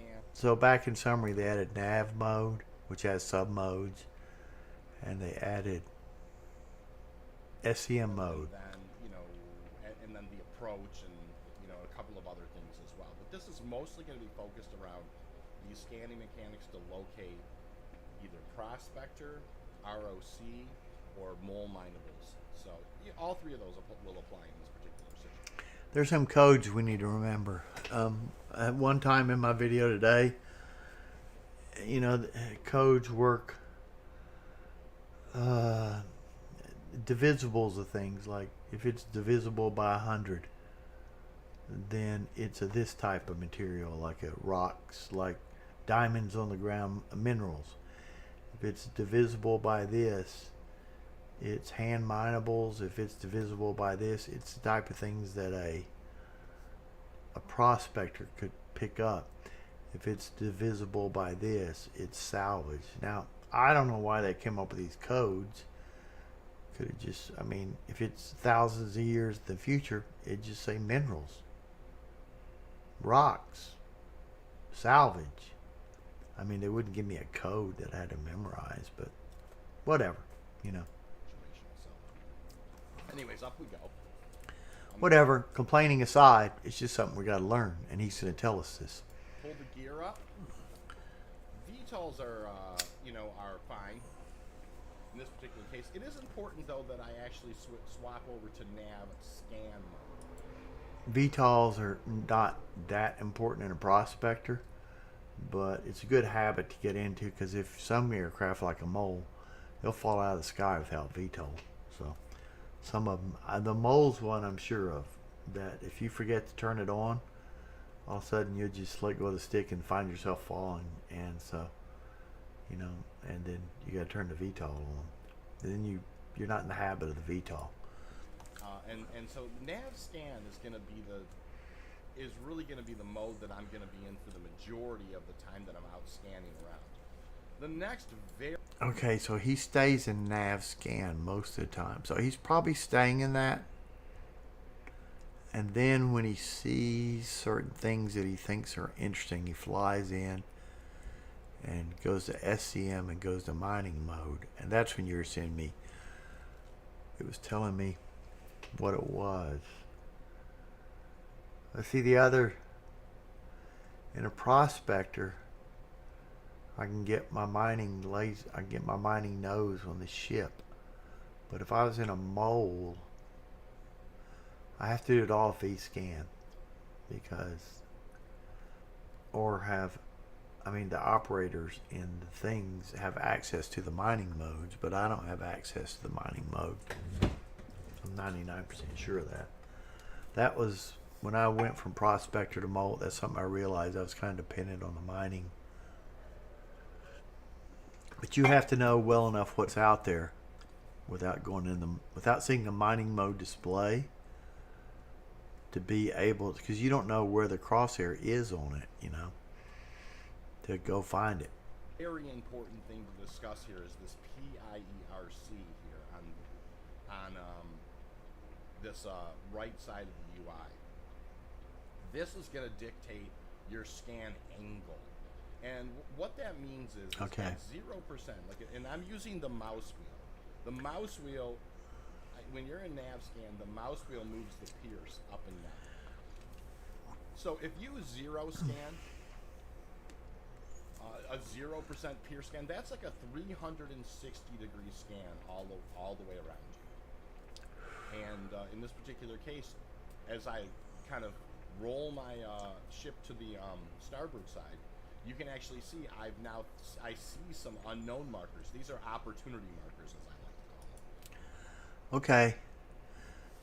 I think used to be you had a ping number of degrees that you had to set. So when you pinged, you could set it to 360 all around you, or to 20 degrees in front of you, or to 50. And I think the more tight you had it, the further away you could see things. I don't know. You could just have it so you only want to see things. You just don't want your screen cluttered up. You usually keep it somewhere between 90 and 180. And then there was a V-scan that did the same thing. Yeah, it is confusing. You had to set them both. But they changed that, going from a cone, a small angle, 5 degrees, to a large angle up to 360. Most people keep it at, I think he says later to keep it at 50%, which is 180. That it's all done in one control now. I set it to 50 before I started because I remembered him saying it. I didn't quite understand it. I wasn't sure if I was setting the power or the angle. I thought I set the angle, but I wasn't sure. So, and I remember now, they combined the angle. V-scan and ping are the same now. Except ping's the thing that I still think after you hit ping, you get these returns. Where it says unknown, ping's going to return those. And there's two different ones there, and this is a great... And this is what I was... Over here it says RS signature. I bet it still works where he's going to say something like 1920 3840. Some people write it down on a table. Those are this type of materials. Example here, right? We have one with an RS signature value of 1920, and we have one that's an RS signature value of 10,740. Now those are good opportunity values to understand. It's very likely when you have an RS signature value of 1920 that is going to be rock mineables. The RS signature values, I can't remember the exact. I think it's like 6 something. Yeah, there are multiples. Yeah, that's what I remember. Yeah. He says 1920 is rock gems, so we're not going after rock gems. But if you were out, and maybe we will, but I really don't feel like rebinding everything to do a rock, because after I got good at prospector mining and okay at mole mining, then I went out in a rock and had to rebind a whole bunch of stuff to figure out how to do the rock. So, and then this 3 screens adds complications to things, because where this says unknown, things are going to be 3 times. Somehow it magnifies all the icons. So sometimes it's hard to see what's behind it with the icon being huge. And sometimes it adds things that are, at least, if nothing more, different than when I watch a video like this. He's doing it in 1 screen, I'm doing it in 3, and it's kind of changed my UI. That he's like 90% of the people that I don't think I've ever seen somebody mine with their joysticks. Most of them fly. He flies with joysticks, but once he starts the mining, he starts flying with his mouse. And I just can't fly. I mean, I've flown. I had a job where we were doing the radar stealth planning of the F-35. God, that was a long time ago. 2005. I don't even think it's in. They built a few prototypes. They wasn't even production back then. And I had a sim on my desk of an F-35. I don't know how. The avionics were probably the same, but its performance, I don't know how realistic it was or wasn't. You know, it probably wasn't because it's probably classified at the time. It's just hard for me to fly with a mouse. I mean, you always have to, unless you either have to have a button assigned to the center of the mouse that you're hitting all the time, because you move it over here. Well, now, only way to get the, planes are, they trim for the stick in a place. That's why it returns to the center, but your mouse doesn't return to the center. So, is what a rock miner wheel is, and I should have that. and the other complicated thing about a mouse is, I'm used to pulling back on a stick to go up and pushing forward to go down. But in mice and in the real world, on a Windows screen, I push forward to select something up here, and I pull back to select something lower. So that's the opposite vertical movement. So I just get confused on which mode I'm in, You can make a case for, okay, I can invert it, so I move it down to go up, and I move it forward to go up, which is the opposite of what my hand does when I fly a stick. No, that's the same, but that's the opposite of what I do when I go select an icon over here or something. So it just confuses my mind, and I'm always putting in one input and going the other way, so I really don't like flying with mice. I'll try and figure it out and put it in the description. Just off the top of my head right now, I just don't recall it, but the reality is it's our signature value is really going to be an important way for you to make a distinction between what it is that you're approaching. So if it's a big number that's, it was 10,700 type of thing, that's usually going to indicate that it's going to be more rocks to mine, that type of thing for like a prospector or a mole. If it's a smaller number, like a 1920, that type of thing, or any number divisible. I thought it was like 640 or something. I just don't remember. He doesn't remember the numbers either, but that will give you a way to filter which ones to go in. But anyways, or he doesn't remember the rock numbers. He may tell us later if it's this group of numbers or it's divisible by 7,700 something, then it's quantum. Then it's things on the ground that you don't hand mine that you pick up with a prospector. So here I'm gonna once again now a couple of other things too. I am sending out an active ping. In order to get that, now I have set the active ping. If we take a look here, if I go to key bindings, and we look at advanced controls here, and we come down here, we go to flight, we go to vehicle scanning. You can actually see I've set this active scanning. This is on my side mouse button, so I just thought that was important to share with you. So I use my side mouse button as my ping button. And so anyways, now I'm going to do something. I'm going to show you here. With the Pierce at 0, we've discovered these two opportunity markers. Now watch here. I'm actually going to increase. So I guess he said there I set a button to do ping that's on my mouse. Just like I set a button. I can't remember which one. Yeah. Let me look at my notes. I've got so many notes of joystick bindings I made. It's going to take me forever to remember these, but somewhere I said, I guess I could copy these into a file and search it. Probably end up just I think it's one of my pinky buttons on one of the sticks. It may be on my main stick. Where did I write that down? Ping. I don't know what button I assigned. Oh, ping. F16 button 20 missile reload. I put it on the missile release button. I really don't have time. Later I'll sort this out into something that's ergonomically makes sense, but right now I'm just trying to get it on something. So I'll put it on my right stick on the missile release red thing, which is really, I'm probably going to have to move it somewhere because I'm going to want to use that to release missiles, but I think Star Citizen has gun modes and missile modes, so I can't fire guns while I'm shooting missiles, so I might as well put it on the fire button, you know. But on aircraft, you got one button for missiles and another button. But you can make the argument, anything in Star Citizen I can keep the same as aircraft. I don't have to relearn it. Like, I always know I have the wind wing takeoff panel, and I always know that gear handle does my gear. You know, I don't have to, you know, I'm playing Star Citizen, or I play, because I know, so anything I can keep common.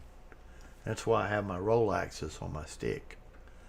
It's just anything I can keep common. I don't have to relearn between different games.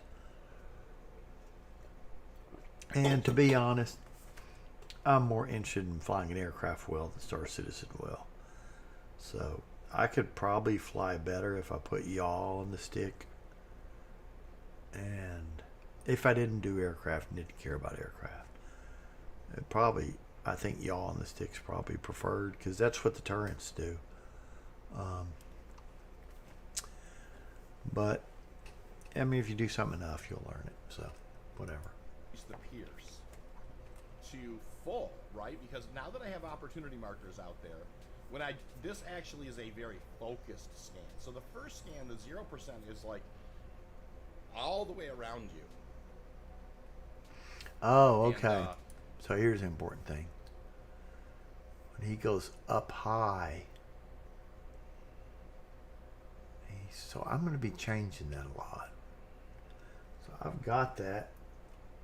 I forgot where I bound it, but I may want to change that from I've got it on something with a relative axis, but I may want to change it to with absolute axis. Let's see,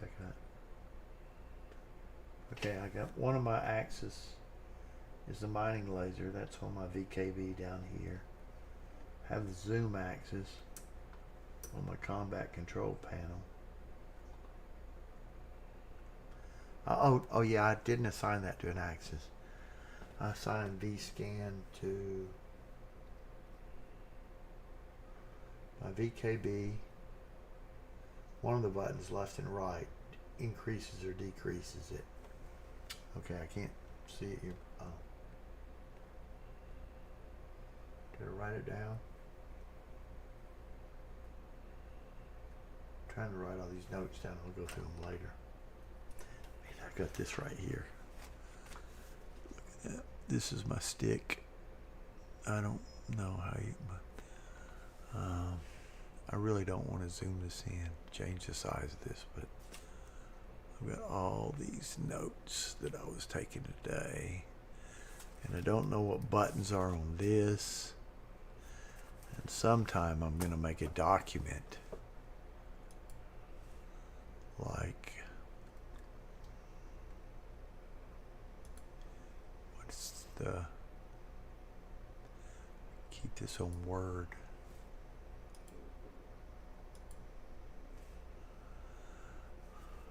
I think that's in, sometime I'm going to make a document, like, this might be a good tip for Star Citizen, but, let's see, I got a folder in documents called Star Citizen Stuff.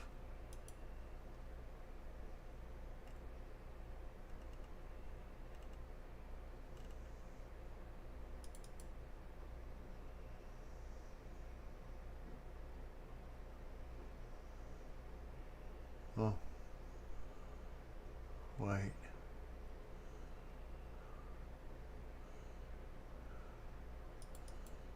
I don't know where the document is. Lost it. It'll take me forever to find this thing. The Windows hadn't opened it in so long that it doesn't remember what it is. File. Open. It's forgotten where it is. What doesn't this thing have some sort of recent? It's lost its recent documents. Did he used to open this in Word? No, I used to open this. Why is this lost its... Well, somewhere I have a document that I have a picture of my stick, all the buttons, and then I just go down through top right hat, top left hat, and then I'll just write what the command, what it's doing. And I have a picture of my throttles, which will now be a picture of my VKB stick, and I'll write that stuff. And then later, I got 3 panels. I'll write what, most of the things aren't assigned on them, but I have a few things assigned.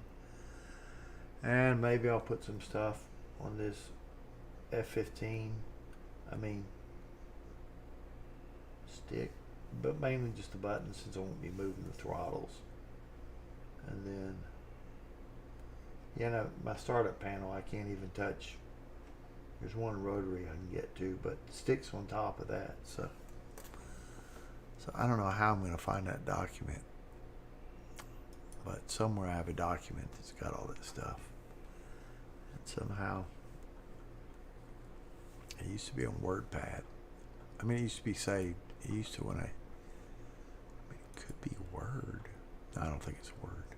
I don't know how I'm going to find it, but the focus scan here will kind of give me a little bit better of an indication of exactly what we're seeing there. So if you can see, look, I can see, if you see there's just one with the focus scan here.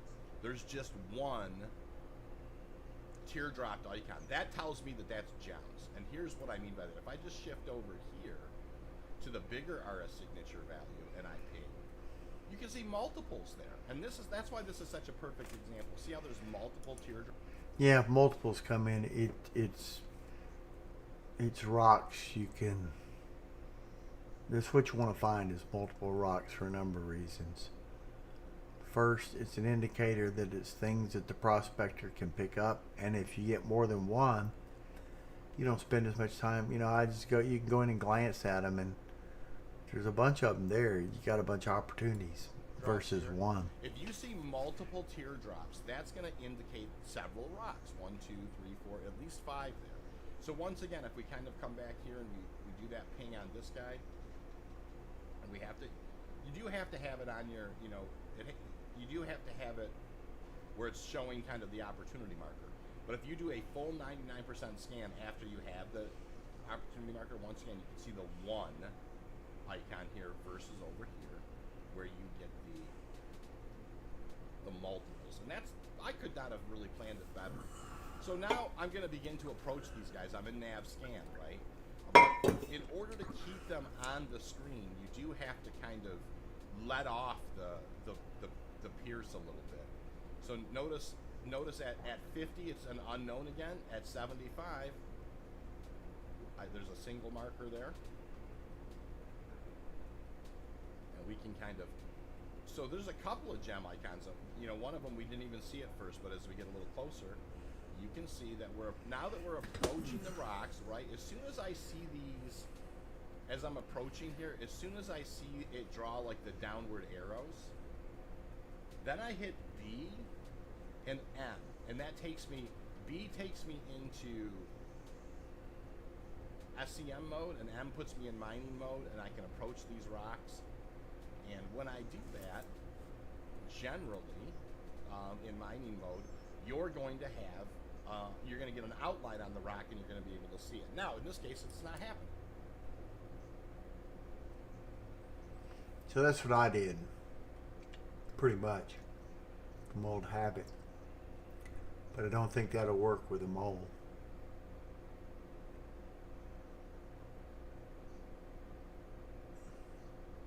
Because a mole, you can't take you don't have a crosshair to put your mining laser on. There's 3 stations down there, and I don't even think you can bring up this HUD symbology from the cockpit. I don't know why. When I say I don't know why, there's lots of things in Star Citizen you have to go to different seats to do. But I mean, modern planes, if you're an airliner, you can bring up on the MFD anything. You know, just about. It's not like only the pilot could see this and only the co-pilot could see this, or the, you know, it's just, it all those sensors go into a computer, and then you make requests and symbology comes up for you. And there's no difference in what seat you're in. It's not like there's wires running from the sensors to your display. There's a bus that's hooked up from all the sensors to the computer, central computer, and then the central computer sends it to whoever asked for it. So there's no reason I couldn't have that. No reason I couldn't shoot guns. I mean, if there's remote terminals, there's no reason Carrot couldn't shoot guns from the pilot's seat in the future. It's just they didn't make their game that way. But in real life, you would have that opportunity, you know. And same as the mining laser, you could, you know, it could put that in, at least when it's pointed straight ahead, it could put where it is, you know. I mean, you could actually move the mining laser around for the pilot's seat in a real thing in the future, because all those displays are done by a computer. It's not like these are wired in to your display right here, you know. But, and now it used to be different, but now it's all done that way. I mean, in sometime after the 50s, 60s, certainly by the F-16, 1980. In 1980, they're shifting towards this. Everything goes to a central computer. And now cars are done this way. Cars, they used to run wires from everything from here to there. Now cars have a computer. All the sensors go to the computer and all the controls. And then all that goes to where you sit, you know. So, I mean, the steering wheel is connected to the wheels. And the brakes are probably mechanically connected to that. I don't know if they're throttles, and they may all be mechanical, but I bet they might be throttled by wire. A Prius is throttled by wire. Your throttle goes to a potentiometer that then goes to a computer. I don't know about modern cars and what benefits you get from doing that, but definitely not doing the wires that way. The reason they did that is because it saves a lot of weight. You know, it's just one bus to everything versus a big bundle of wires that weighs a ton. They got to save a lot of weight and cost. One bus versus tons of copper. Right. So here is what you normally do to deal with that issue. When rocks won't give you scan details. Oh, I forgot about that. Yeah, I remember that. His old videos, he told us that. Sometimes that'll work. Oh, and actually, I didn't even have to do it. I was about to get out of mining mode and actually shoot the rocks, but I didn't have to. So in this case, just waiting a little bit worked just fine. So in this particular case, obviously what we're looking for is, you know, we would be looking for high values of gold, terranite, baxilite, or quantanium. Those are your two. Okay.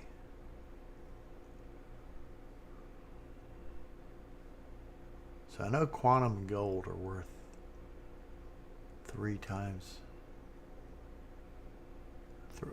close to 3 times as much as these are worth. Okay. Tier 1 resource is important to try and find. So, but we're focusing more on the scanning mechanics. Unless they change the prices, they could. I know when they first. I mean, mining used to be go out and find some quantanium. And you might search a little bit longer, but it was different then. There's 2 ways to do it now. Do it like he does it and just reject a lot of stuff, waiting to get the good stuff, which is kind of. Or there's other people that just go and do what I did today. If I kept going, if I didn't see that quantanium there, I just would have picked up a bunch of easy stuff. Pretty much rejected about half the finds and just picked it up and said, then we'll go back and come back.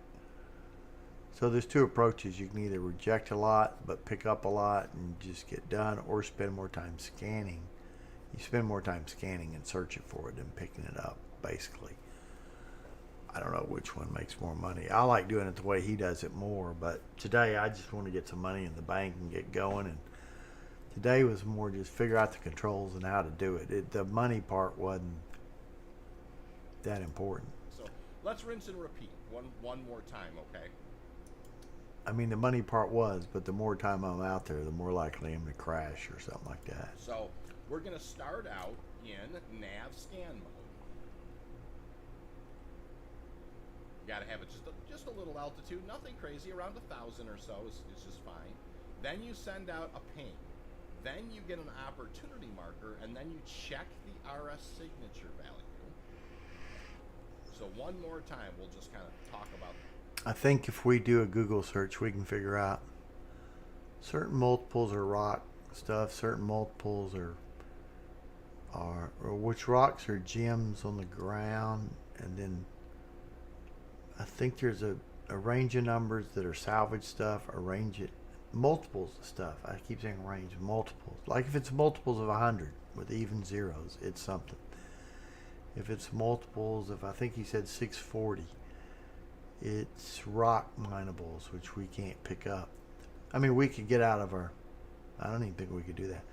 And then I think hand minables are, I don't even know if they show up, but yeah, they do. There's some gems that show up. Gems are different than the thing. I'm not sure, but there's different multiples, and it means it's different types of materials. With them being salvage, rock minables, some gems maybe, but I think rock minables are gems. And then salvage, yeah. About that. So we go, step 1, nav scan. Step 2, set your Pierce to around either 0 or 50%. You're cruising along.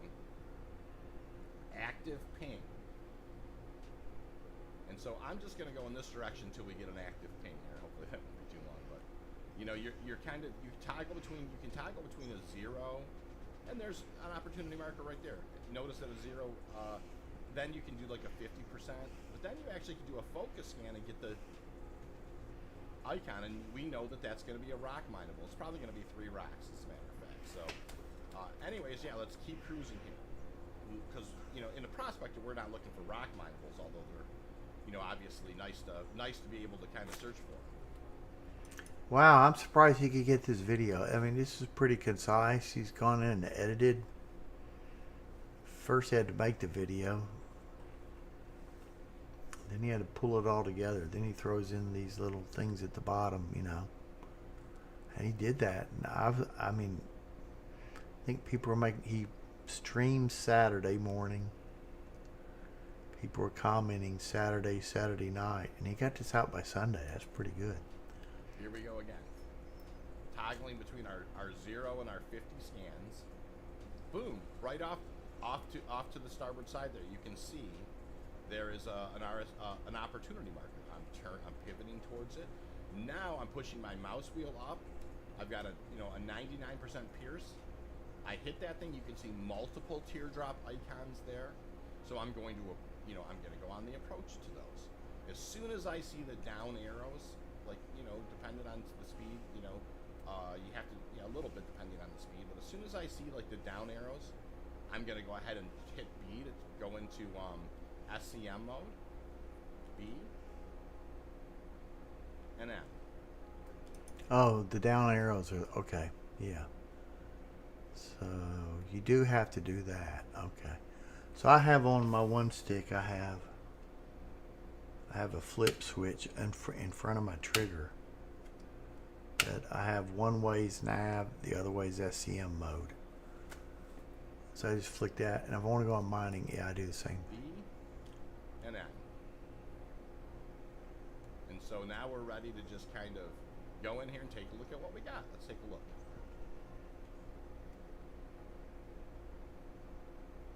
$35.20 mass, and that is a titanium rock. One more time. It's junk, titanium. Titanium, aluminum, iron, and inert materials are junk. I mean, you can sell the aluminum, but don't pick up a rock that's You know that. It's important to understand what we're looking for here. Is we're looking for something that's, titanium is a great secondary rock. It's got a very high cluster value, but we're definitely looking for like Baxolite, Laranite, Baxolite, Terranite, Montanium. Baxolite, Terranite. Ite. If it ends in ite, it makes money. Those are the ones that we're looking for. There's a barrel rock. So nothing really in this one. So I think, like I said, I one more time, just so we have this. So let's say we just got done mining. I think we took tier 2 stuff. I don't know if we took Laranite. I think that's a tier 2. He said we want Baxolite. Yeah, I forgot Baxolite and some other thing. All right, rinse and repeat time, right? We just hit B, nav scan. We do let's just do a 50% peer scan. We have opportunity markers. We face the opportunity marker, then we then do a full 99% scan. We know that the one, when we do a full collapsed, 99% scan, if we get one of the teardrops, we know that's going to be gems. So we just continue on. And you can actually be cruising around at 300 or 400 on nav scan if you want. I mean, you can really cruise. So here we are. We're just going along. We're just pinging. It kind of bothers me every time I set this speed control in. Every time I go back to scan, I go into SCM control. It moves my speed control back to 0, to 50%. Like when I go between those master modes, it resets as this. Although I have an absolute dial that says be 100%, it doesn't go back to 100. I have to go turn the knob so that the game knows to read it. That kind of bothers me. And so one of the reasons I like being up around... Because I have to take my hand off the stick to do that. So I may put speed control relative and just move it back and forth the whole time. But it's all not very good. Around 1,000 or 1.2, 1.3 as you kind of stay a little...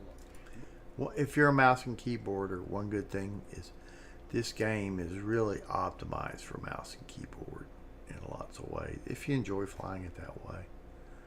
I mean, lots of things they've given very little thought to how to make this work with joysticks. And their main goal is to make it work, which I don't really understand. I mean, they're selling freaking chips that cost over $1,000. If you can't afford a $100 joystick, Thrustmaster T1600s to play it, how are you going to spend? I mean, in the contrast, DCS is it's very hard to do mouse and keyboard. There are people that do it, but it's hard. I mean, it's a lot of practice. And their most expensive plane was the F-14. It was $85 not on sale, $75 on sale. And then you probably get, after you buy so many planes, you get miles, so you might get another 5% off or something. And most of their premium planes are somewhere around $65, $70, which is $70. And then like the F5 would be $50. Every ship at Star Citizen's $40. And then you just get the first tier of something that's got some cargo or a couple features, and it's $100, and that's considered a low tier ship in this game. The ship we were in, a Prospector's a 155, which without any sale. And there's war bonds. You can, you might see something for 155 is going to be somewhere between 10 and 15 off. Problem is you can build a CCU chain, but the problem is it's going to be hard to buy that first ship for more than $2 to $5 off. You just won't see it. And then, so let's say you go out and right now there's a Titan you get a free game, but that doesn't matter. You already got the game. So you get it for $55 for a ship that's worth $60. So you got $5 off a $60 value. It'll be a long time. You might see it within a year. You might not. Another $10 off up to $100. You know, you might, maybe a Gladius will come out or something. But after $100, you'll start seeing $10 off. And as you get close to 200, you start seeing 15 off. And you have to you have to buy something for $5 more expensive. So, I mean, it's theoretically possible above $100 to get a CCU chain where you save 50, 60%. You know, I mean, it's theoretically possible. If you just went into there's a site that tells you what the ships have sold for and and the discounts they give, the war bond discounts in the past, and if you worked it out, you might be able to get, theoretically, not practically, because you're guessing what's going to happen in the future, 75% off. But that's above $100. You know, I found you're lucky to get $10 off on that first $100. So now I've quit doing CCU chains, because at one time I thought, oh, I could get something for, you know, I saw the theoretical 75% off. Surely I can get 50, but when the first $100, and you start getting gaps, when it gets up in price, the gaps get big. There's like no ships in between $350 and $490 go fit. So you just gotta wait for whatever ship comes up. I mean, so I don't know if you're gonna get 5% off the first $100, probably $100 to $300. You can probably get a good 70%, 60 if you're really patient. Probably up to $350, I'd say. Maybe even $375. You might, if you're patient, be able to get 60, 70% off. I'm thinking, because I just got my C2 and I got it for 40% off, and if I looked at 100 to 400, how much I got off, it was more like I got it for 55, 58% off. Yeah. And then like the closest ship I get to it was a Valk, so I just paid the full price, going 75 to 400, 375 to 400, and I got $5 off the first 110. I could have waited another year, and maybe a Gladius was what I guessed. I mean, you're guessing and you're upgrading from one ship to another, and you can be a little bit more lenient. Well, if you throw a ship that's not regular, like a Gladius is always on sale, so try to upgrade from those, and then guess in the future you'll feel that it's complicated. But I'll say the gap, you're not saved as much as you think, and you got to ask yourself. I mean, that's right. If I got a C2 for 50% off, is a C2 worth $200? I don't know. If I was to compare it with 5 games, or I was to compare, yeah, C2 is a great ship. It's one of my favorite ships, but $200 is 4 games. It's almost 4 sets of tires. Used to be. Maybe tires are more expensive now. It's probably 3 ships in DCS. It could be anywhere from 4 to 2.5.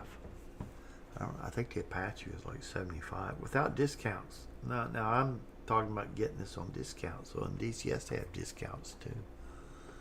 Sometimes 30%. So when I say something $75, it's $50 with a 30% discount. So that's a ship that's got every button in the cockpit modeled, every radar, every screen, every outside detail is probably better than this. The only thing that's not there is,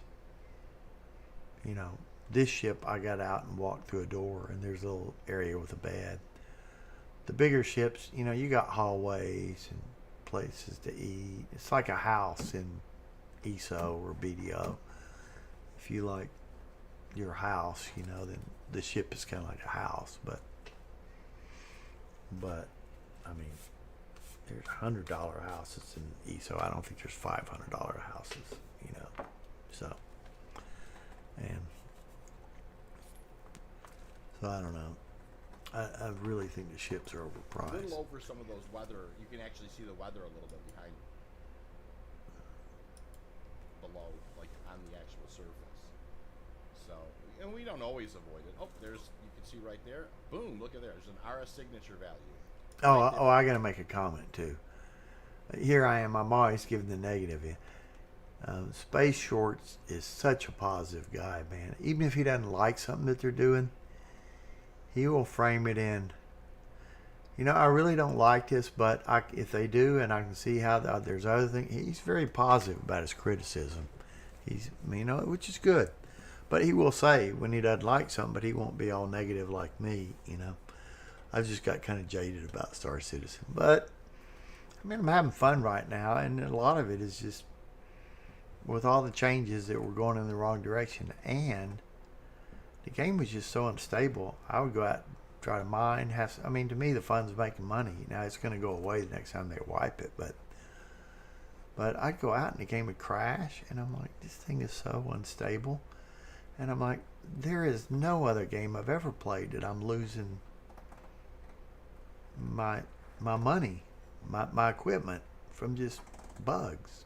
You know, you'd have so many people writing them back. I want my money back on this. There'd be YouTube's, this game's junk. You know, you lose your inventory. You know, it just wouldn't be acceptable. You know, and it's acceptable in this game. And I just got 3 bad crashes in a row when they made mining half as profitable, which in the big scheme of things doesn't even matter for the game comes out. But that's all there is. I mean, you're buying pretty expensive stuff, so you make 2 arguments. The game's in alpha, it's going to change, so what's it matter? B, you're not selling these things for $10 while it's in alpha. They're marketing and pushing hard for you to buy $100, $200, $300 ship. They came out with a new ship for $525 that's not going to come out for 2 years. They came out with another ship a year ago, maybe 2 like that. Those things won't be delivered for 3 years, and they got ships in the backlog they hadn't delivered. So they got a period. I mean, they're running that company off future things that are going to happen if they happen. So there's a little bit unethical about that. I think it's a little bit like a pyramid scheme. The promises on future ships are paying for what they're doing today. On the other hand, you know, buy yourself a ship for less than $100. Maybe get up the price of a prospector if you enjoy it. Don't spend another penny. And if it gives you, I mean, when I started, I probably got if I stopped at I don't know if I got 3 times. Prospector's 3 times as much as at the time you buy a game for $60. It's 2.5 times as much.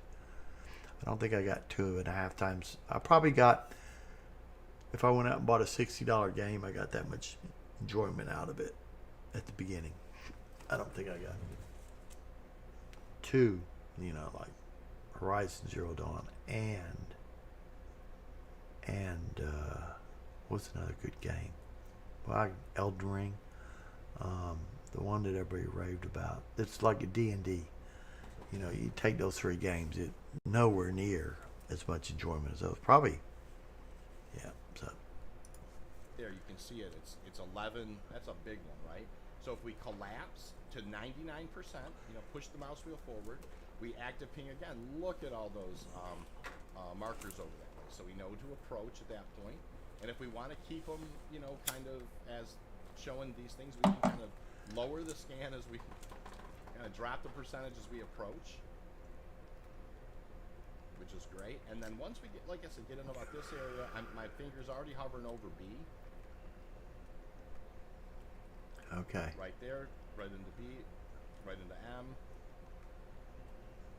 And as we approach, and about the time we're slowing down to do the right things here. And once again, she popped. I was going to say, you can always shoot the rocks. Go right out of mining mode and shoot the rocks if for some reason they do not give you the scan results at first. So that's a borase rock there. And these purple outline ones, I like to call them pickers, just because you don't have to break them down. Some of them can have some good stuff in them. Like that one, for instance. That's a perfect example of one. Yeah, I wasn't clear on this. If they're yellow, they need to be broken twice. If they're purple, they can be picked up. But a yellow rock, as long as it's yellow, it needs to be broken again. I guess that's a better way to put it. Quantum, I think quantum, we would break it once, it'd break into, it'd be a big rock. And you break that, and it goes into some sub-rocks that need to be broken. Then you break those sub-rocks, and it's down to the purple rocks that you can extract. Most of these rocks will do in one break. They will get, which is a good and bad thing. One break will, like you saw the one I broke, I think there was one yellow left after I broke it, and the rest were purple, and I picked them all up. But the good thing about when it used to go from 2 stages of going down is you broke it the first time, then you looked at all the pieces, and if this piece was 100% inert, you didn't break it. And you found a couple of pieces that had a possibility, like it might be quantum, if you can get, yeah, you know, if it had a possibility going up on the next break, you might break it again, but you would ignore the other ones. You probably break them off as quantum if you found a good thing, but you could ignore certain things. I guess it wasn't better. But most of these, once he got their Bexolite, he's probably going to break it once and it'll turn into better. And he's probably going to try to break, I don't know, at 26%, will he bother? Look at that. This is a great thing to show you in the video. This is called a double tier 1. Look at this. This is 46%. Oh, he's got both of them. Yeah. 20% of it's gold, 26% of it's Bexolite. So if I was doing that, I'd say Bexolite's worth this, gold's worth 3 times as much. So I'd say I've got gold, but it's worth, so I'd say 40%, 56%. And so I'd say 40, 66. There's some sort of thing like 1500 mass is, I want to say 3 SEUs. Multiply the number by 2, move the decimal point over a few places, and that's how much volume it is. SEU is a volume. But I forget the exact, they changed it. I used to know. I used to know like 1 SEU was worth 88 or 880 or something. It was, the ratio was 1 to 80, 100 to 88, I think. But they changed it. I think quantum's now worth 3 times as much, and stuff like Bexolite is worth, I think 3 times as much as the lower stuff, like probably that I picked up today. I don't know. And so, yeah, I mean, there aren't many pickers that I grab, but heck, a 50-50 ball, why not? You know, that's a good thing. You're going to end up with some gold, a little Bexolite, and a little bit of other stuff as well. But I mean, nothing wrong with that. That's a good start. You've already got a couple of SEU of. If you search the internet, it'll tell you the prices of all those, and just search Star Citizen mining material values, and it'll give it, and you can see the ratios of it, and you can get a lot of it from the ratios, of a tier 1 resource on board. So anyways, I hope that this video found you well. I wanted it to focus mostly on scanning. I hope that I've cleared up some of the scanning mechanics. Please, if you have questions or you wanted... This is really good. If this works perfect for a prospector. I think if you want a mole mine on a surface, you're going to have to figure out how to get what the materials are for with V-scan alone. And I think when you get within the ranges that he's using with mining, like at a certain range, this screen won't come up until you get so close. I think in a mole, when you get within those ranges, it comes up in a V-scan type. Same thing, but I think it just comes in. So, and I don't know if you're gonna you know, the mole is more of a pain to fly, but its lasers are more powerful, and you got 3 lasers. You can specialize one laser for breaking big rocks, specialize the other lasers for picking them up and stuff like that. So, and it carries, I think, twice as much. I think when he's got his bags, I only was carrying 32, but I could have exchanged those bags, and with the mole bags I got 48. And I think now if you go to a certain place, if you don't have a mole, I mean, you could get a friend to come meet you and him take them out of his, because then when insurance respawns it, he gets them back. But I think in shops you could buy those too. So, but then the mole is also, prospector, you got 1 laser to upgrade and 3 mining modules. If you get a mole, you got 3 lasers to upgrade and 9 mining modules. And if that mole crashes, you lose all that stuff. So, or if not all crashes are caused by you, Sometimes the game messes. I think you have to crash it though, which is 75% of the time your fault. It's a lot easier to crash a mole. You saw me tap the ground on this prospector when I got the wrong controls in. I'm trying to get my right hand to remember that, I used to have, my controls are all different except for my left hand.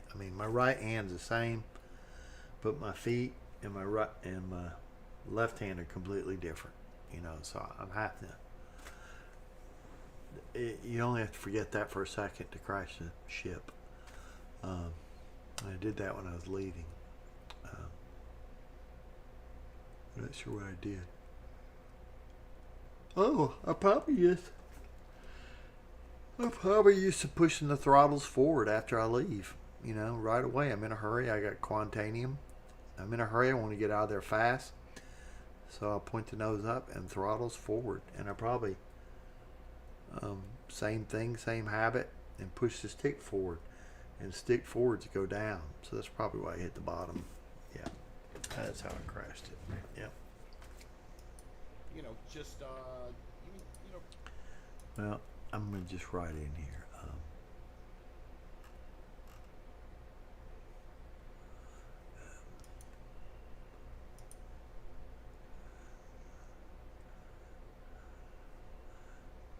I don't know. He's already replied to it, so I don't need to say more. That was good. It was a really good video, though. And I think when people comment, it probably helps him. He's a good guy, man. He's a good guy. He makes good videos. If you like mining, watch his stuff, man. He makes good stuff. Man, I'm still surprised how fast he could put this out, because I'm showing you why. He made this 4 hours ago. And he did some editing, and he added some things over there, and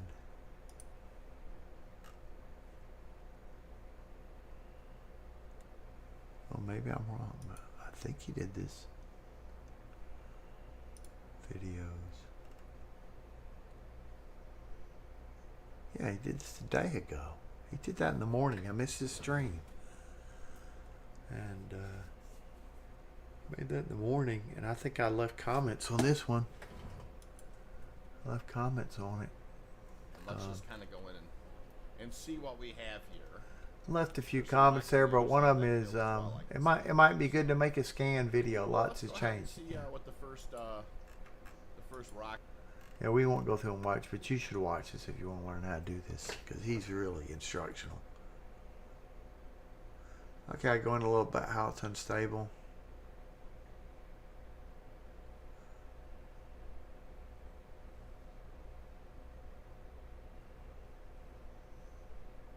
It's just me. I don't know, I was just thinking a lot of people may come back Star Citizen. I'm just writing, that's probably bored.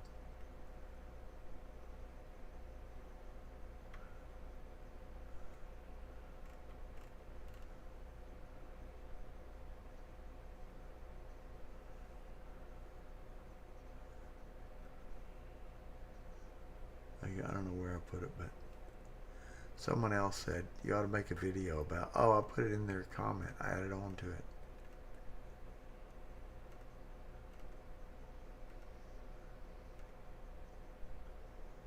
Huh. Yep, I'm confused. Yeah, I wrote. He said I need to how to scan video. I'll work. Yeah, I'm confused. All the mining video. 3D modes and scanning would be nice. I know you and others. People made tons of this, but it changes every patch on this. But all has changed. A lot has changed, I should have said. And I need to rebind everything. If it's done well and has a catchy title, it might get you lots of views. I like the guy, so I was thinking, you know, he wants to expand. I'm never going to expand this channel, but you know, he might get some views, get some more viewers. So might be a lot of people trying to, like me, trying to figure all this out. Just concentrate of the main. My gosh, I got my grammar so bad when I write. Just concentrate of the main on. It's not grammar. I just make errors. My mind. I mean, I know what bad English is. I just concentrate on. I swear, after I write it, my mind will see of. It won't see what it's written. Just concentrate on the main modes. This is a comma splice. I'm pretty sure because I need to. This is good enough. I just dot. That means grammar doesn't matter anymore. And how to switch to them while mining. I need to mine and learn. I don't know. I've always looked at English grammar rules like I need to bind my sticks and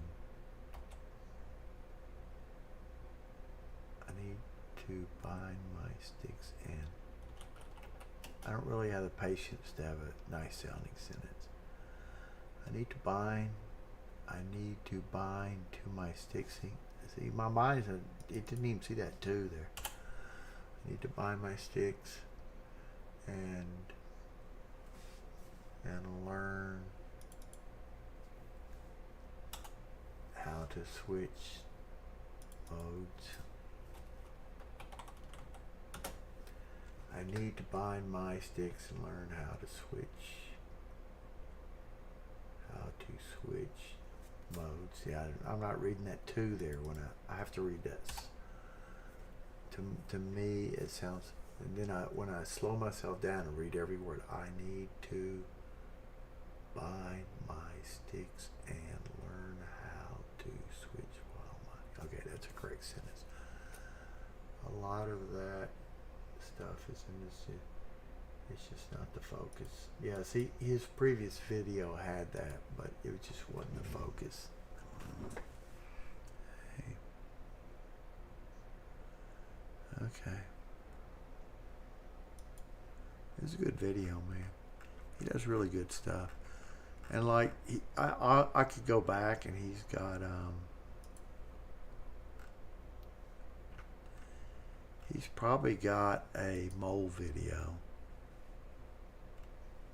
somewhere within the last, years.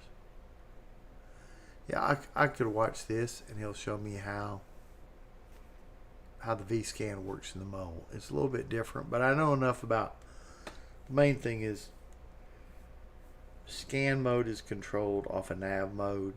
Scan mode is a sub mode of nav mode, and mining mode is a sub mode, which you don't have a mining mode in the mole. Is a sub mode off of SCM mode. Okay, that's pretty good. That's pretty good. So he's got, this one would be a good one if you want to know that. See, that's $500,000 an hour. It's a lot more work to mine in the mole. If you don't have your VTOL on, it'll crash. It's bigger, so it'll crash. It's hard to figure out where to position the ship so it can be seen with cognizance on which turret you're in. Turret only has so much movability, and you still have to use your mouse to do the turn. It's a lot more work to mine in a mole, and you have to go every time you move the ship. You have to get out of it. I mean, to me, in some ways, like when I was salvaging in a reclaimer, I dreaded getting out of my seat and going and finding the laser and walking halfway across the reclaimer and going back and moving boxes. I'm like, this isn't that bad. I don't mind this that much. We're definitely getting in the seats in a reclaimer for shooting the salvage lasers are real close. They're on the same floor. Or if they're not on the same floor, it feels closer. Seems like in this thing you got to go down 2 ladders and get confused which side you're going to, and there's 2 different ladders to go down. There's definitely some advantage to the Prospector, but they made the mole a lot more profitable than the Prospector, though.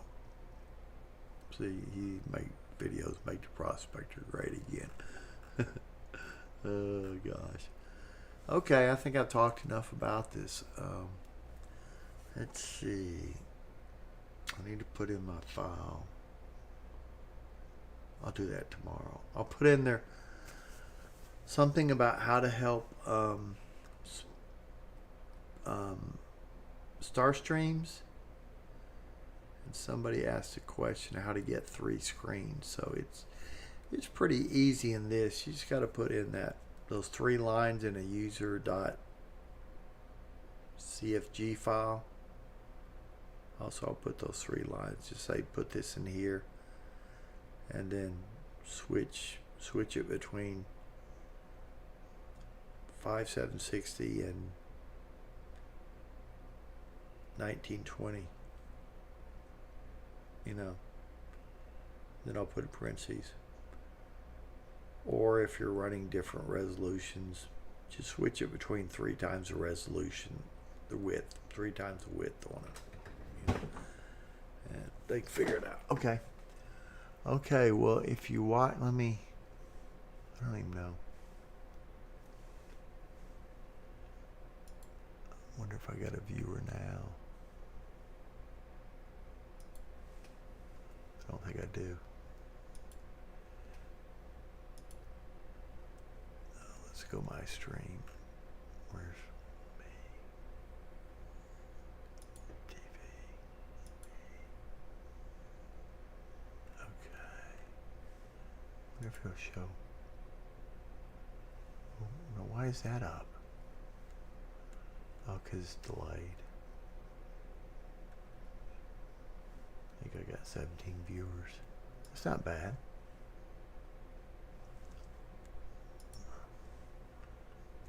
mute it so I don't get a. I never have understood why it shows. It's probably me watching it. Okay. Anyway, if you watch this, thanks. I'll put some stuff on how to do a 3-screen in the comments, and you know, I'll put some stuff about star streams and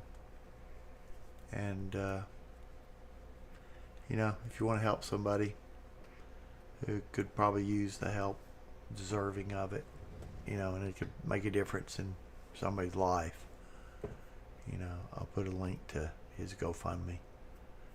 You know, I just hope he gets on his feet and stuff. Anyway, I'll see you till I stream again.